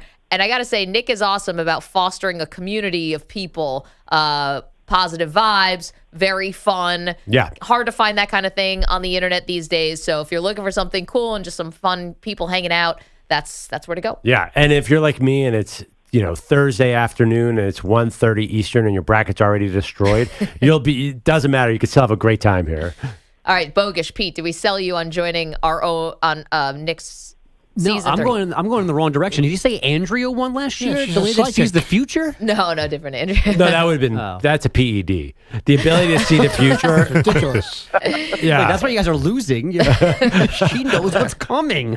Andrea versus the tarot card reader Angela would have been a showdown. Clash of the Titans, one of bracket showdown. No winner. Yeah. Honestly, we had a showdown. That is the Yeah. Duke, North Carolina of our bracket. Oh, I love it. Nick, well, I'm so glad. Thank you again for doing this and shouldering the responsibility. But season 3, it's going to be super fun. Yeah. Again, we're all doing it, and we're excited. So thank you. Well, thank you guys, and I look forward to calling in and giving the results. Awesome, buddy. Love it. Perfect. Thank you, Nick. We also are going to do a different kind of Maggie and Perloff March Madness bracket. Nothing to do with sports. Yeah, which we've done every year, which is super fun. Yeah. What did we do? Year 1 was bracket of stuff. Yep. Year 2, I believe, was bracket of things that suck. Yep. And this year we got something totally different. Totally different. There's no rhyme or reason, and I love it. It's the best possible way. This one was a lot of heavy lifting for EJ. What with the tarot card? Still not looking forward to this weekend, but we'll make it happen. Let's do the hardest thing possible for EJ and Cap. Yeah, I enjoy that Sorry, part of it guys. too. I have a question. A tarot card reader could have seen Florida Atlantic, like, oh, it's a three of swords. That means that Miami is coming on strong. Like, how does a tarot card reader predict the tournament? You see a hurricane coming. You know that it's a bad weather ahead. It's like hurricanes or an owl. Oh, FAU an was? owl. Yes, I think there were definitely. owls. What's a Boilermaker in tarot card world? a train, I guess. You see, maybe they're trains. I don't know. You're right. There is a train. What is a Boilermaker? Is it a drink? I don't even understand what it It's is. definitely a drink. But it's not what it was Also. to begin with. Yeah, it's a drink. Why is after their the logo fact. a train? Maybe a Boilermaker is a steam engine. I don't know. maybe. What's a Hoya? That's another question. I've always been fascinated It's got by to be a dog, right? It's a Hoya? No. A Hoya has nothing to do with a bulldog. I know a it bulldog doesn't? is their mascot. Oh, Hoya Saxa is what's always on their campus, right? I think Hoya's kinda a Greek something, right? Latin something. God, we sounded like Really, idiots. what's a blue devil? I never seen it. That's a great devil. point. That's blue. That one's easy. Come on. No, there's no blue devils. That's We know not what a right. devil looks like. You make them blue. Case closed. No, What's a that's Hoya? wrong. That's wrong. What's a demon deacon? I mean, that feels Right. like two complete It opposites. should be nowhere near each other. The deacon should be in one area, and the demon should be in Wait, another isn't area. a Hoya a rock? I seem to remember somebody that used to be a big thing when Georgetown was really, really good. What's a Hoya? That was their T-shirt saying "What's a Hoya." Does anyone know? I'm trying to read this explanation on the Georgetown website, which asks, "What is a Hoya?" and it's still very confusing. Yeah, it's not easy. But we got to figure out a bunch of things. We got to figure out where all the small schools, what state they're in, and what do all the nicknames know. Well, Boilermaker is definitely a beer with a shot of whiskey. So Is that what- I don't know what the official determination is. Then but why when is I was it- bartending, that's what it was. Why was there a train in the logo? I don't know. We're gonna learn things this March. I think that's the more traditional meaning. Because you can't put a beer bottle in the logo. Exactly. Boilermakers install and maintain boiler systems. It's a profession. on the George, Wow, Should be a boiler how in the intimidating. logo. on Georgetown, it says back in the day, Georgetown students were required to study Greek and Latin. The university's teams were nicknamed the Stonewalls. It suggested that a student using Greek and Latin terms started to cheer Hoya Saxa, which translates into what rocks. The name proved popular, and the term Hoyas was eventually adopted as the new name. By the way, It's ridiculous. interesting topic. I think that's a boiler on the Purdue logo and not a train. It's a boiler. All right. Oh, wow. See, There you go. This is That's what incredible. See, I just learned something. This might be the most that Maggie and Perloff listeners have ever learned in one segment ever. I don't know, dude. It really looks like a train. It looks like a train. I mean, I think you're right though, Pearl. But it looks like a train. I think they're called the Boilermakers. I know. It's why it never made sense to me. You know, it does look like a train. I don't care what the name says. That's a boiler that powers some high-priced donor's house. Yeah, right. No, it's definitely a train, but I think the train is using steam power Oh, from this the train has a boiler. boiler. It's making it go. And if you That have to would be make my us think guess. this much, Ridiculous. I don't know. I feel like they're not asking that much. we could have just let it go. I mean, they're literally called boiler makers. They make boilers, and the boiler makes steam, and it makes the train go. How about the Hoyas then? There's no need for that. That name. one- that one's confusing. Zero need for that name. Well, I How mean, about do the Georgetown Goyas. There you go. Well, do any of the nicknames? A famous painter? Advertising right there. Oh, the Beans? Look at the other top teams. Houston Cougars. I don't think there are any Cougars in Houston. And then you aren't going to the right parties. Yeah, not going to the right parties. There's definitely no Huskies in Yukon. And I guess Tar Heel would volunteer. Yeah, all the names are stupid. Creighton, why are they? Well, okay. Yeah, actually, I guess Boilermakers is a really weird one. I'm going to fill out my bracket. People take strategies like what colors are you going? Like, because it is a lot of luck involved. Maybe we should go make some sort of strategy based on the team nickname. You're on your own. I'm doing my own with Nick in Texas. I'm doing my own strategy, and you do your own. Okay, good luck with that. Well, I know there are people who pick the brackets based on who they think would win in a fight between the mascots. Yeah, I've heard that. Like, It's just as effective as any other way. Yeah, seriously. Yeah, I mean, you can use the Pomeroy standings all you want. There's no way to determine what's going to How happen. about which place has the better cheese? That's what I'm leaning toward. Better cheese? Something like that. Oh, Wisconsin's the number one seed then. There it is. There it is. I don't even think they're making the tournament this year. So they might have gonna a say. problem. Well, you never know. Never know. There is conference tournament play. So That's right. All right. Thanks, Pete. Aaron Jones Got isn't it. moving far. The day after the Packers dumped him, the veteran running back is said to be signing with the Vikings, who cut loose Dalvin Cook and Alexander Mattison over the last 2 seasons. Green Bay didn't need Jones anymore after signing Josh Jacobs. The Bengals are releasing Joe Mixon, replacing him with former Colt Zach Moss. For whatever reason, 2 good players, Saquon Barkley, defensive end Bryce Huff, wanted to be Eagles yesterday, and the Vikings are signing Sam Darnold in the wake of Kirk Cousins leaving for Atlanta. I told Maggie something that surprised her. I think the Eagles' Super Bowl odds went down because now they're below the Cowboys. They're about 6th or 7th in the league. I don't think Vegas likes these moves they're making. But is that about Kelsey and Fletcher Cox retiring Yeah. too? Oh, yeah, that thing. Yeah, I do. But I thought the positive momentum of free agent day, and now that you say it, maybe they sign these guys to avoid the negative headlines of losing a Hall of Fame center and a borderline Hall of Fame defensive tackle. Yeah, but I don't know. Wasn't there a moment yesterday, Maggie, where you squinted and said, "Oh, the Eagles are rebuilding a Super Bowl team"? That's why they were my team who we asked who made themselves into contenders on day one, and I picked your Eagles because Yeah. I thought they weren't that far off to begin with. But they are, they're not even, they're behind the Cowboys. How's that possible? They are 7th in Super Bowl odds, way behind the Lions, behind the Cowboys, behind the Bengals. This is not good. And now I'm nervous because Vegas is never wrong. That is Except true. for your Buffalo Bills, who Well, they still think are the best team on earth. They continue to whiff on that. What else we got, Bogues? You guys want to do round 2 of Tiki versus Saquon? Yeah. All right. If you've missed hour 1 today or all of yesterday here in New York, when Saquon Barkley went to the Eagles on WFAN down the hall, former Giant running back Tiki Barber. This is his live reaction to the news of Barkley leaving Jersey for Philadelphia. He's dead to us now. Yeah, say it. He's dead to us. Because he won't say it. You're dead to us, Saquon. Good luck. You're dead to me. You're dead to me. It's so obviously in jest. It's obviously in jest, except for 2 things. Evan, who's the other voice, is not in jest. And last week, Tiki didn't say you're dead to me, but he kind of warned Saquon about what leaving is going to do to your legacy. Right. So. And I ask you, and you are a Giants fan. I know Yes. you're a newsman, Yeah. but you're also a Giants fan. I think the legacy, air quotes, that Saquon Barkley leaves in New York is in name only. This is what is there? Rookie of the year? Well, what's there is the handful of times he was healthy, he was their best offensive player. Okay, but that's not saying a lot No, I because know. the offense stinks. And and I think people, at least the way I see it, the idea of Saquon Barkley, drafting Saquon Barkley was wrong. Yes. But that's not his fault. No. But people spin it back to make it his fault. And now I think they are not realizing what the Giants no longer have. Saquon Barkley, limitations, hurt a lot, fine. But he also was, to me, the reason why they made the playoffs 2 years ago. Right. And now he's gone, and he needs to be replaced. And Devin Singletary is not that. So Saquon had a great year when you made the playoffs 2 years ago. You also were one of the luckiest teams that year, right? Sure. There was a lot of luck involved, and you caught a Minnesota team with Kirk Cousins that was not a real 13-4. Right. Part of the luck was getting the Vikings in that game, yeah. And it's not Saquon's fault. He was on a bad team for most of his career, and then was hurt a lot. I just don't if I'm Saquon, I'm wondering why is anyone saying anything about me?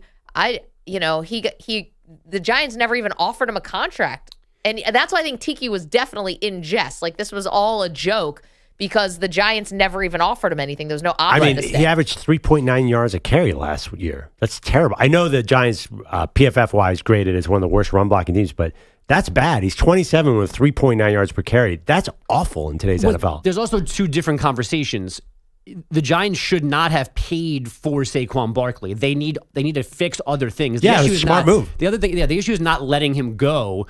The issue is, I think going people to a rival. Too angry at him in general for things that are out of his control. Right. And then he goes to the Eagles and Perloff doubles down. Perloff and I disagree on this. I know where Bilotti stands on it for sure. You don't think it's a big deal to go to a division rival. You don't understand why fans get upset or have any reaction to that. It's 2024. All you want to do is win. And most of these free agent signings are weakening the team that's signing them because you're clogging up your salary cap on a cast-off from another team. So the Eagles, everyone's excited about the Eagles signings yesterday. I'm like, we're paying a lot for a guy from the New York Giants and the New York Jets. Have you watched those two teams play? What's going on here? So I think the fact that the Jets are like, yeah, we don't need Huff. You could take him and pay millions of dollars. I'm nervous. And I think the Giants fans should be at least cautiously optimistic that this is all going to work out well, that the Eagles are headed the wrong way. They have a lot of team division, and Saquon, they know Saquon's going to get hurt. They've watched it. Right. So why are you upset about this? Even just if you zoom out, just the idea that if you go from one team to a rival, that people get in their feelings about that.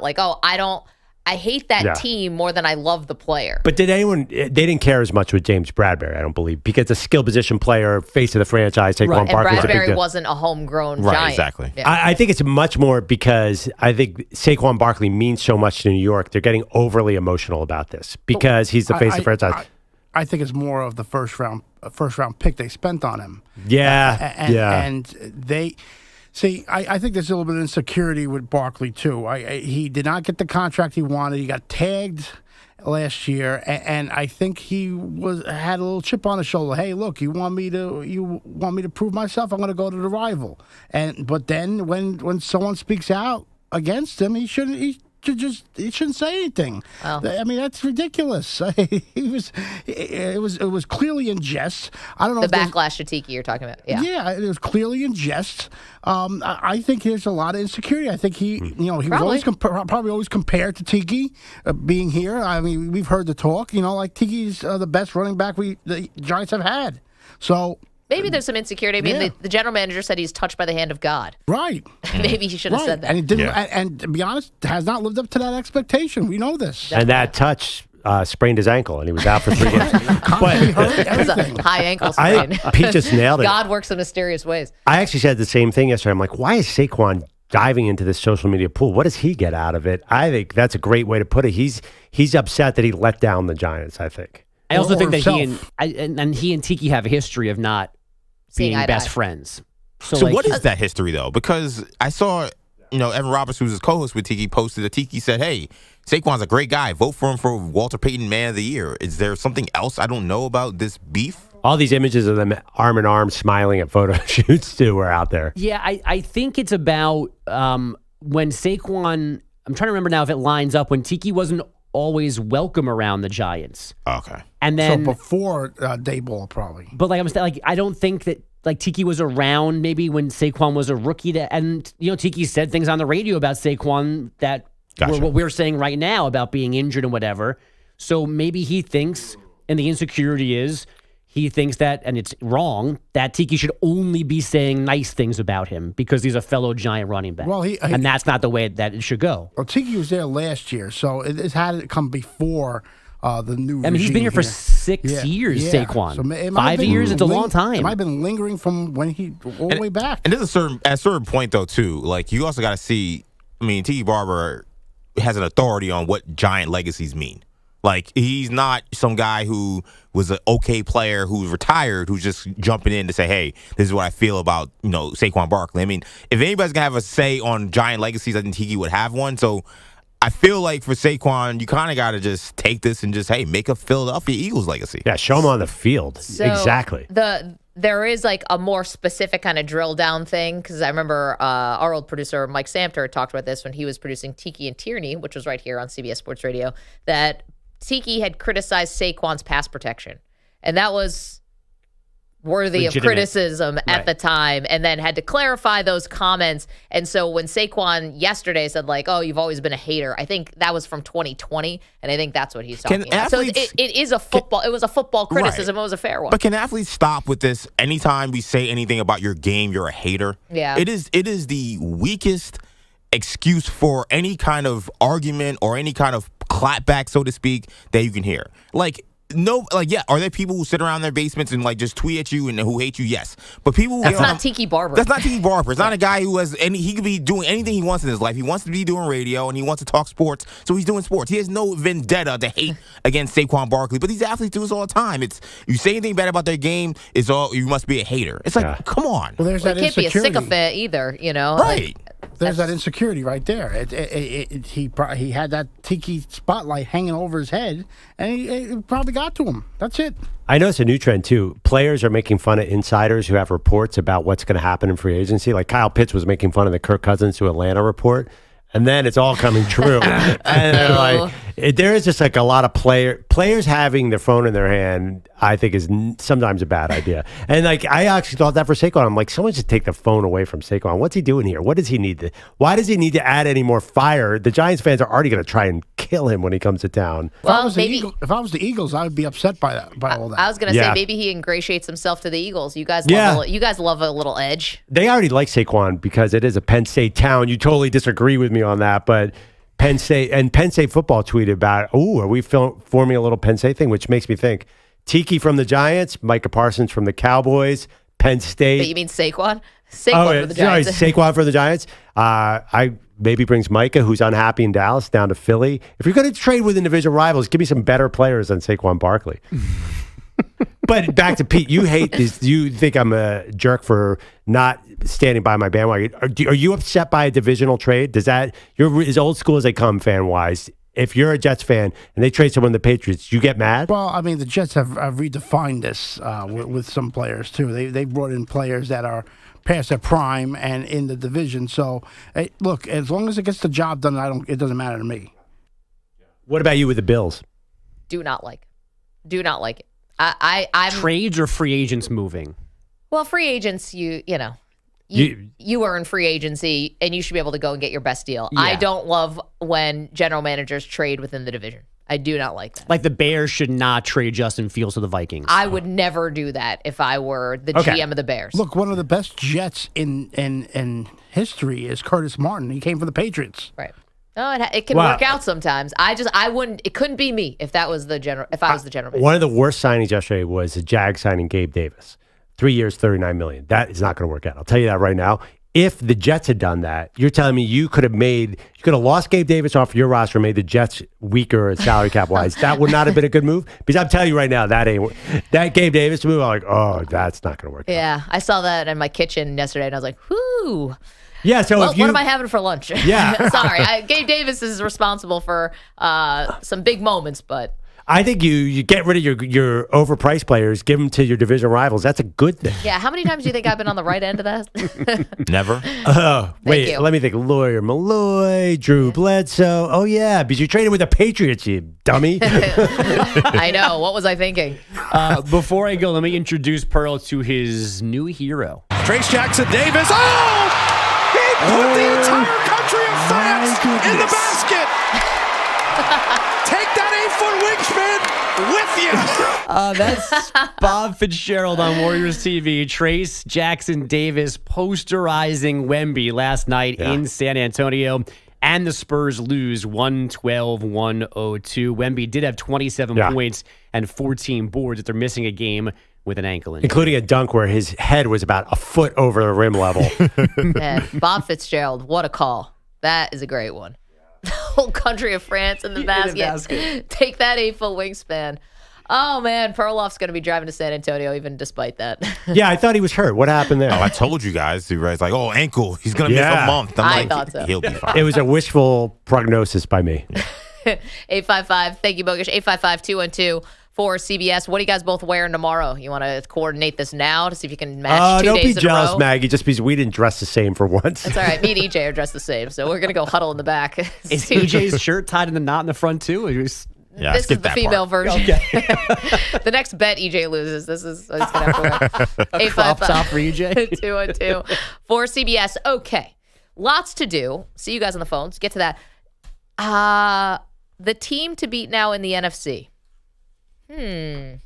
After 1 day of free agency, we have the answer already. Look at us, Maggie and Perloff, CBS Sports Radio. You're in a 5-minute break.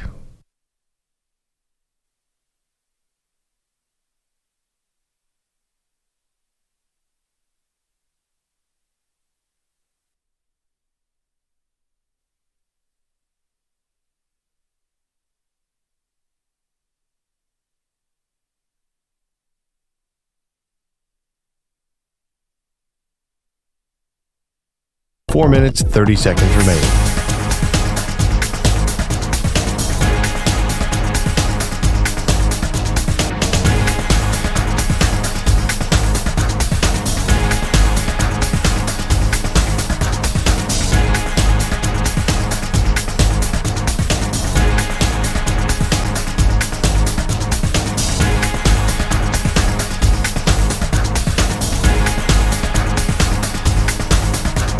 Four minutes remaining.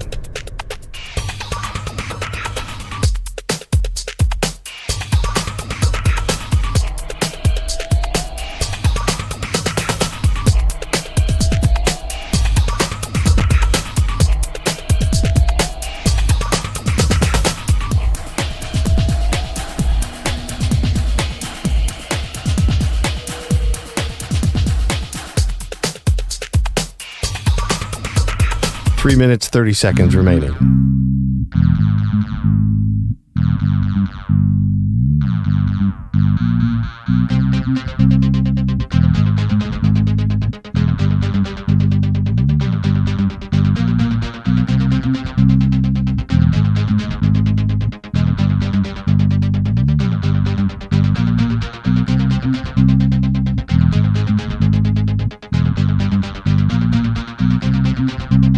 Three minutes remaining.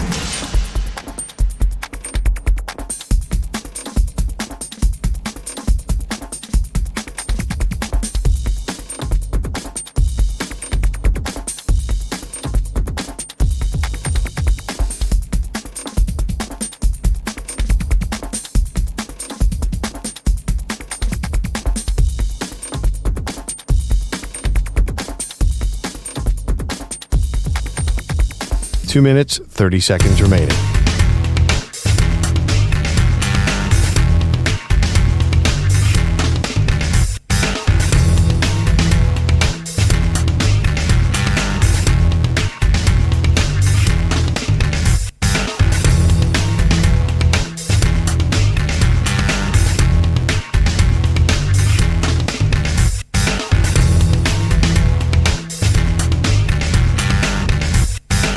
Two minutes remaining.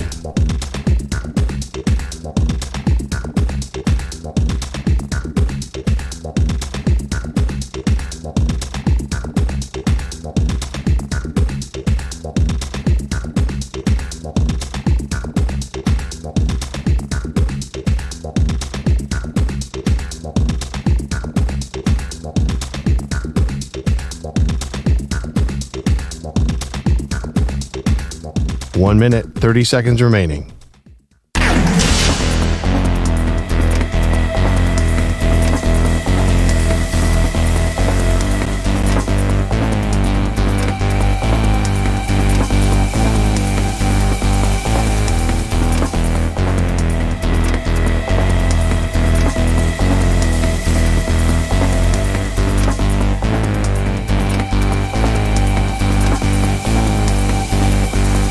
1 minute remaining.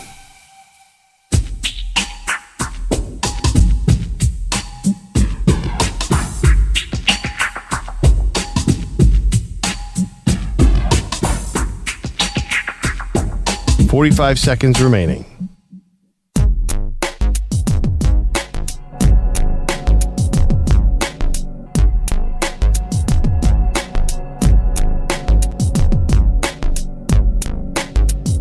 $30 seconds remaining.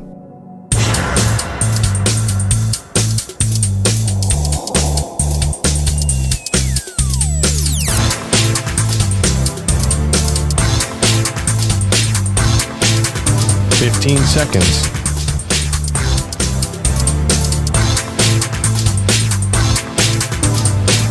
Break ends in 5 seconds.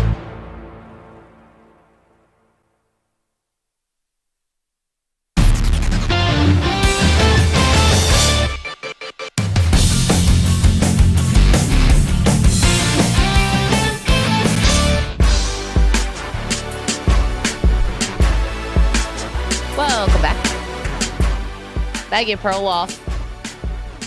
Been a fun day of free agency. I think you and I are, you definitely, and I'm going to jump on this bandwagon with you, big fans of what the Green Bay Packers are doing. They're looking spicy.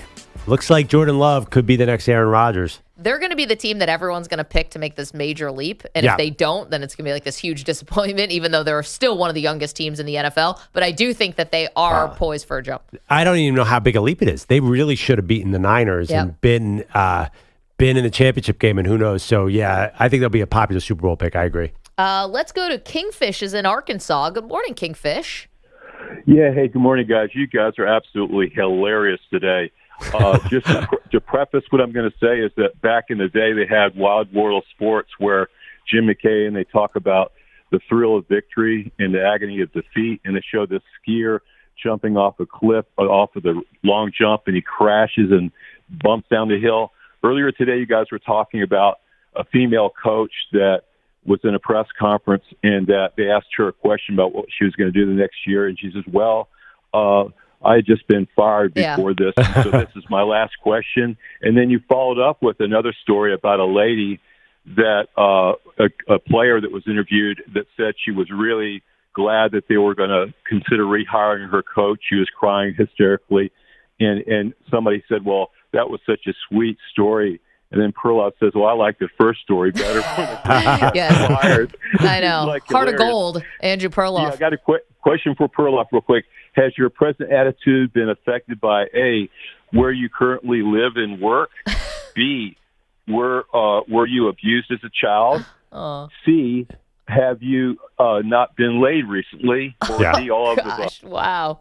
Wow. I don't know. Was that so? It felt like it was a great call, and then it went south. Got a little out of hand. Yeah, I'm glad he's paying such close attention to the show. Is that SEC Nation is still attacking me on a daily basis because I said that Tennessee shouldn't over-celebrate an SEC title? Was he from SEC country? Oh, yeah, Arkansas. Well, he might be a closet Tennessee fan. I don't know. You know what's surprising me, Maggie? There's Are you still getting backlash? Yeah, yeah. There's not a lot of room for, and Tiki Barber's learning this, for subtlety and humor on social media. Oh, because Dalton Connect was saying "King me" for a regular season. Well, he was pointing to his ring finger for SEC. I'm like, oh, they should, have bigger goals. Like, this team's good enough to go to the tournament, and I'm enemy number one. Yeah, well, it's just so funny because this is how you can tell the funny people from the not funny people. The funny people have their name on the show, and the not funny people call that show. Oh, so that's there funny. you go. And that's how you know the difference between the funny people and the not funny people. I'm going to I think Kingfish genuinely thinks we're funny. I'm going to go with that despite, and the answer is, I'm not going to answer that one. The answer is we're all out of time. Thank you, DJ Stewart. Thank you to Peopleati. Tell Alan Baltimore to call tomorrow. We got to get into this. More Saquon Barkley talk. Definitely. We'll be here tomorrow. Wednesdays means great debate. Go and sign up for the NCAA pool at the Perloffs. Thank you, Andrew Bogusch, Andrew Kaplan. We do.